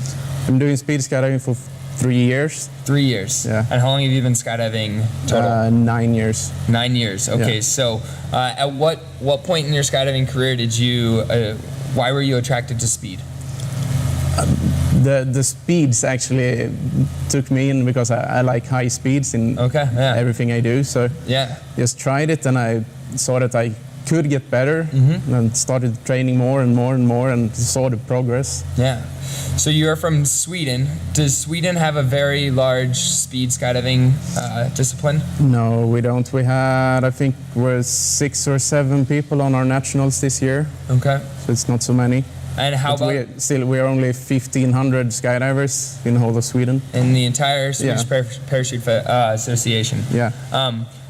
Do they support? How does your association support you coming to this World Championship? Tell me about that. They support the national team to be able to go here. Just pays for the ticket and the hotel and the stay here. Incredible. So that's our support from. Yeah. Absolutely. Going back to your country, are you hoping that more people get involved with speed skydiving? Absolutely, for sure. Okay, so let's talk a little bit about the world record from your standpoint. You've been a judge for skydiving events for how long now?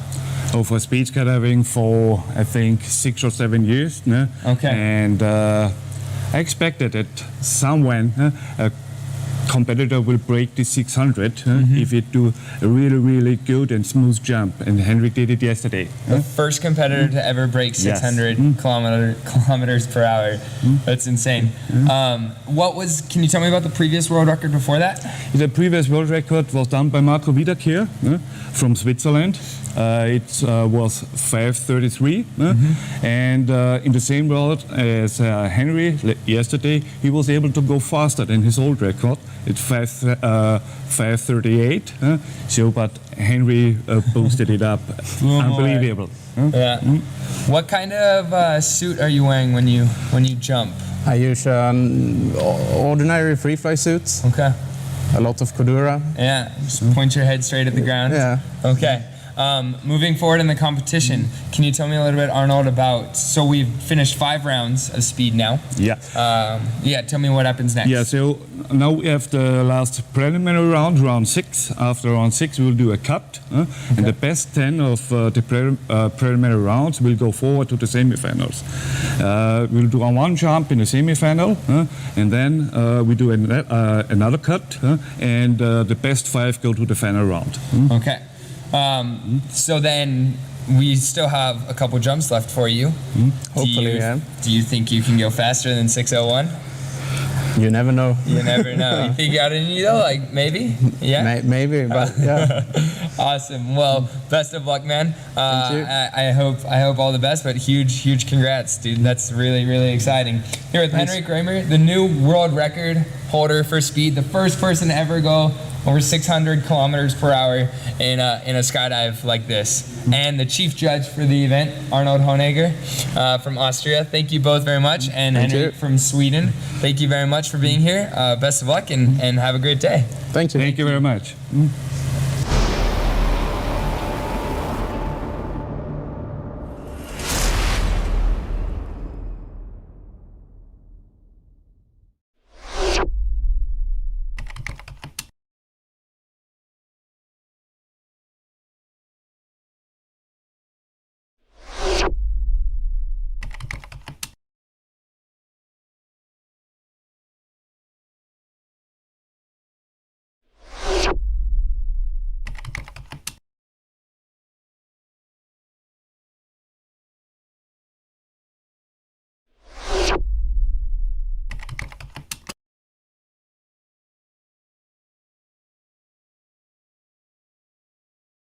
This portion of the program is brought to you by SunPath Products, the choice of champions.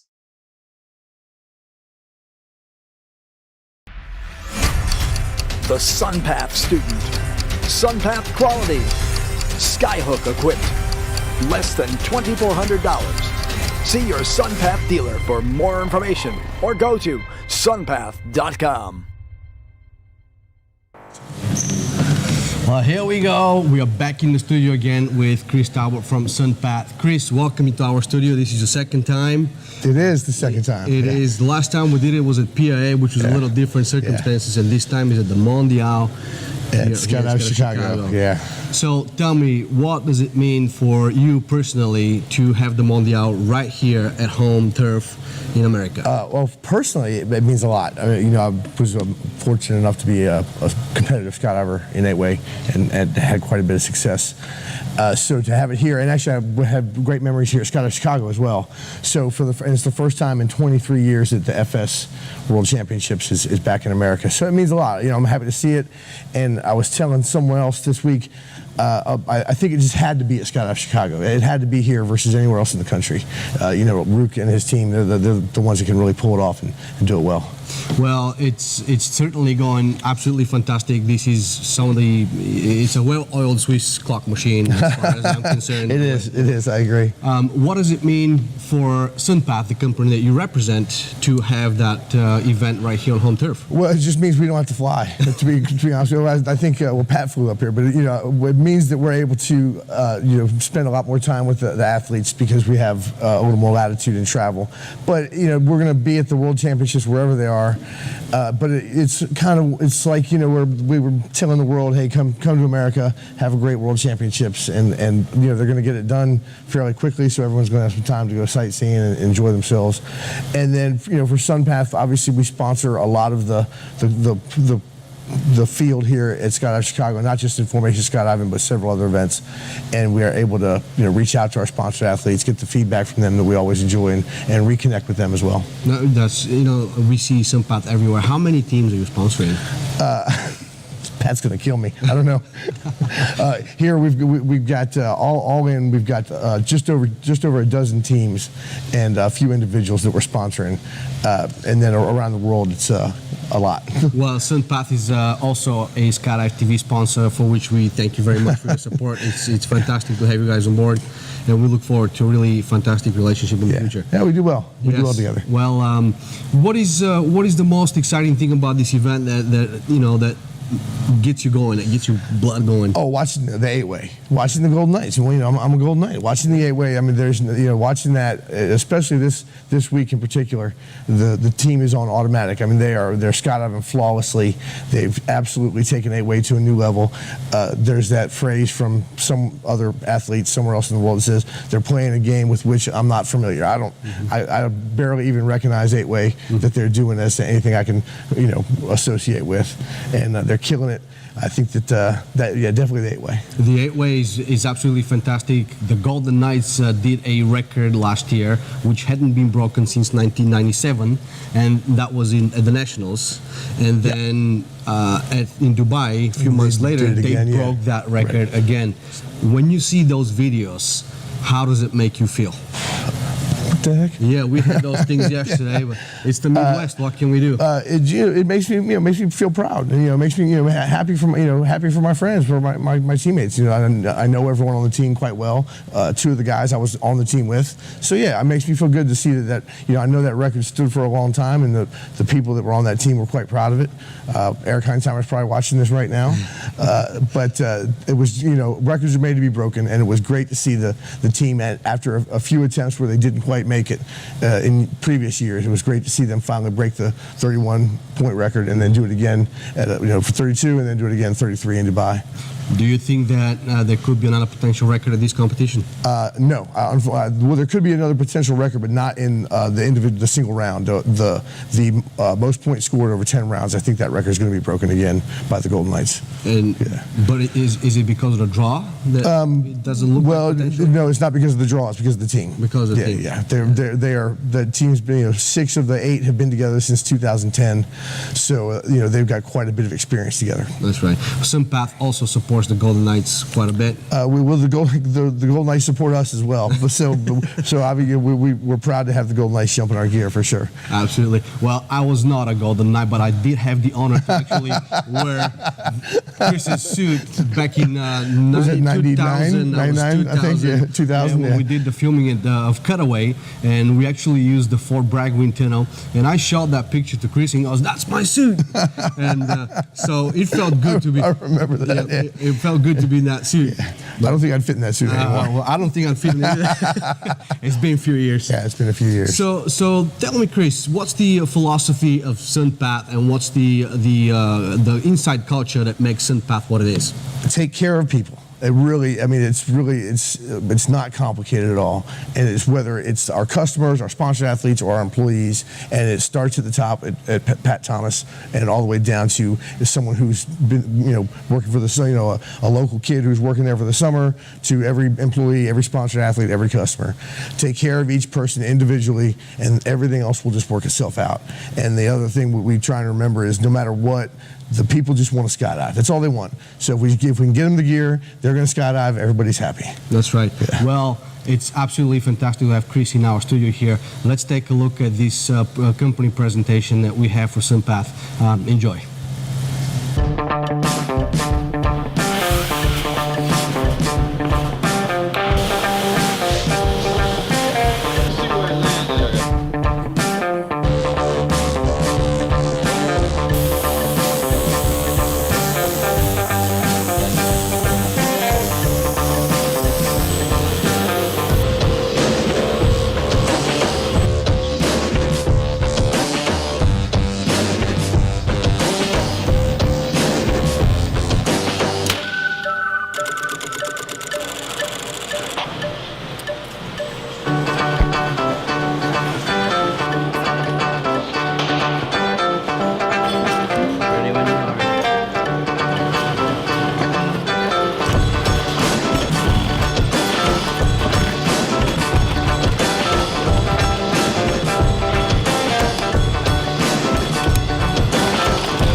That's it. This is how we do it.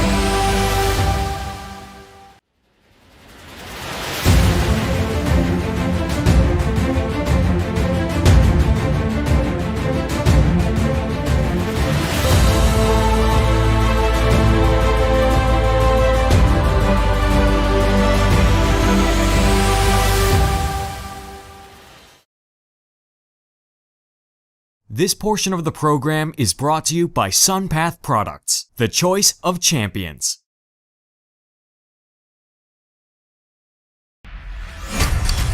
The SunPath student.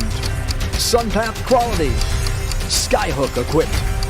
Less than $2,400. See your SunPath dealer for more information or go to sunpath.com.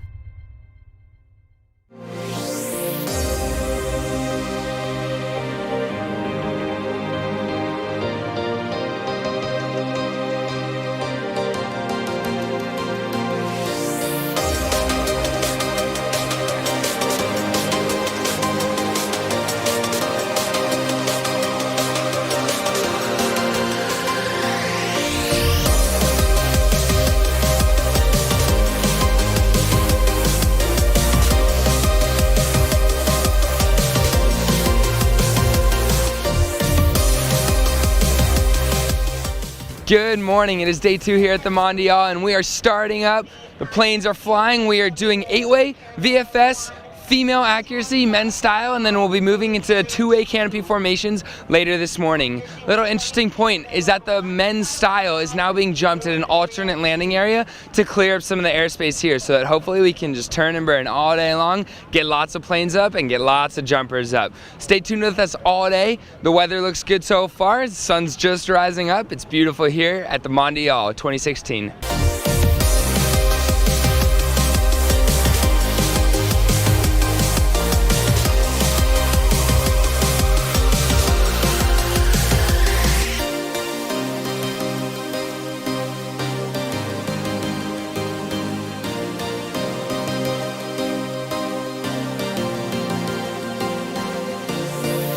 We're going to go from style to accuracy.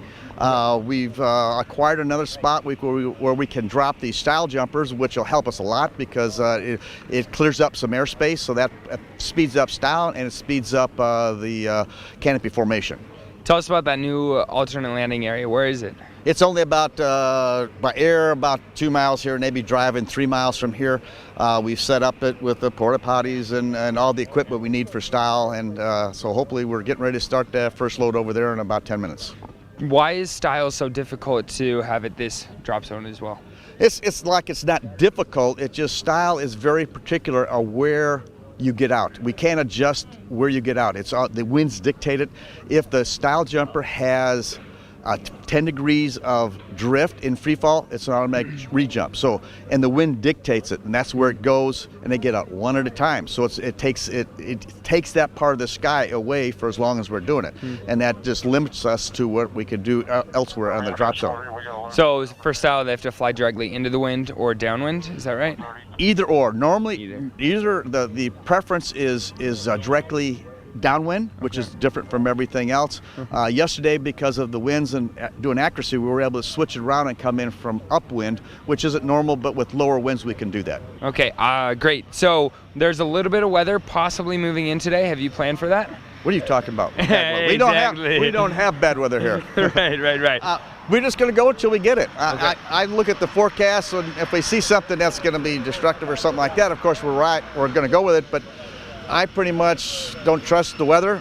Yeah. Prognosticators, I go out and go, is it raining? Bingo. You know, and we just react to what happens. We'll look at it, sure, for planning purposes, but we probably just, once we're rolling, I'm just going to go until it gets here.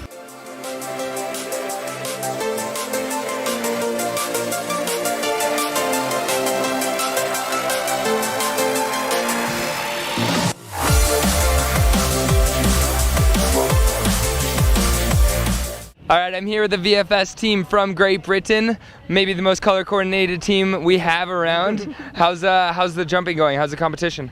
Yes, yeah, good fun, not bad. Yeah? We're doing okay. How long have you all been training together?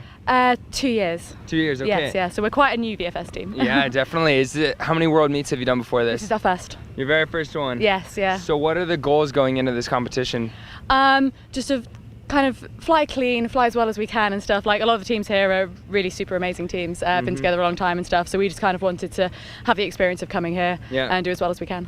What do you think of traveling across the world to go to a competition? It's amazing because we just love, jumping here has been fantastic. It's a lovely place to be and stuff. So yeah, we really don't mind the travel and trying new drop zones and stuff, so yeah. Okay.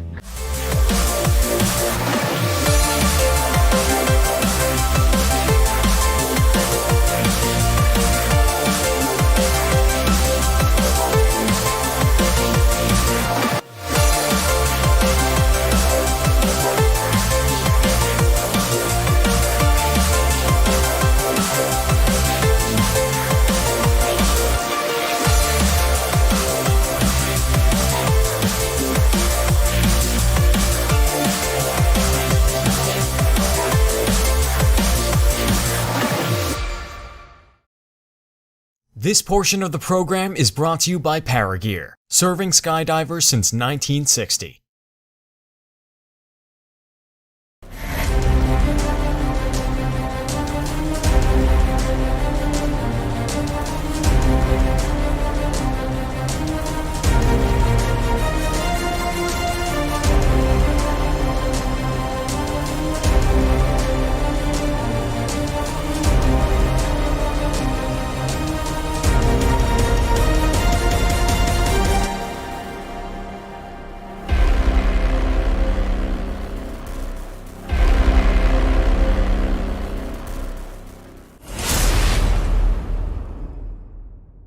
I'm standing next to the two-way Russian canopy formation team. It's your first jump of the competition. Are you ready? Yes, we're ready. How long have you been training? Not so much. Not a lot? But we're ready anyway. Okay, good. Is it difficult traveling from all the way across the world to the US for the competition? Not so difficult. Yeah? Not. How long have you been doing canopy formation yourself? Myself? Mm-hmm. 26 years. 26 years at it. Yeah. And how long is the team? The team almost 10 years. 10 years.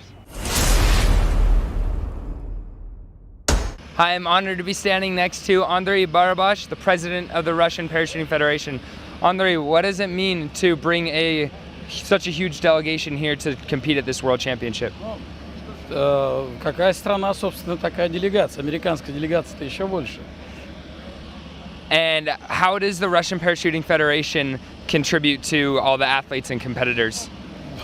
Как, собственно, любую федерацию, мы проводим сборы, финансируем через спонсорство там, и привлечение любителей спорта, там, почитателей, привлечение ресурсов для того, чтобы спортсмены могли готовиться, выступать на международном соревновании, показывать достаточно высокий уровень. Но по разным дисциплинам по-разному. У нас, если мы берем групповую акробатику, то мы сделали в этом году 350 прыжков, 400.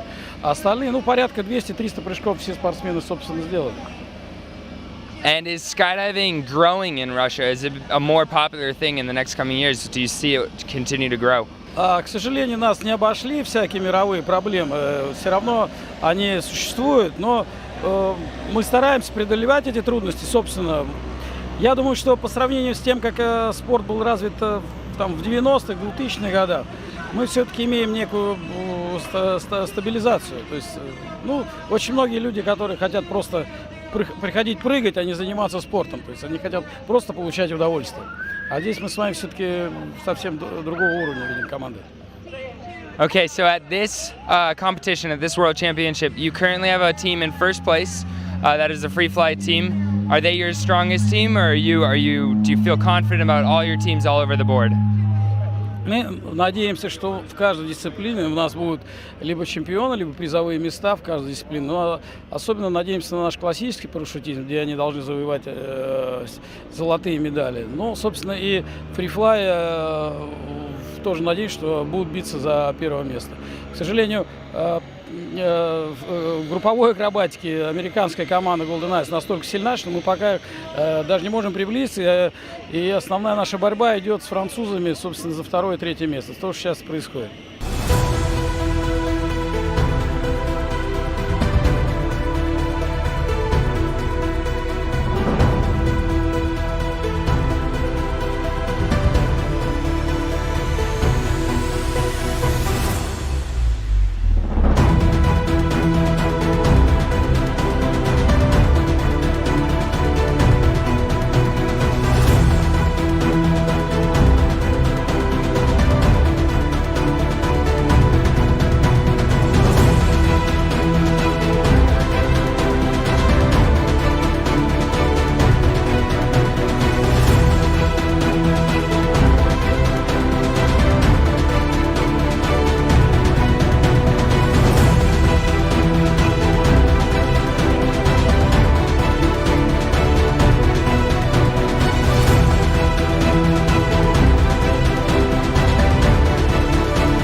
This portion of the program is brought to you by Cookie Composites.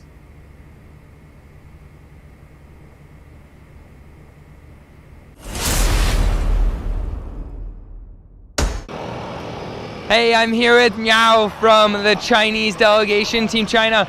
How many competitors do you have here at this event? Yeah, we have 19 competitors. 19? Yeah. And how many different disciplines, do you know? 3 disciplines. 3. Accuracy landing, 4 is formation skydiving, and 2 is CF sequential. Yeah. Okay, great.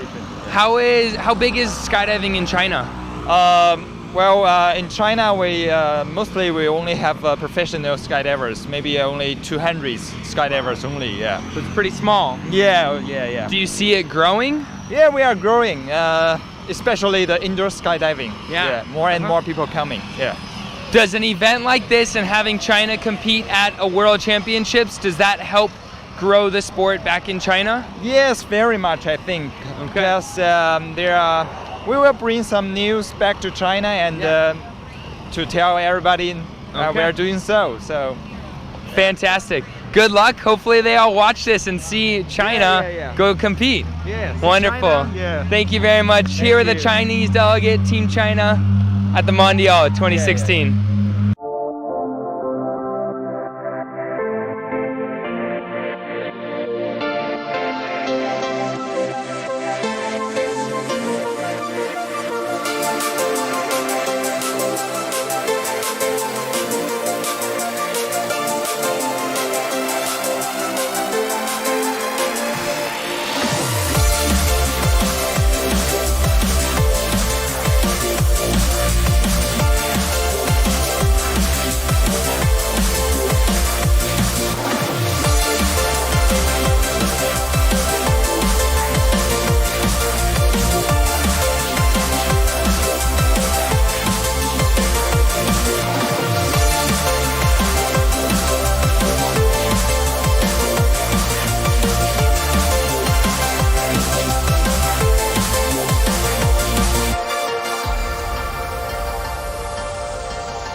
Behind me, the Golden Knights are preparing for their next 8-way FS jump. They're the current world record holder with 33 points in a 35-second jump. They were set that in Dubai, and then they held the previous record of 32 points and the record before that, which was an 18-year-long record. So they're just consistently breaking their own world records. We'll see what can happen today at this competition. You never know.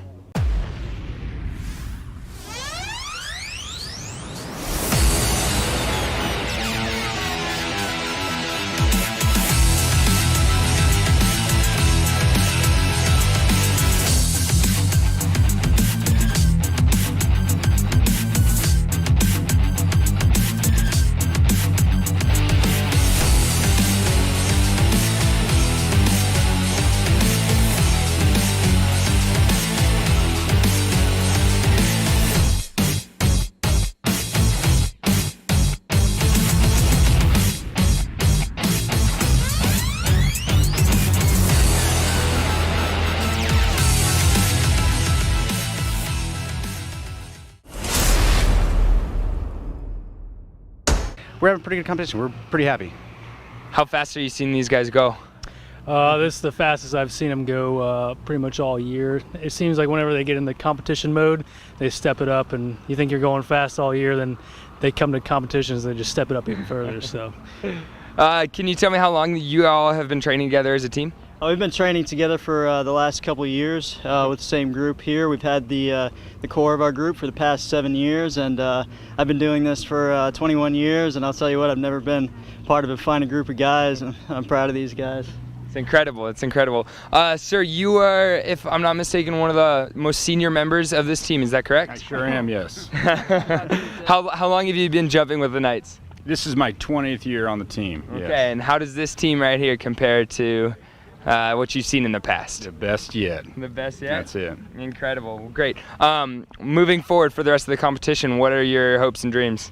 I mean, we just hope to get better and better. We're kind of shooting for a personal best average here. Okay. You know, we left training with some of the best averages we've ever done. We're just kind of trying to push ourselves further than we've ever seen. What are those numbers? We did a 24 average before we left. I think we might have done 24 averages. So, you know, we'd like to see something close to that in this competition. Okay. Yeah. Is this the team that set the world record in Dubai with 33 points? Yes, it is. Same lineup. Okay. And how are you feeling about the competition? Can we see a new one? I think what we were going to see is already passed. But again, we don't try to focus on those records individually. We kind of worry more about the 10-round average a little bit more.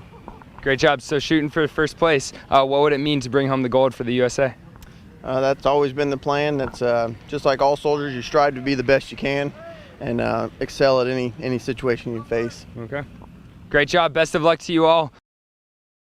This portion of the program is brought to you by Manufactory Apparel.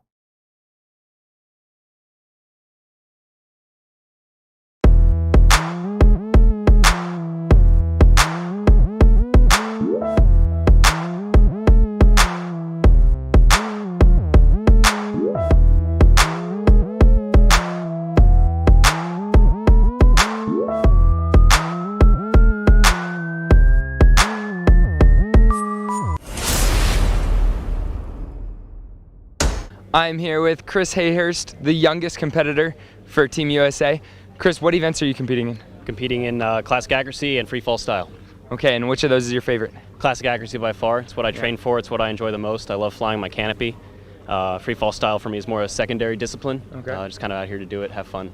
Yeah. And how long have you been training for this competition? For this competition, I found out I made the U.S. junior team back at the Collegiate Nationals in December, and training has been focused towards this meet ever since then. And tell me about your father. He's a member of the team as well, right? He is, yes. So my dad is a member of the U.S. men's style and accuracy team. He's been jumping for far longer than I've been alive, and over 11,000 jumps, so he's a fantastic coach, fantastic mentor, and great to get to jump on the team with him. How was it carrying the flag with him at the opening ceremonies? Oh, it was an honor to get to do that. That was probably one of the coolest experiences I've gotten to have since I started skydiving. That was awesome. Fantastic. Well, best of luck in the competition, men.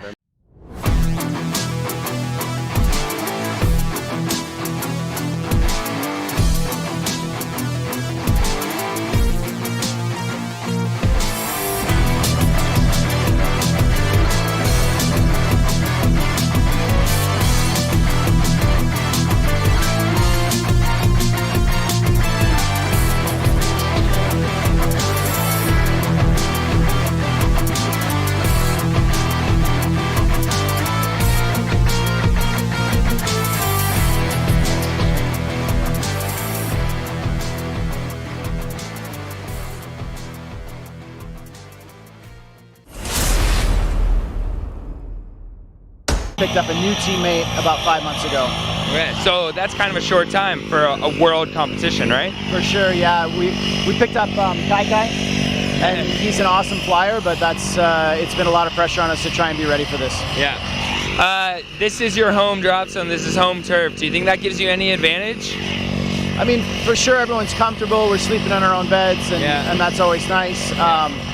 But I think for most people at this level, they've been to competitions, they've been around the world, traveled, they're familiar with this kind of environment. Okay. So with it being a Mondial and a very, very busy drop zone right now, is it difficult at all to focus on just your event when there's so many amazing other events going on also? Well, I think part of being a competitor is being able to tune out the other things or distractions or whatever might be going on around you when it's time to compete. But it's really nice for us when we have downtime to be able to watch the other events. And of course, we have lots of friends who are also competing and people we've known for years that, you know, we want to root on as they chase around the gold. Cool. Okay, so last question. Is there any goals of possibly a world record during this event?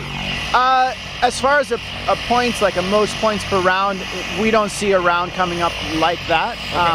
When, you know, obviously you never know, but normally when the draw comes out, if that's going to be an issue or something that happens, you can see it.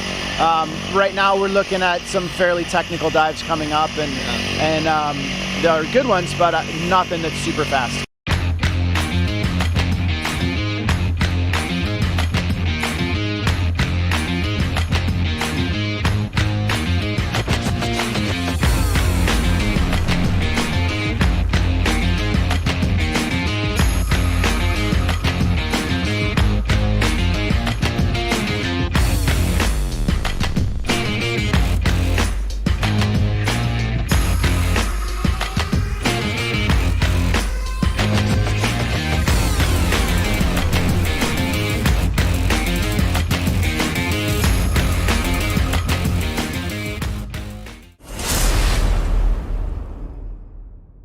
Who choreographed the routine? Anybody? All together. All together? Yeah? Wonderful. So what does this competition mean to you all? Have you been in world meets together before? No, that's the first time. That's the difficulty in France. There are so many teams. Yeah. Just to get in the French team, it's already super hard. Incredible. And then you have the access to the World Championship. So that's why we're already happy to be here.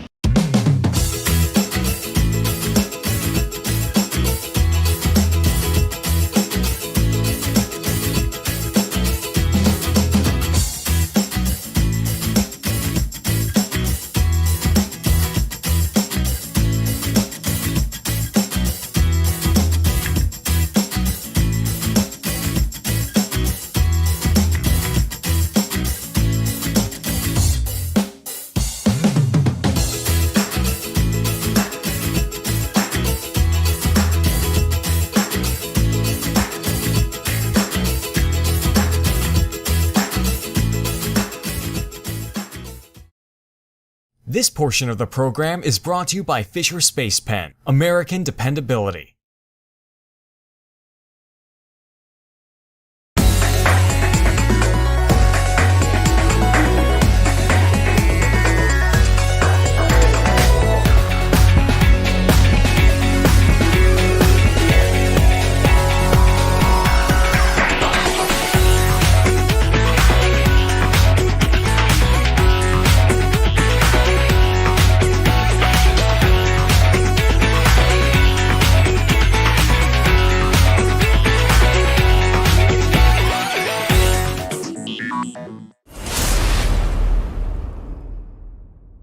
Standing next to the canopy formation two-way team from Team USA.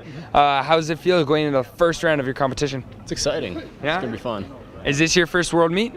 This is the first official world meet. We've done a World Cup, but never a world meet. So. Okay. And this is a pretty last-minute change for you guys, right? You only found out that you were competing very recently? A couple months ago. At the Nationals, yeah. And how is that? Didn't really change the way we prepared at all. Yeah, it's the exact same thing. It's just flying at its best with canopies. And filming it, what's your favorite aspect of it? Well, I get to follow them around, so I'm flying all the time too. So it's great.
James, tell me what you're doing.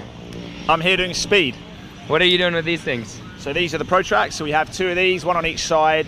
These record our speed in the jump. So it's an average speed through a kilometre. But you have 2 because if your body position is changing, then one could read high or one could read low. So that's why we have 2 of them. But I need to put the second one on. Fascinating.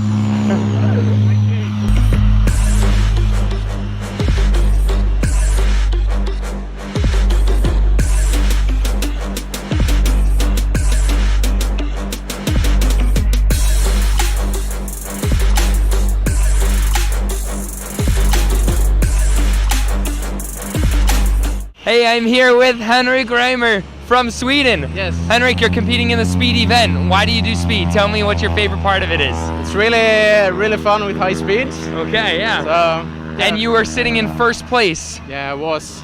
You Not were? anymore. Okay, what happened? No, because of we count different amount of rounds according to how many jumps we have done. Okay. And I got done out of boundaries for the last one. So, out of boundaries, what does that mean? It means that our 2 measuring devices, there's too much difference between them. So the Pro Track on your left and your right side? Yeah, exactly. So it's a 0 for the round? Exactly. Is that, how do you control that? How does a competitor control it? It's hard to control because there's really small things that you do in the air that can make a large difference in the result. Okay. So now I need to be more relaxed and more stable and get a good result this jump. Yeah. How is, what would bringing home the gold or any medal mean to you and mean to Sweden? It would mean really much to do that. I can't remember when Sweden got a gold, for example, last time in our World Championships. Mm-hmm. So it would mean a lot to me and to my country. Is skydiving on the grow in Sweden? No, it's about the same, and it has been for a couple of years. Yeah. But possibly with a medal here, or at least a good standing? Yeah, it could who knows? Boost popularity. Absolutely. Hey, I'm here with Randy Connell, Team USA. You're competing for speed. How's your competition been going? Well, my personal one's not been going as well as I'd like it to, but you know, hey, I'm here representing the United States, and I'm honored to be here. Yeah, you are representing the U.S. in an event that is not very broad in the U.S., Correct. Is that right? Correct, unfortunately, yes. Tell me more about that. Is speed growing? Where is it going? Well, it's certainly been strong in Europe for several years, yes. But it's never really caught on here. And which kind of confuses me personally, because it is the ultimate mind over body challenge. Because at the speeds we're going, it's all about being able to relax at speeds that are actually scary. And it's just cool. I love the challenge that doesn't matter who I'm flying with, what the scores are, each run is a contest with me. You know? What goes through your mind as you're going? How fast? Well, I'm not going that fast. Some of these guys are doing 500 kilometers an hour, which is about 310 miles an hour for the non-metric audience. It's and I've done that fast in training. I'm not doing it here. Okay. But at that speed, you really only have time to think about your basic body position and focusing on staying relaxed. This portion of the program is brought to you by NZ Aerosports, the creators of Icarus and Daedalus canopies proudly made in New Zealand.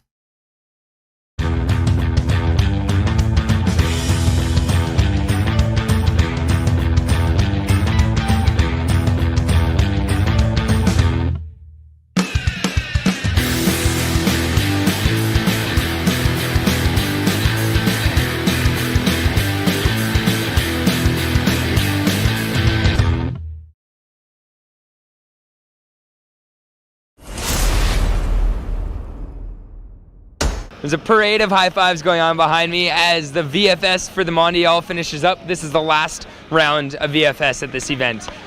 France and Canada are fighting right now for second place. Canada is in third, only 1 point behind France. So the US is sitting on top, but this is still very much a competition into this final round of VFS.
Oh, that was amazing. Oh, nice.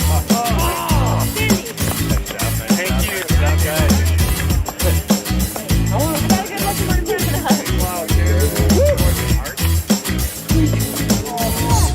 Hey guys, you just finished up the last jump of the competition for you.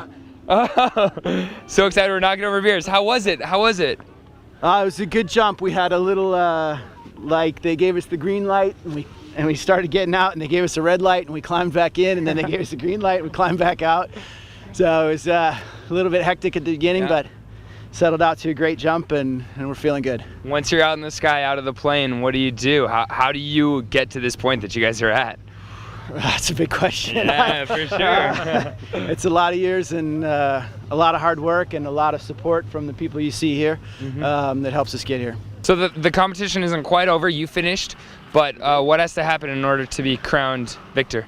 Well, we feel good about how we did, but of course there's judges that say whether or not we're right. Right. So once that official scoring is released and posted, then it's over.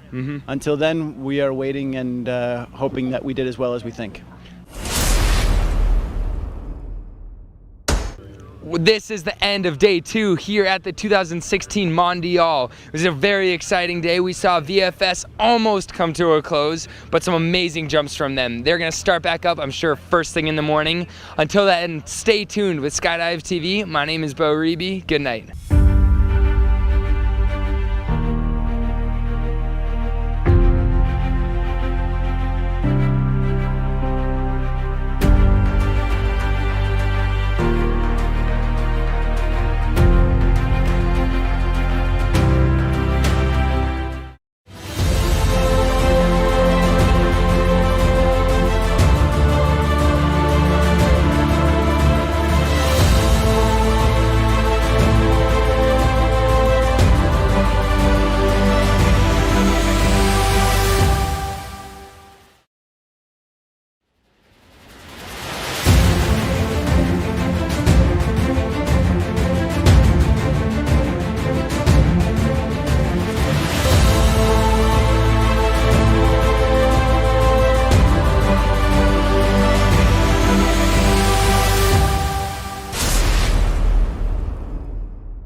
This portion of the program is brought to you by NZ Aerosports, the creators of Icarus and Daedalus canopies proudly made in New Zealand.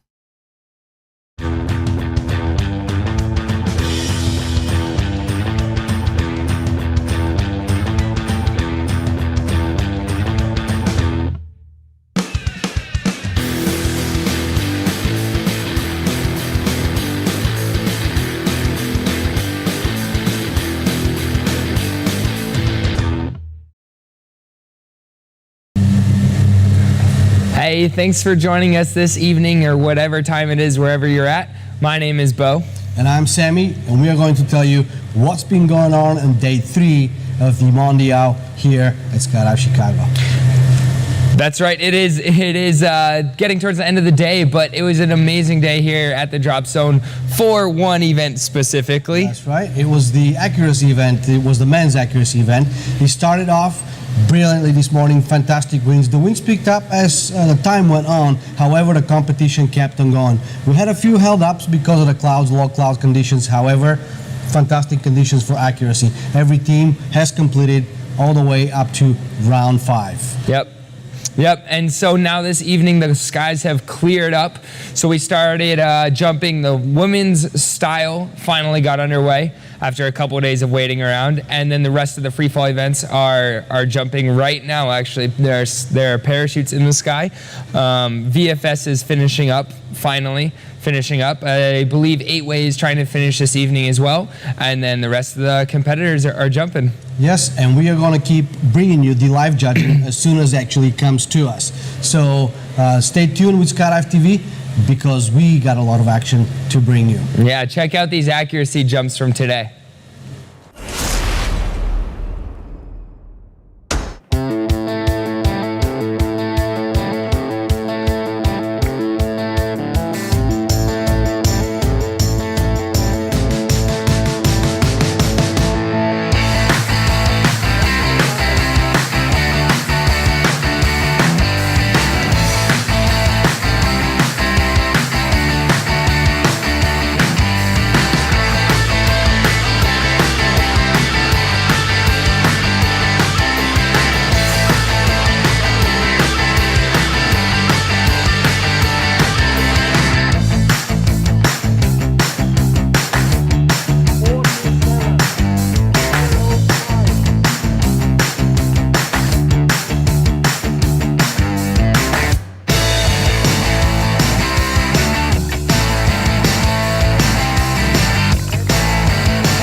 This portion of the program is brought to you by Paragear, serving skydivers since 1960.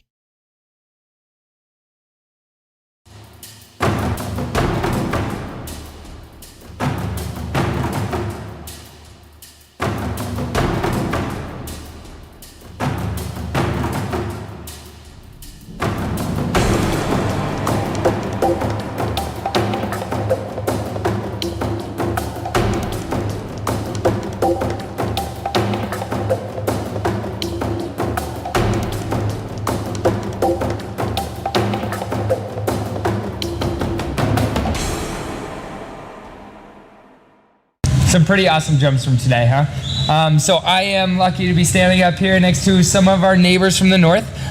We have the head of delegation for Canada, Andrea Greening, and a member of the technical safety committee for the CSPA, John Davies over here. First off, Andrea, tell me a little bit about the Canadian delegation. How many competitors do you have? We have 35 members on our delegation. We've got Team Evolution competing in VFS and in FS. We've got a freestyle team, men's accuracy. We've got one woman competing in women's accuracy, 4-way women's FS, and 8-way. So 35 members in total. So you're all over the board, huh? Yeah. So the season up in Canada is probably pretty short. You guys have a hefty winter. Where does everybody get their training in? Well, it's difficult, and a lot of our teams are spread across the country. You look at a team like our 8-way team, and we've got people in Alberta, Manitoba, Ontario. We even have people living in the States. So, you know, they try to get their training in between probably April and the end of October, but most of them have to travel south in the winter to places like Arizona and Florida to train as well. Yeah. So you said Team Evolution is doing both 4-way, FS, and VFS. That's right. How amazing is it that It's you really have amazing. a team that does both? Yeah, it's a team we're very, very proud of. Yeah. Martin, Ben, and Vincent have all been my coaches in the past, so I'm extremely proud of them. And the guys put in a lot of hard work, and yeah, we're really proud. They were actually the first team in the world to compete in both disciplines, and they did that in Dubai. And they made it known to the IPC, and the IPC actually had to rewrite some of their requirements and rules to accommodate them, because it never happened before. Wow. It's so impressive. It really is impressive, and they do well in both. It's huge. These guys are waking up in the morning for VFS in the morning, staying up all day, and then switching into FS in the afternoon. And most teams, I mean, they do one chunk of the day, and then they go rest or whatnot, prepare for the next day. This team does one chunk of the day, totally switches their mindset from horizontal to vertical, and then continues competing. Yeah, but they're ready. They are. Oh yeah, they're fantastic. Well, the Canadian VFS team, what place did they just get? They got a silver. Yeah, congratulations. I think to still them. unofficially, but it's looking like It's that. fantastic news. I just want to say that Martin LeMay and Benoit are both competing in the World Canopy Piloting Championships as well. So they're not only fantastic free fallers, but they also fly canopy better than just about anybody. Yes. Okay, so can you tell us a little bit about how the Canadian Sport Parachute Association goes and supports your delegation? They support us with registering our team through the national teams and coaching committee. Okay. They help us with a lot of information from the organisers require. We receive uniforms from the organisation. We're only two employees in our office. We're a very small organisation of about 3,600 people, members. And everything else is volunteer. All committee chairs and people on committees are all volunteers. So, and they put in a phenomenal amount of time. Are you a volunteer? I am a volunteer. Yeah, it's been great. Are you enjoying the position as head of delegation? Yeah, it's been good. I mean, I've gone to 2 world meets previously as a competitor, and this is my first time as a volunteer in the delegation. And I'm learning so much because I have an FS background, and I'm having to delve into the rules for canopy formation, and we have 2 teams in canopy formation too that I left out last time. But trying to pay special attention to all the athletes and watching their events, and it's been very educational for me. And I'm so really we're at a enjoying it. Mondial where there's so many different countries and competitions, right? Disciplines. What are you learning? What kind of stuff are you gathering from other countries and maybe their delegations, and what kind of stuff it's been a big both help. of you pick up on? Yeah, I'm a novice as a head of delegation, as I said, so I'm counting on people that have coached me in the past and other heads of delegation like Kirk Verner and those guys to give me some tips on how to help out my team. I certainly don't want them to suffer because I'm a novice in the position, and so everyone's been great. And, yeah, it's been fun. For me as a competitor, I'm meeting a lot of people I've met in previous competitions. This is my 6th World Championship. Yeah, it's almost like a boogie. It's all, really. well, not really a boogie. No, but where you see the same people all the time. You know, we're all competitive within our own groups, but we're all supportive of each other. And I get a tremendous amount of support from other teams and competitors, and you know, we critique each other, and it's in a very friendly manner. But at the end of the day, we are competitors. Yeah, that's for sure. It's cool that there's that community of support within skydiving while maintaining a professional and competitive outlook on it. So Canada just held the World CP Championships, Canopy Piloting Championships, and last year was the World Canopy Piloting Cup. What do you think's next for Canada in terms of world meets? I don't know. I don't know what they have in the works. If it is, it's probably going to be at Farnham. Parachuters of Nouvelle Air, where we were just at. Nouvelle Air, and they really, because they're such a competitive group of people, and they really embrace competition, I would think if something is going to happen, it will happen there. And they have great facilities there. So. We were just there. It was an amazing time. The LeMay family and Martin specifically definitely took care of everybody there. It was incredible. Do you think that what's your strongest events in this competition? What are you most looking forward to, or maybe what do you want to be surprised by the most as a head of delegation, just looking at the competitors rather than participating with them? Well, for Team Canada specifically, obviously we're super excited about Evolution's position in VFS. Definitely looking forward to seeing how they finish at the end. In my heart, of course, I'm looking forward to the four-way women's results. I was on the four-way women's team for Canada previously, and all 4 women are spectacular competitors, and so they're the ones I'm really cheering for in the background, and looking forward to seeing how they do. Awesome. I want to see them on the podium. There you go. Well, is there anything you guys want to say to any of our viewers about Canada right now? Come try the maple syrup, perhaps. We actually brought some down with us. Come by the tent, maybe we'll serve some maple syrup shots. Wonderful. Thank you both very much. Andre Greening and John Davies from Canada, Team Canada. We are here in the Skydive TV studio. It's our evening broadcast. Stay tuned with us. We're going to bring you lots more action throughout this competition. Things are picking up. Tomorrow morning we'll be back live at 9 a.m. Central Standard Time.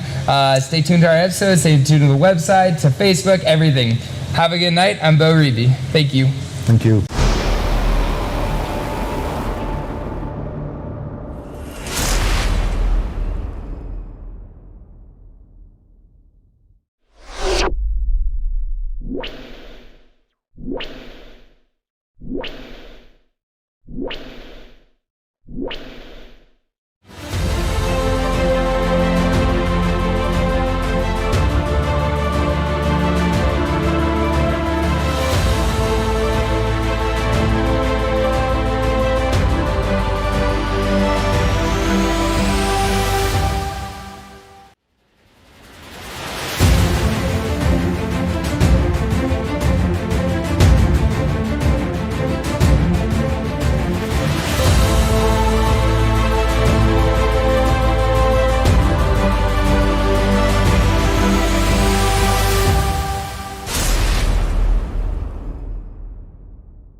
This portion of the program is brought to you by Paragear, serving skydivers since 1960.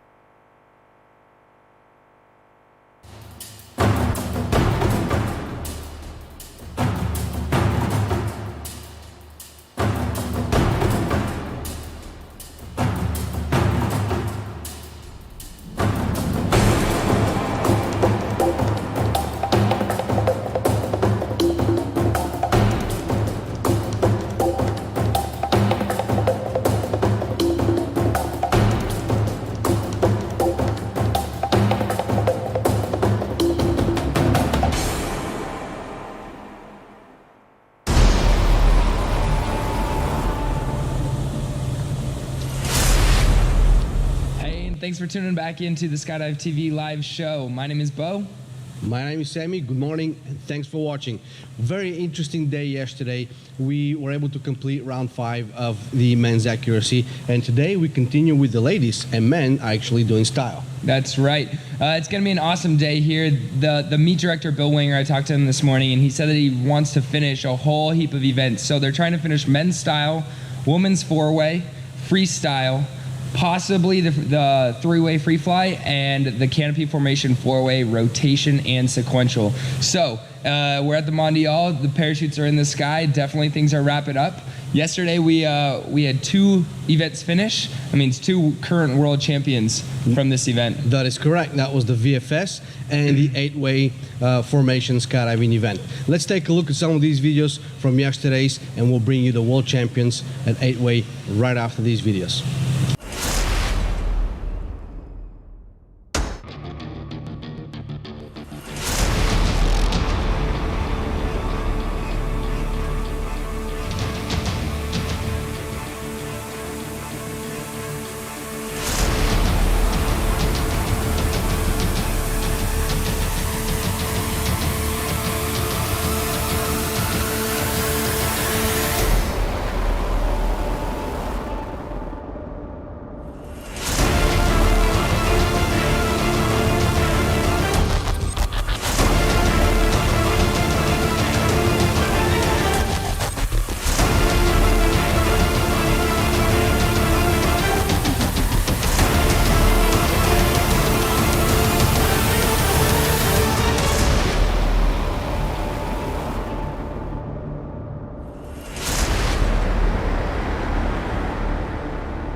am very happy to be standing here with the French 8-way team. They just finished their last jump. How'd the jump go?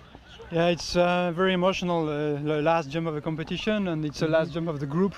Okay. So it's more than just a jump. That's beautiful. It's much more. Yeah. That's amazing. How is the competition? How is it jumping with this amazing team? Yeah, it was not a very good competition for us because we were not as the level as we expected to. Okay. But we are second place, and it's a good place. So we are very happy. And the Golden Knights, we have to congratulate them because they are very, very, very strong. It's probably the best team of history.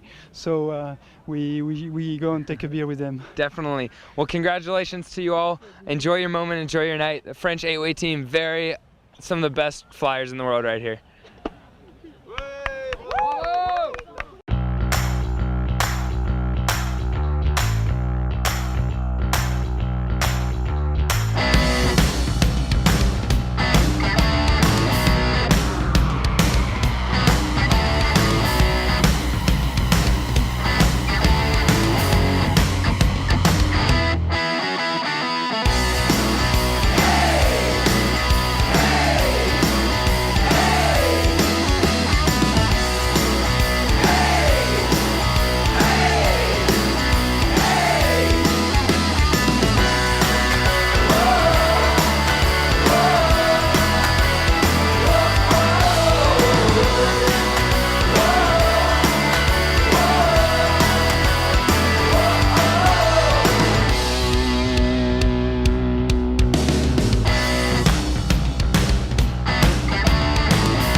I'm with the Russian 8-way team that just finished their final jump of the competition.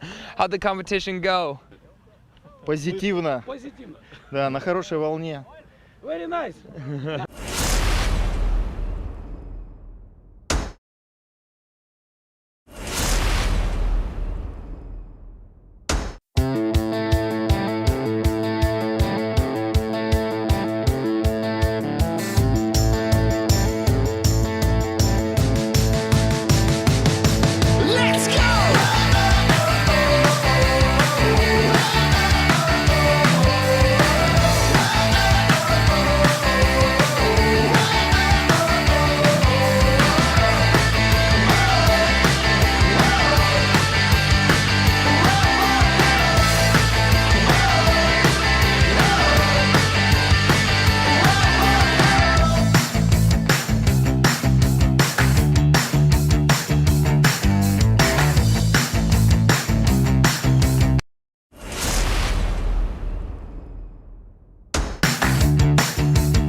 This portion of the program is brought to you by SunPath Products, the choice of champions.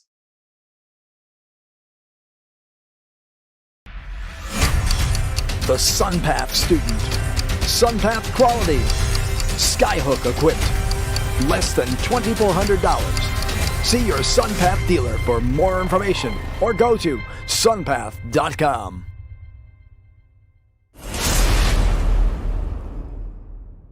We are back in the studio here at the Fort Mondial with the new 8-weight champions, the U.S. Parachute Army team, the U.S. Golden Knights. Congratulations. Thank you. Well, some interesting facts here. The Golden Knights were world champions in 1997. And then from 1997 until 2012, there was a 15-year period where the Golden Knights didn't quite make it up into the ranks. However, the 2012, 2014, and 2016, that's 3 times in a row, the Golden Knights are the world's absolute best 8-weight team. Matt, you were on that 1997 team.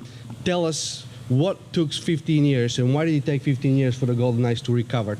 During those 15 years, we had a high turnover rate. A lot of people were only allowed to stay 2 or 3 years. But also during that time, toward the end of that time period, we were able to get permanent slots on the team. And if the Army realized that it takes many years of dedication and training to forge a world champion, and they were willing to invest that time in us. Well, obviously because you were on that 1997 team and then on the 2012, 2014, and this time around, how much dedication and effort does it take to keep a team of 8-weight together? It takes an uncommon level of dedication. Even when it's your job, you have to wake up every day, and it takes a special breed of guys to be able to put forth that level of dedication every day, and this team has it. This team has it. Now, here we are, the champs again, the 3rd time in a row. Guys, what it took to get here? Every world meet cycle is a little bit different, but we've found a recipe for success and trust in each other. We have a training program that works, and we have a system where we bring new personnel to the team to try and ensure that we stay, winning in those 2-year cycles. But like Matt said, it takes an amazing amount of grit and determination to be able to fight through those tough summer months in June and July, when sometimes some of those days you're just praying for rain because you don't want to jump anymore, and you have to dig through that and keep your set sight on each world championship and work 2 years for 500 seconds of work at the end. That's right. Now, you guys competed at the Nationals last year, and you broke a record, which was not broken from 1997. Can you tell me some of the details about that and how did it happen? Well, we were fortunate. Sometimes it's luck of the draw. You can be the best trained you can be, like Drew and Matt were saying, and just be prepared for the best. And but sometimes it's the luck of the draw. And luckily, round 1, a fast sequence came up, and this team actually has had several opportunities over the last few years to break a world record, and we always came up short. And I think just so many times that happened, everyone just kind of was like, nah. Let's not make a big deal about it. Don't expect to get it. And we went out and just no pressure. We felt confident about winning nationals anyway, so we're just like, let's go have fun. And we landed, and next thing you know, we did it. It's a record. Well, that was absolutely fantastic. We were there watching you guys, and the energy was phenomenal, knowing that hadn't been broken since 1997. But then something happened again. Was that the luck of the draw because it happened again 2 months later?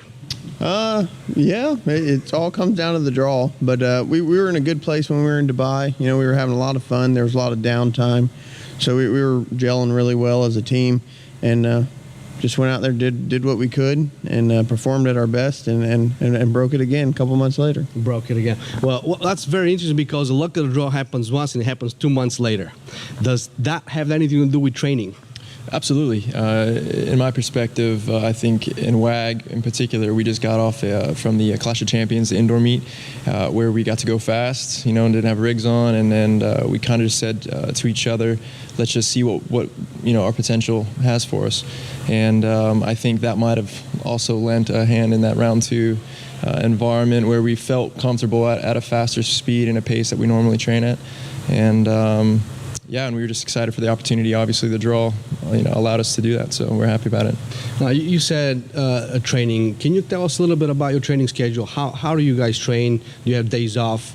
How many jumps do you train per day? And just a little bit about what you guys do to prepare for meets like that. Yeah, it's actually pretty basic. Throughout the year, we do anywhere between 10 and 12 jumps a day, Monday through Friday. We usually get an early start about 6:15 in the morning, try and take off right around 7.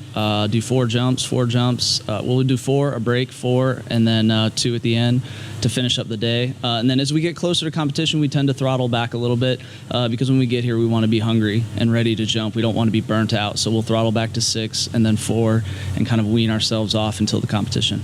That's a very heavy training schedule. How do you guys keep yourselves up in shape? Do you have any special ways to sustain that amount of training? A lot of us take physical fitness pretty seriously, and you'll see before every jump, you'll see guys, they have their routines. They warm up in different ways. We stretch out, we'll go run a lap around the airfield or something like that, and a lot of these guys are really active in weightlifting as well, and just trying to stay as physically fit as possible. And because at this level of competition, if you're not physically fit, it's going to make it a lot harder. So it's a serious aspect of our sport for sure. Absolutely. Matt, I have a question for you. You've been on the team for many years, and from what I was told, you look exactly the same as you did back when you started. What's the recipe for that? Work out and moisturize. Work out and moisturize. See, you guys do what Matt tells you. You might look as good as he does for that long of a period of time. Well, I wanted to say thank you very much for being here. Congratulations on your title. Thank you. And we want to show you guys those record-breaking jumps. And before we continue, congratulations on a new record, which is the most jumps, actually the most points scored for 10 rounds in a competition. I believe that will be recorded, correct? Yeah, 239 points. Unfortunately, it's not an official record. We were chasing that 24, and we came up just inches short of the 24 average, but that gives us something to look forward to for U.S. Nationals in a couple months. There we go. They're going to go back into that training mode, and we're going to see the Golden Knights at the U.S. Nationals just a few months away. Meanwhile, enjoy those jumps that they broke record after record, and you will see also the final jump of this competition. Stay tuned.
This portion of the program is brought to you by Manufactory Apparel.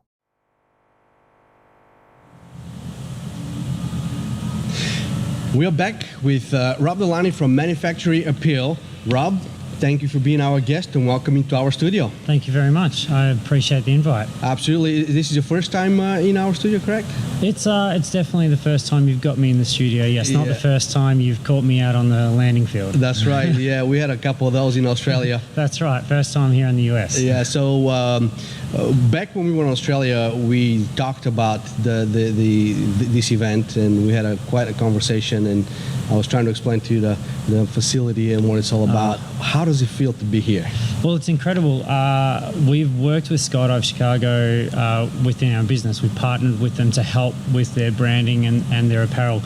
And I always heard the stories, great friends with a lot of jumpers here, but to be here is something else. I mean, I came from working with Skydive Dubai, but this place is incredible. What strikes you the most? There's a real skydiver community vibe here. Obviously, we're open to the public and the spectators can come on through, but the level of history as well, like that Rook's dad built this place, and you hear the story and you read the book, and you know Rook and all of his achievements and his world records, and it's just what's been set here. Feels like a real legacy to the place. Yes, it does. It's absolutely fantastic to be here. Now, you also competed in this event with Full Tilt from Team Australia. I did. And how was the experience? I think round one was more nerve-wracking than I'd ever thought it would be. Yeah. Probably not as nerve-wracking as being here with you. Oh, come on. But no, look, it was our first world meet. We're really happy to represent Australia. And we came into the competition with our other teams, and we had a few goals like every team does, and we got 2 out of 3 of those goals, and we didn't make the top 8, but we were very happy, and we're looking forward to seeing that finish up today. Yeah, where did you place? So we placed 11th out of 15 teams, but we did manage to come as Australia #1 now. Yeah, so is that a motivational stepping stone for you guys? Well, I'll tell you what, straight after we found out that, we went back to the room and started briefing the next 2 years of what we're going to do. Already. So you didn't waste any time. We certainly didn't. Okay. And do you mind sharing some of these plans with us, or they are secretive? Look, there'll be just. If there's a competition around the block, we'll more than likely be rocking up. That's fantastic. Well, also, Rob, you rebranded your company from manufacturing sketches to stitches to apparel. Yes. And you've provided a lot of the branding here at this event, including the Skydive TV shirts and our jerseys. And thank you very much for being our sponsor. Thank you. Highly appreciate it. Why did you decide to rebrand the company? So the rebrand we found it was like an evolution of our company. When we first began, it was from sketches to stitches, because what we wanted to highlight was the ability to make custom designs at a very small quantity. A lot of people are always faced with the issue of, I've got a new team, I've got a new business, and we need 10 t-shirts. How do we get the same quality as a large scale player like Nike, or someone really out of the box, someone who's doing so many 10,000 units? They have professional designers, they have a whole working team. My wife and I started the business, and we wanted to make it very clear, from sketches to stitches, whatever ideas you had. But now as we've grown, we've gone from jerseys and hoodies and caps and promotional items, we're now into apparel. Yeah. It is like, we thought, well, what better way to say it than manufacturing apparel? Now, we're still very much in with promotional items and luggage and the jerseys, but we want to show that your custom designs can now go on a far bigger variety of products. Yes, and you started the company what year? So it was the very end of 2013. We registered as a company in March 2014. And in the last 2.5 years, the company has pretty much exploded on the market. Well, how did that happen? When it comes to an event like this, we really see the results. We've been incredibly lucky to team up with people who are trying to push the sport forward. I think in the back of our minds, Shelley and I, who have been skydivers for a while, obviously, I think we're coming up to our first decade soon, we want to see the sport push forward. We also came from a background of working for companies who were heavy in the surfing industry and skateboarding industry. And if you look at them, you know, they were big. They were these rebellious sports in the 60s and 70s. 40 years, 50 years later, they're going into the Olympics as completely commercialized sports. Correct. People who don't surf and skate have this massive need to be a part of these brands, and we were just like, hang on, we've got the coolest sport in the world, what's going on? How come we haven't got there? So well, you mentioned the word brands, you know, so these sports obviously have a brand. What does skydiving need? Do you think that skydiving needs to be a brand? I think that skydiving needs to open up to get the general public to understand the lifestyle. I think that what ties surfing and skateboarding and people who have nothing to do with it is their need to be involved in that lifestyle. Look, I didn't grow up near the beach at all, but I surfed from a very young age because I wanted to be part of that lifestyle. So I think it's not so much like we've got brands all over the place. Just at this event, we've been lucky enough to work with, well, the hosting Drop Zone, the Drop Zone down the road. Yes. Then we've worked with the with Sunpath and PD, and they're the manufacturers, they're sponsors, but also, you know, they've got the products for sale. Then there's the teams and the delegations, and we've managed to work with all of these, and we're talking about a large company like PD, and then a small team that's got a delegation of 4 people. So there's brands all over this place, but it's about connecting that lifestyle, and that's really where we've been lucky to work with people like yourself, who are trying to get the lifestyle image out there to the general public, because that's when the synergy will happen, and we'll have a really, you know, spectacular watching and visually dynamic sport. Well, this is our goal, as you know. So thanks with our collaboration with manufacturer and your company, it's been a very fruitful relationship, and I think that collectively we can definitely take this to a different level. I think so. I mean, that's what we want. Yeah. And what's how many people do you have in your company currently? In our team, look. My wife and I, and then we're lucky enough to have, well, an amazing, very small team. It's 5 at the moment. It's 5 people. You know, we have, and it's a remote.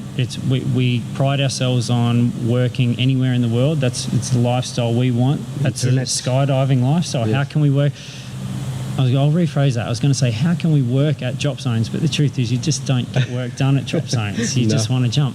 But it's, you know, we have a remote working team, and they're from Florida, South Africa, the Philippines, and we're just so happy to keep everyone going, and it's great. Yeah, small team, but very efficient, I think, or trying to be. And that's I think the key to success, because we are the same way, small but efficient. Now, on the other hand, you know, you managed to grow manufacturing to what it is today. Do you have a distribution partners in each country, and if so, who is in the US? So we've been extremely lucky to work with Sunpath, and how this came about is our number one selling item, our jerseys, managed to make it over here, and you know, by word of mouth, which is actually how we've probably built to this level. It's always been word of mouth. The truth is, we haven't had time to design posters for parachutists or something, and I'd love to, but we just haven't had time. So word of mouth ticks us over. Fell on the lap of the guys at Sunpath, and they approached us, and then we started working together more and more and more, and then we just met up a few times. We saw them in Australia at the symposium there. We're coming over to February to the symposium, and now that, you know, we're basically going to in 2017 release that there'll be our US dealer, that any orders, just we'll have them as our biggest dealer and partner. Which is amazing, because this is where the home of skydiving is. Well, congratulations. That's a huge leap forward for manufacturing. It's brilliant. Thank you. Yes. Well, is there anything that you would like to say to anyone who's watching this? I'd definitely like to thank the Australian Parachute Federation for bringing us here for Full Tilt, and to all the other teams, the small teams, the competitive teams, and the fun non-competitive ones that keep us going. You know, the guys in Alabama who are going, you know, just got 100 jumps and still want to wear the product. And then to everyone who's partners with us, we really appreciate it, and we're very open-minded to pushing this industry and our products forward for the benefit of skydivers. Well, there we go. Well, thank you very much as well for your support and supporting Skydive TV. Thank you. and the time that you spent with me here in the studio to get to know you and learn about the company a bit more. So there you have it, Rob from Manufactory. If you do need t-shirts and or jerseys or anything about your brand, this is the man. Thank you, and the Manufacturing. Thank you, Skydive TV. Stay tuned, guys, because we've got a whole bunch more stuff to bring you. As soon as this broadcast is over, the live judging will continue. So don't go anywhere. Enjoy.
This portion of the program is brought to you by Fisher Space Pen, American dependability.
Good morning, you're watching Skydive TV. My name is Bo Reby. We're out here at the Accuracy Tuffet on the morning of day 3.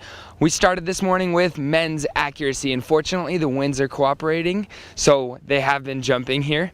There are high clouds though, so the rest of our competitors are sitting on the ground until hopefully those clouds clear. The one nice thing about accuracy is that they only need about 3,000 feet at an exit altitude, and then they're going to come down and land on the tuffet. The rest of the competitors need upwards of 10, 12, 14,000 feet of clear airspace. So this morning we're jumping accuracy. Later in the day, once it clears up, we'll get the rest of the rounds going. Stay tuned with us here at Skydive TV. Good morning.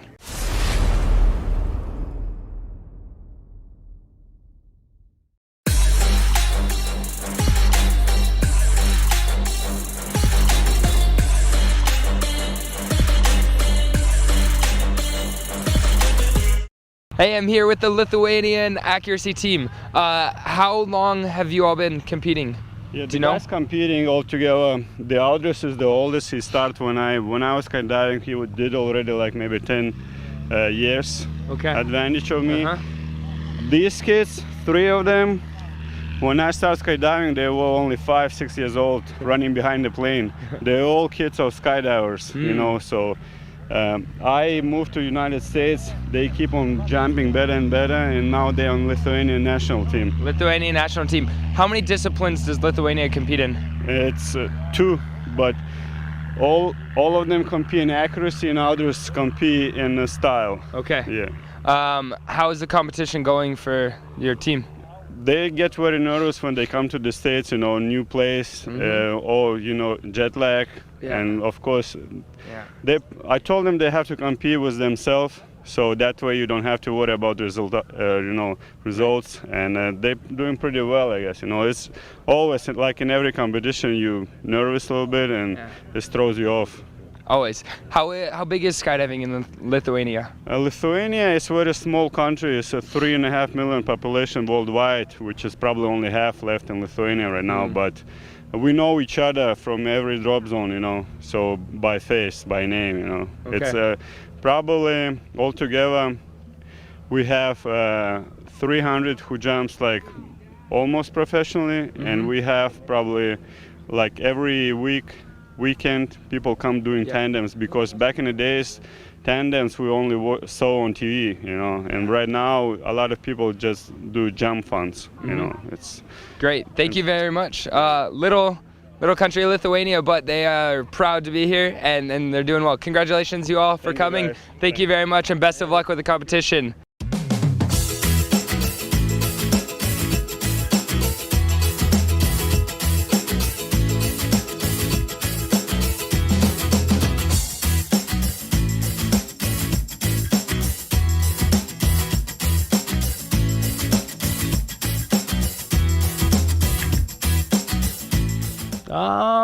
It's okay, not as good as I wished, but well, not big problems.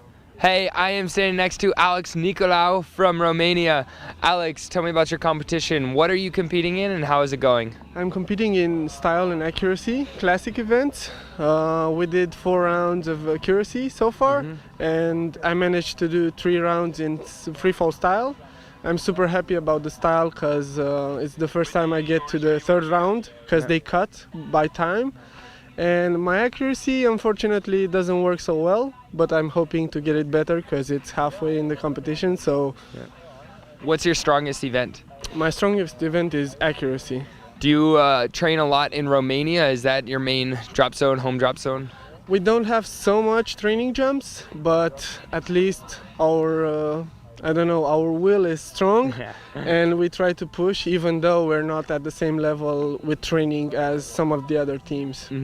Tell me about parachuting in Romania. Is it very popular and very common? It's starting to grow. It was a bit back in the days, but now it's starting to grow. Technology and equipment and everything is starting to be at the same level as US or other countries, Cool. And it's growing. We have private drop zone, we have a state air club that's sending us to competitions. So it's a little bit of both, so you can do anything in Romania for skydiving. This portion of the program is brought to you by Cookie Composites.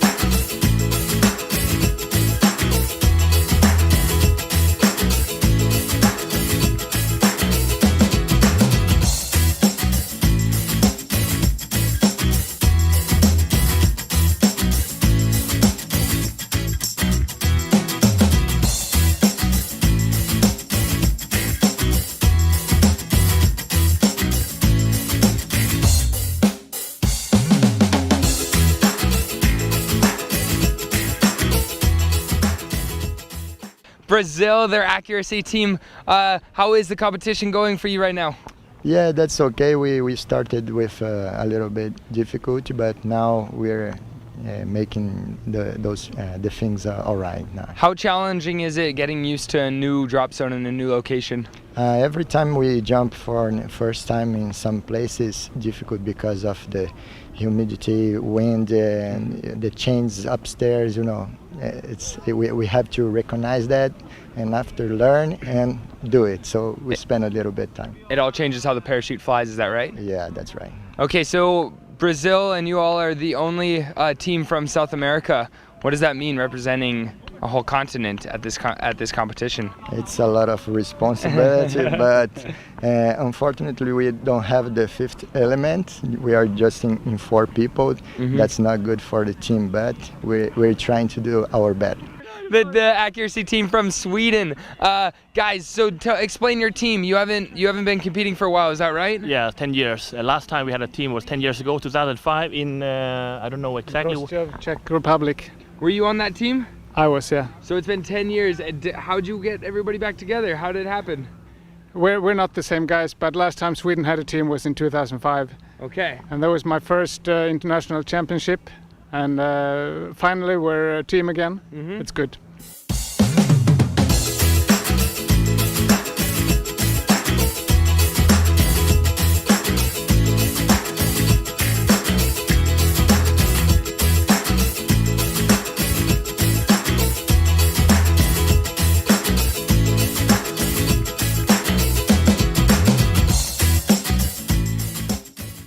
Hey, I'm here with the men's accuracy team from Great Britain. How long has your team been training for this competition? Well, we've all been doing accuracy for many, many years. As a team, we've just been training this year. Is it difficult coming over to a brand new drop zone and competing for a world championship? It's always difficult, and we just make life more difficult for ourselves. Okay, so tell me a little bit about the Commonwealth Cup that's going on with Canada and Australia. Yes, it's a couple of years since we won that, so they seem to have lost the cup as well. But it gives us a little bit of rivalry and a bit of interest between the English-speaking nations. So. Yeah.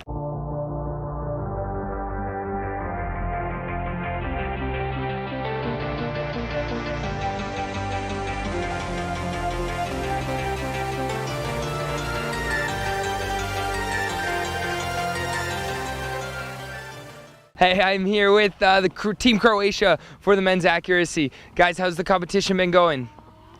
Going great for us. Yeah? Yeah. What's your goals for the competition?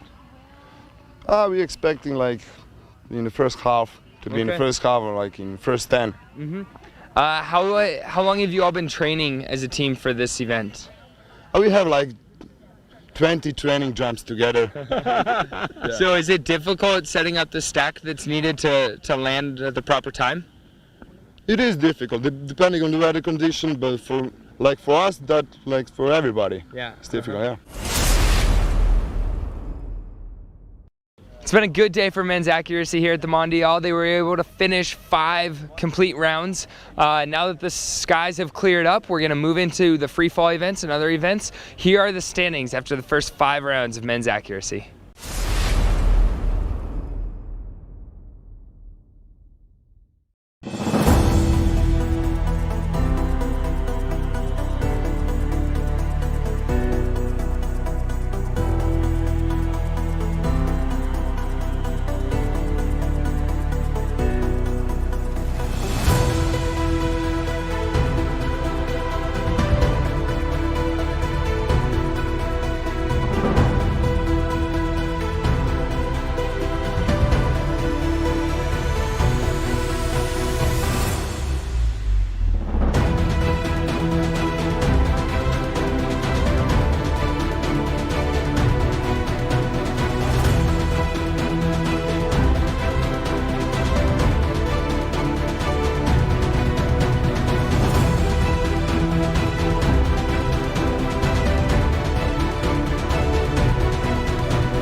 This portion of the program is brought to you by Manufactory Apparel.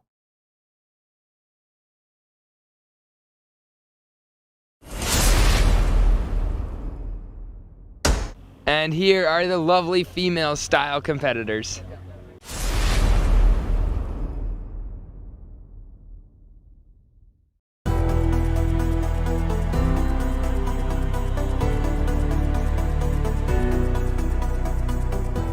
The skies have cleared up, so we are going to start female style here at the Mondial 2016. How are you feeling? How do you feel? Ready to go? How are you feeling? We're going into this round. Yes. Thank you. Thank you.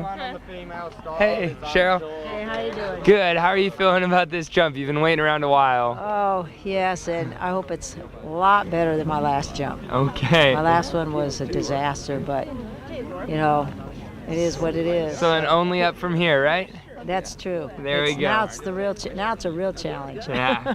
Good luck. Одни из главных соревнований, они проводятся раз в 4 года. Вот, и мы готовимся к ним прям как к Олимпиаде. Perfect. There you heard it here.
Well, after round 5, we're pretty happy with what we did, and then this last one, we really went for a little bit, tried to kick it up a notch for the second half of the competition.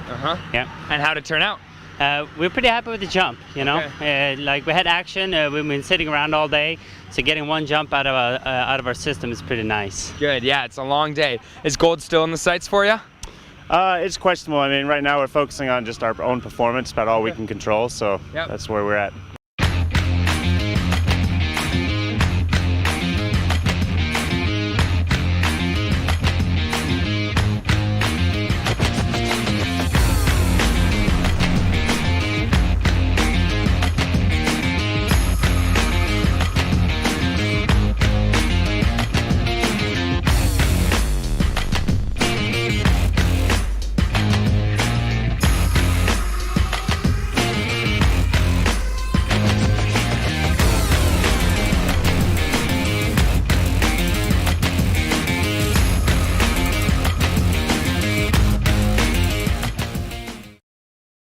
This portion of the program is brought to you by NZ Aerosports, the creators of Icarus and Daedalus canopies proudly made in New Zealand.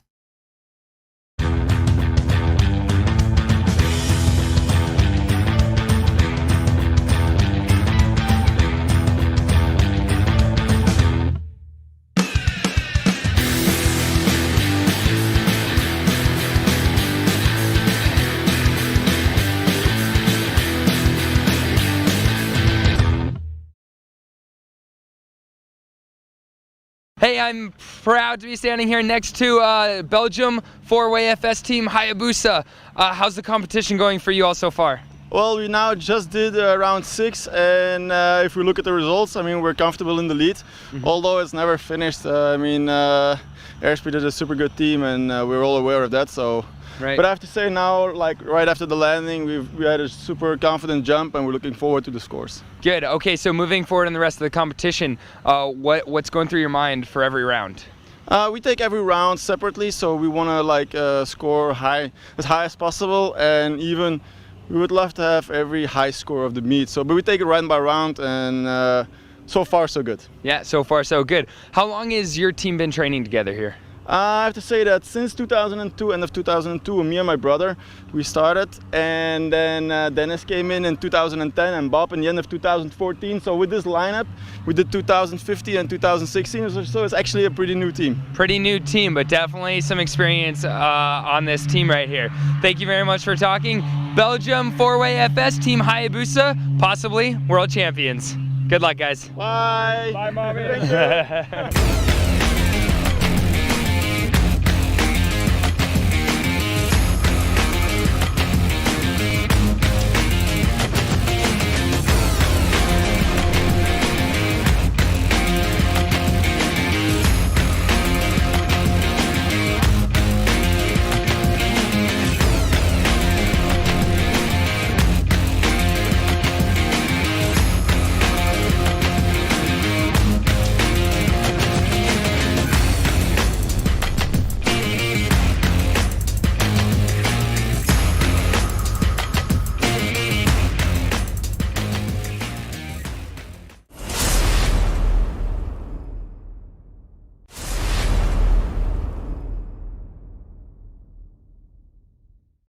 Hey, I am standing next to Team Flow. They're the USA Artistic Free Fly 3-way. How was your last jump, first off? The jump we just did was pretty awesome. It was pretty good. After sitting around for 7.5 or 8 hours today, and then turning the focus on and stepping out at sunset with different light, it went really, really well. Yeah, it's tough, huh? Tough to wait around all day like that. Mike, tell me about the scoring on this event and how it's affected you guys. So this particular event, the scoring probably hasn't gone as much in our favor. Naturally, this is our first competition at a world meet, so we're competing against European countries with a different style of flying and judges that have built relationships with years and years and years and kind of watched the evolution of that sport grow. We chose to put a lot of highly technical or high-tech moves into our routine with high risk values. In other words, if we mess up, if we mess up the jump or we mess up a certain part of our routine, it would cost us drastically. In fact, some of the moves we wouldn't even be able to recover the round. We would just lose the competition because we would fall apart that hard. Versus some of these other teams, they seem to be getting rewarded for, I wouldn't call it simple flying, but the flying doesn't impose a very large risk. Right. If anything goes wrong, they can recover and move through it, and it's just it's. Did you know this at the beginning? It's safer, and I assume that when you come out to a world meet that it's time to let all the tricks out of the box, to throw everything on the line, and that's what we came out here to do. If you knew that the judging was going to be like that at the beginning of the event, would you guys have changed your routine a little bit? I don't think I would have changed my strategy because we're very proud of the type of flying that we do. Good. And we have a Southern California kind of look to us, and we have an American free fly kind of attitude. We don't just do angle flying. We're proud of everything we do. We do it all, and I'm very happy about the competition as a whole and its competitors. Yeah. It's been an absolutely amazing experience, but I do wish that the different style and the different look would have been rewarded a little higher.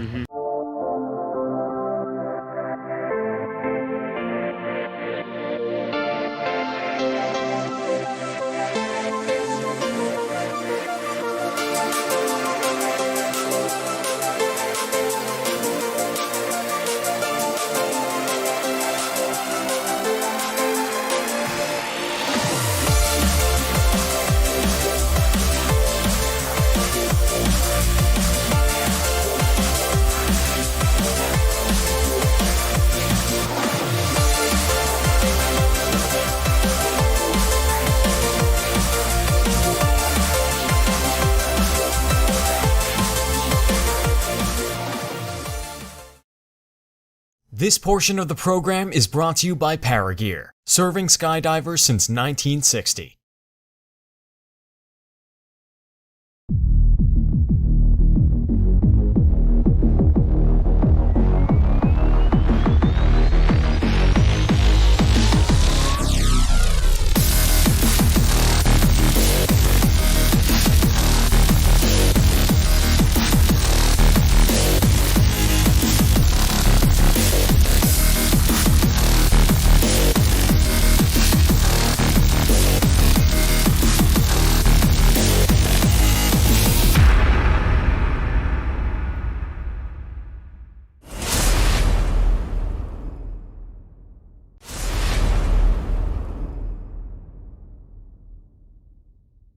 All right, I'm standing next to the boys from down under, the Australian 8-way FS team.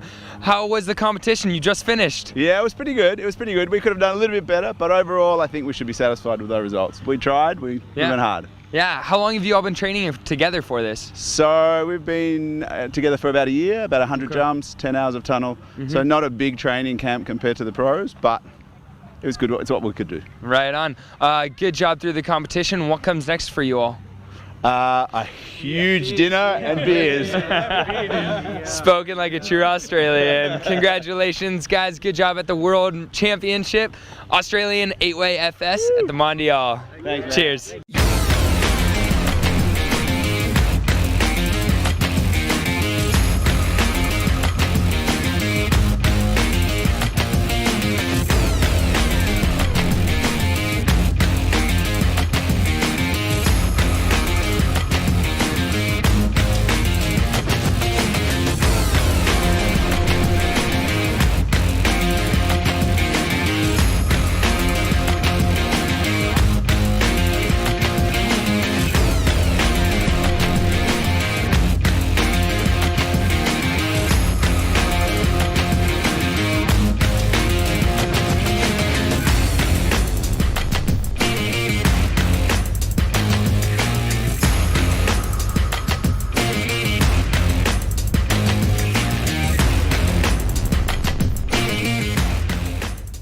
Hey, we're here with Team Canada, the 8-way that just finished the competition. Tell me about it, man.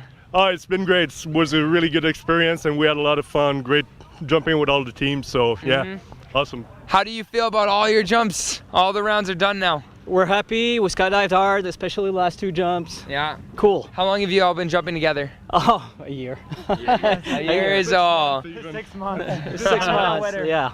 Well, good job to you all.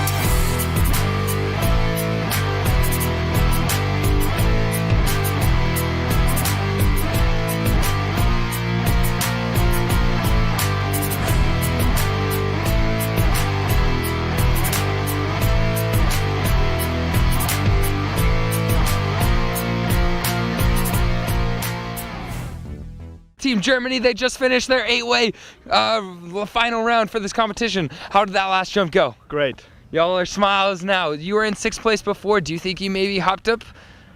Maybe, we'll see. We had a good jump. If Britain's jump was okay, we're maybe in. You were really close. All right, what's it mean to finish this competition now that it's all done? Oh, we finished on a good note and it was just awesome. It was a great jump with you guys. Awesome. Thanks. Very impressive, guys. Congratulations on finishing at the World Championships. Team Germany 8-way.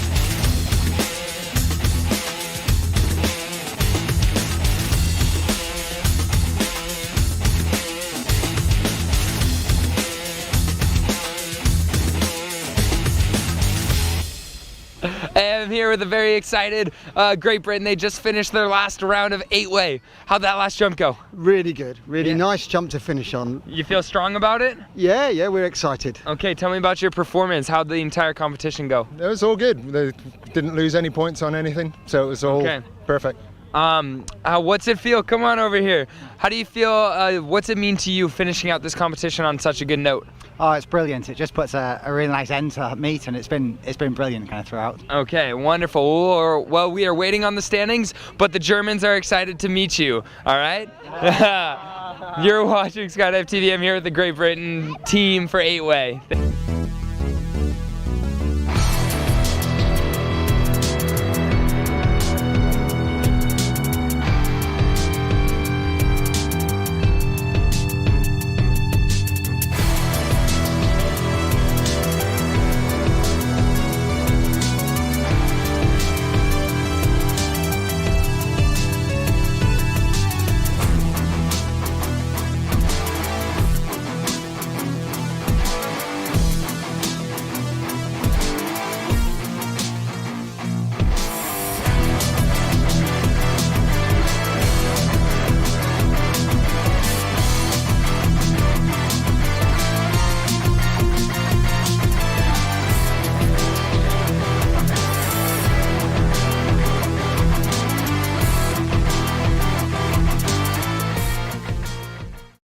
This portion of the program is brought to you by SunPath Products, the choice of champions.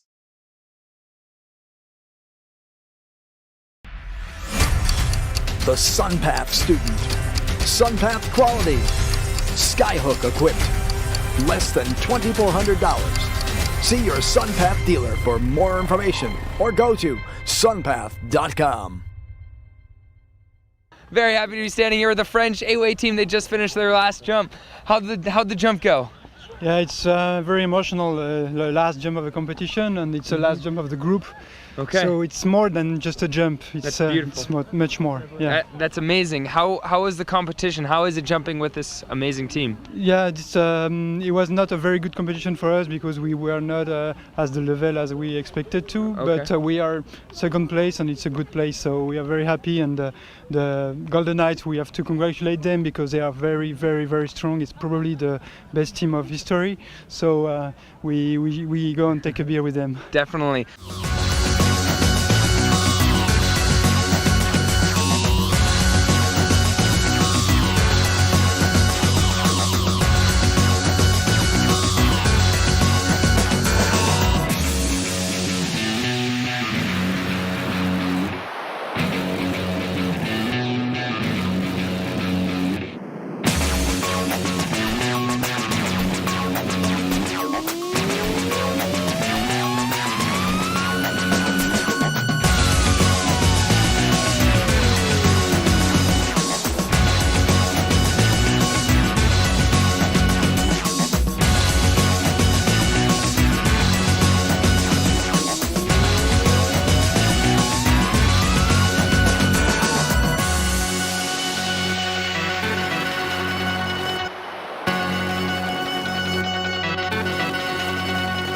The Russian 8-way team that just finished their final jump of the competition. How'd the competition go? Позитивно. Да, на хорошей волне. Very nice. Главное, внутрикомандная атмосфера была хорошая, это самое главное на соревнованиях. И это давало нам возможность показывать хороший результат.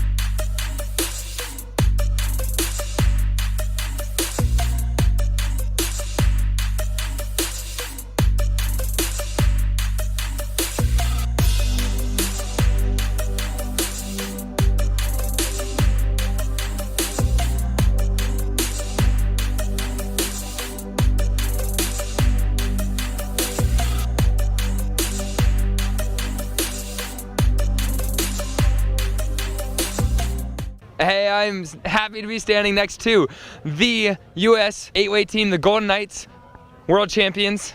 How's it feel? Feels great. A lot of hard work throughout the year, you know, and we just wanted to come here and represent our countries and fellow soldiers and do the best we can and show that training, you know, with the best training and some talent, we do great things. And yeah. How much work went into this event right now? Lots of years. Most of the core of this team's been together several years and several thousand jumps.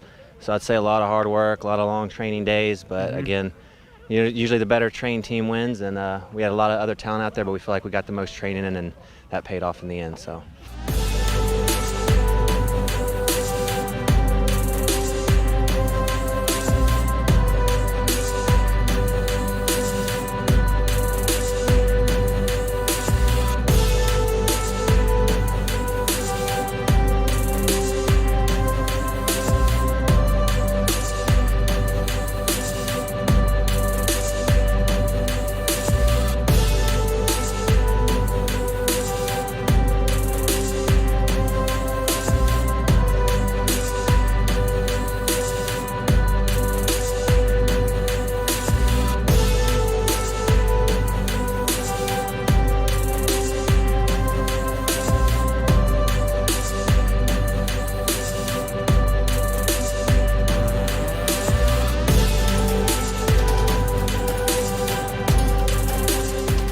And here are the final standings for the 2016 World Parachuting Championships 8-way event.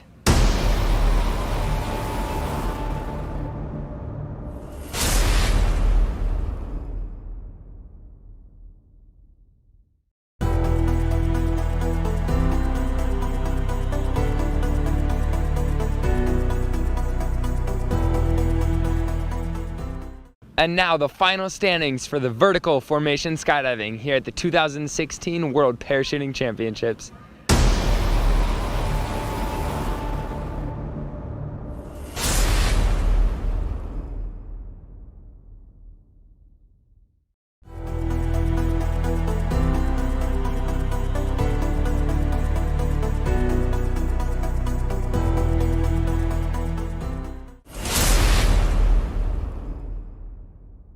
There we go. It is the end of day 3 here at the Mondial 2016. It was an awesome day. You saw 8-way just finish. The Golden Knights are the new world champion, Team USA.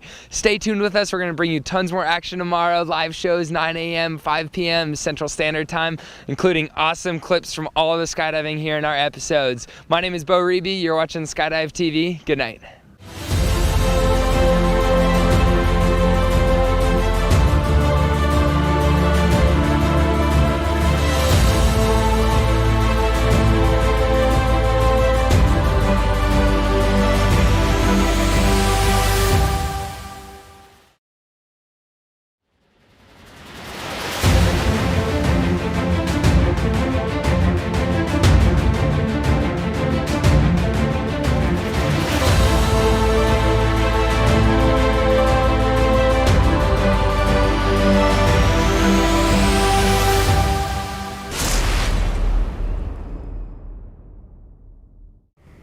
This portion of the program is brought to you by Cookie Composites.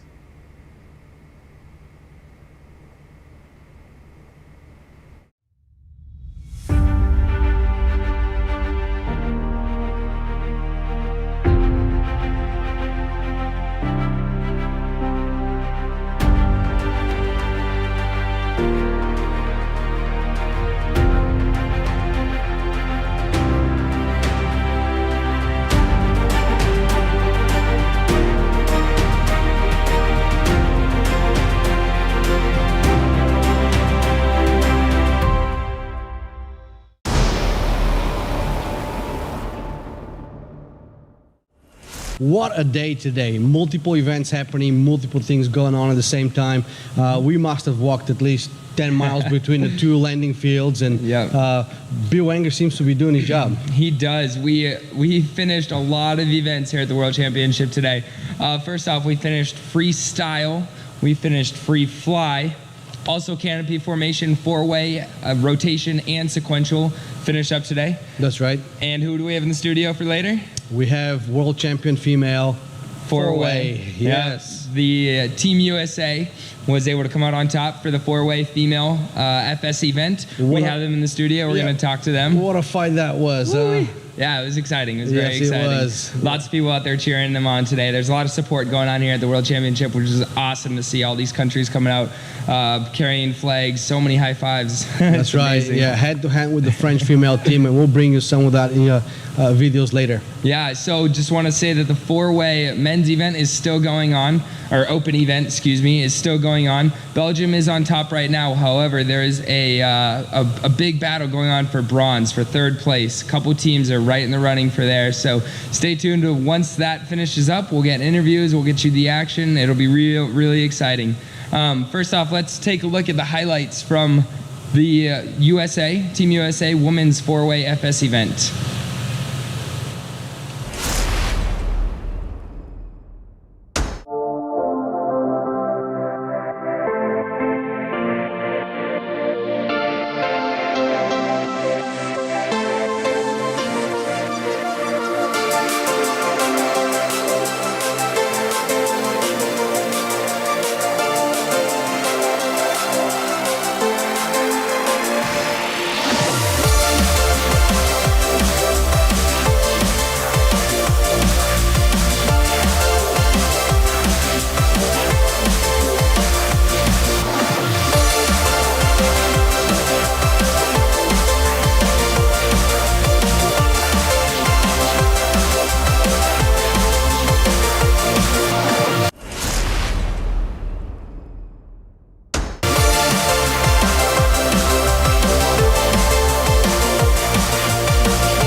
Hey, so obviously those are some amazing skydives. In fact, they earned them the gold medal, and I'm standing next to those gold medalists right here. The Team USA female four-way FS team. So tell me about this event. What's it mean to get the gold medal? It definitely means a lot for us. We started, the three of us and our camera guys started on the journey in 2011. This is our third world meet, battling it out with the French. We got Jeanette about 4 months ago, and it's absolutely, she's fit right in, and it's been great. And it was great to end this type of journey for us with a gold medal. So we're definitely going to talk about the new addition of the team here in a moment. First, tell me a little bit more about the French and how your battle with them has raged on. We have, I think the first time that certain members of our team faced them was at a military championship in, I can't even remember, like Switzerland or Slovakia. And it was the first time we'd ever done four-way together, and we met with the French, and they were this powerhouse. They were rocking it, and we're like, oh, we want to beat them one day. And it's just been this back and forth. I can't even count the number of rounds we've actually tied with them, exact same score. It has been this frustrating but absolutely motivating force across the ocean that we've relied on to really push us to where we are. So you finally are on top of the French after all this time. Is this your first world championship, or sorry, your first gold medal in a world championship?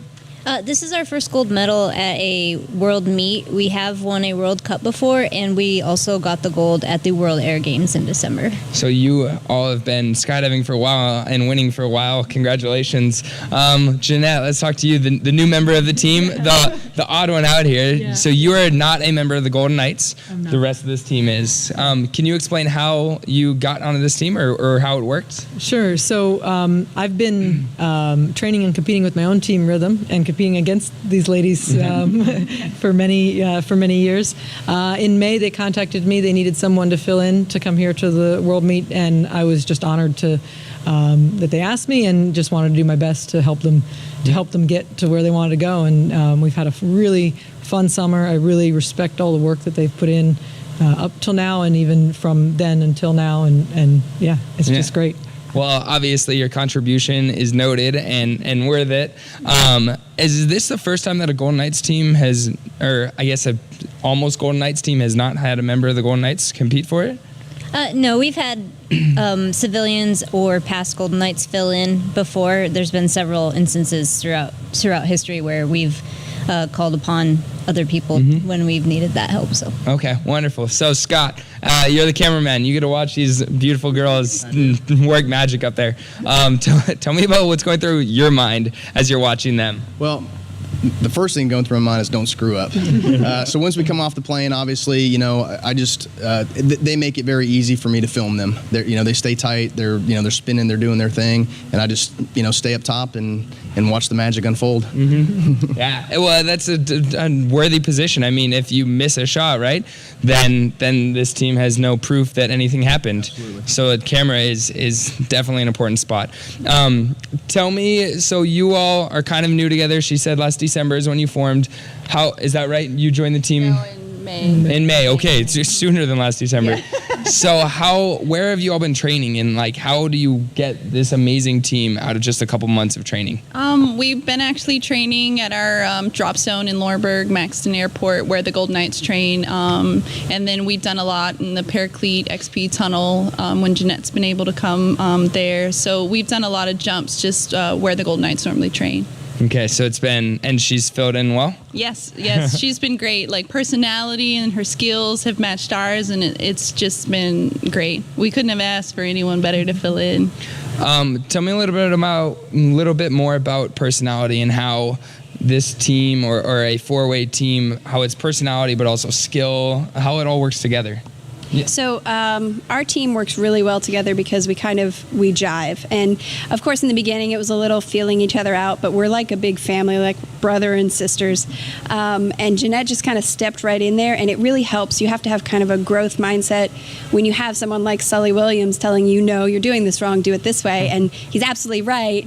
You don't want to admit it, but you know he's right. And then you just like, no, this is for the team. This is for the betterment of the team. So it's mental attitude is probably 90% of training, and we all kind of got on board on the same train very early on. Yeah, well, you're definitely professionals in this sport. You know, people kind of look at skydiving like, oh, just crazy people jumping out of airplanes, but obviously there's more to it than that, and you all are examples of that. So as a member of the Golden Knights, what does it mean to bring home the gold medal for your state and your team?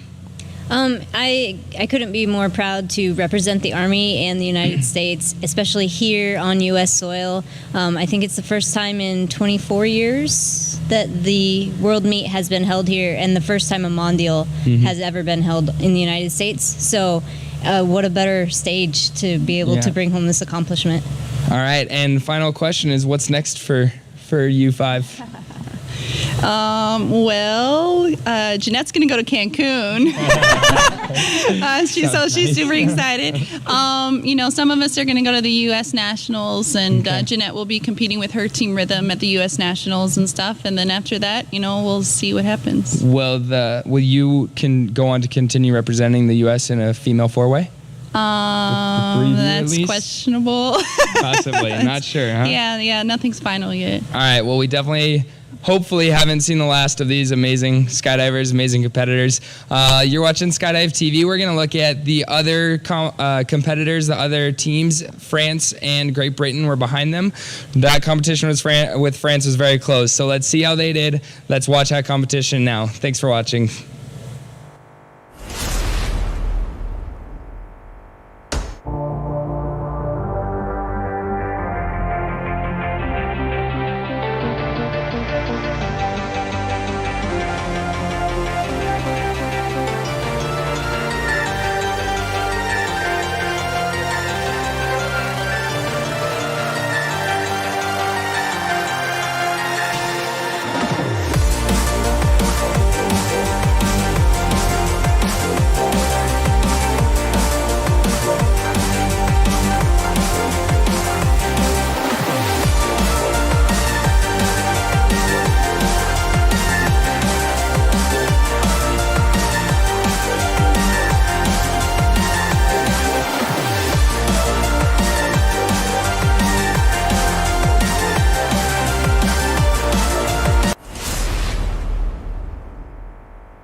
This portion of the program is brought to you by Fisher Space Pen, American dependability.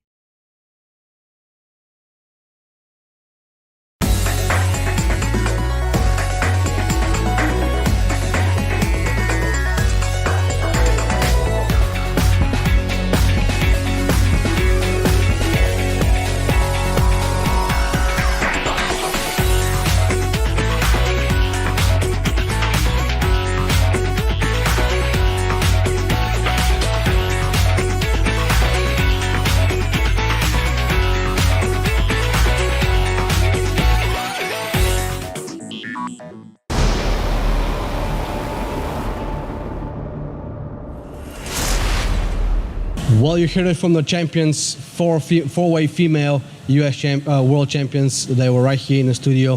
What a tough battle between the U.S. and the French team. Actually, in the very last round, the French decided to push it as hard as they possibly can, and they sustained an injury. One of the female jumpers got her wrist hurt during the skydive, and actually she bailed out. We saw the video, and she landed safe, right? Yeah, well, a lot of people were out there watching. We saw her open a parachute. We're going to take a look at the video, and then we'll explain kind of what happened.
The French competitor landed safely. What a battle that was. However, it was won by the U.S. female team. In our studio, we have Rob Libaud once again from the APF, who is going to tell us a little bit more about the 2018 bid and how they plan to entertain the skydivers to come to Australia for a Mondial, correct? Not quite a Mondial, just formation, skydiving, CF, artistic events except wingsuiting and speed skydiving. So it'll be a fast-paced, exciting competition. If we get it. If we get it. Well, what do you have planned? You know, what's the idea? What's the entertainment that you have planned for the world to see if they come to Australia? Well, Australia, as far as entertainment goes, the blue skies and the golden beaches and the surf and the people, the culture, it's just a fantastic place to be. That's entertainment by itself. You can't buy that kind of stuff. And we're looking forward to having, or we would hope that we would have the rest of the world come to visit our little down under place and enjoy Australia. A little down under place. I think it's a little bigger than the United States. Well, we're slightly bigger than Tassie and New Zealand, but yeah, slightly bigger. Yes. So once you present the bid, what happens? We will. So we've presented the bid on time and paid our dues to the IPC, and we'll wait till the plenary meeting in January in Portugal, and we'll present to all the voting countries out there and show them exactly what we've got, how we're going to put on one of the best world championships that we can possibly do, and truly rival something like that we've seen here. I was about to ask you about the rivalry, and have you been paying close attention to what takes place here? I'm exhausted with how much I've taken mental notes and physical notes and finding what has gone really well and what we could perhaps improve on. Yeah, and what are some of the areas that you think that you can do better and improve on, and how would you do certain things a little differently? Well, I think put me on the spot there. I'm going to. Looks like I might disrespect Skydive Chicago, but look, I think these guys have done a fantastic job, and if we can model that to at least their standard and perhaps up a notch, then we can definitely do a very good job of putting on something that the competitors will be really happy with. What I think personally that a better food would be something. I wasn't going to say, but maybe chicken every second day. Rob, the Australians had a huge delegations. Some of the teams did well, some of them didn't do so well. Some of these teams are pretty well financially taken care of. What would you do to?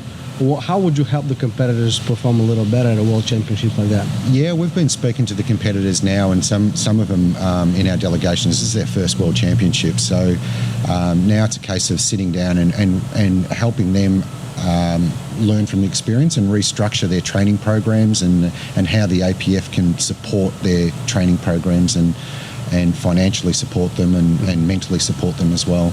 So that's certainly conversations that we'll have over the next few weeks with our teams. And look, we're constantly growing our grassroots end of the sport, but also nurturing our teams and identifying teams that can truly do well over the next 2, 3, 4 World Championships. Yeah. Have you noticed a huge difference in culture between the different nations and teams, and how each team approaches the competition differently?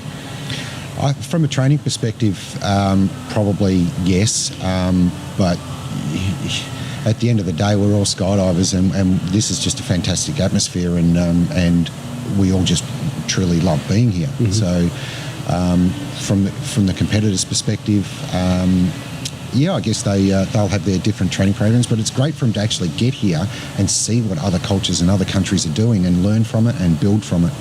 Yes, I think it was a fantastic opportunity for everyone to learn from each other, and that's why these mondials are put together, so that you can see how one country does it and how the other one does it. For example, the Russians were so deep into their concentration, they wouldn't even let us have an interview until a bit later. Yeah. So once they figure out where their standings are and what happens, then they eased off a little bit of the gas pedal and said, "Oh, come on in, have an interview with us." Yeah. Did you experience that type of pressure on the Australian team? Several of the teams do prefer to be by themselves and in competition mode, and that's fine. That's fine, and we absolutely support that. But we also we have a good mateship, and we also recognise the fact that certain people handle pressure a little bit differently. So we can we offer our support and the team and let our teams know that it's okay to say, "Are you okay?" Or unless specifically one of the teams has said, "Look, I'm in competition mode. Stay away from me. Just let me punch out my 10 skydives and do my thing." Yeah. I come from a different place. I was born in Bulgaria and was a competitive swimmer during the era of the Soviet Union. And we actually had 3 times a week psychology training on competition. That's something that I don't really see much done in skydiving. Do you think that would be something good, in addition to how to handle pressure? Over the last several World Championships, we have a team bonding camp, and we bring in a sports psychologist, and the players the competitors get a lot of benefit out of that, even though they might think at the moment, "Why am I speaking to a psychologist?" or "Why is this person speaking to me or preaching to me," and all that. But at the end of the event, they walk out and say, "Hey, thanks for doing that. That's a that really opened my eyes to something, or it explained something for me, or it put me in a different space." So there's definitely an advantage to having that kind of stuff. So once again, APF is stepping up the ladder on mental training with the competitors. Yeah, absolutely. Yeah. It's well, as we all know, we're jumping out of an airplane, and it's can be mentally strenuous and tiring, and especially on holds, and you've got that same skydive in your head because you're on hold for 4 hours or 5 hours or whatever, and you've got to maintain that want and that hunger for that skydive. So a sports psychologist can certainly help train the competitors on how to handle that kind of pressure. Yeah. What else do we not know about APF? I mean, so far I've learned so many things that are done differently, and I keep on learning every time we sit down and talk. But what else do we not know? Well, I'm not sure. You don't know what you don't know. Look, the APF, as a skydiving nation, we're still quite small. We have the absolute opportunity where we can invest in grassroots, and we can also invest in the elite end of the sport as well. So, we're kind of lucky with that. The APF has put some good investments in place, and we're financially okay. So we can really support, as I said, both ends of the industry, whether it's grassroots, retention, or elite competition. Well, Rob, is there anything you'd like to say to the competitors who remain to compete in this competition? Most of it is over. Does Australia have any other remaining teams in the competition? We still have four-way men's open to finish. Yes. So absolutely, we wish everyone luck, especially Raider out. We wish them all the best, of course. They will stay focused and they will carry the flag well. But finally, I suppose if I had to say anything to the world out there, the world of skydiving, is take your vote to the plenary meeting and take your proxy vote to the plenary meeting, and we hope to see you in 2018 on the Gold Coast, beautiful Australia Gold Coast. There we go, guys. You heard it from the man himself. We'd love to go to Australia too, so give Australia a vote if you can. And taking us back here to the Mondial, this is the end of the day, so everybody's winding down, and let's take a look at the weather for tomorrow, which doesn't seem to be very promising. They're calling a little bit for thunderstorms. We may or may not be jumping. That remains to be seen. Till then, my name is Sam Vasiliev. You're watching Skydive TV. Stay tuned.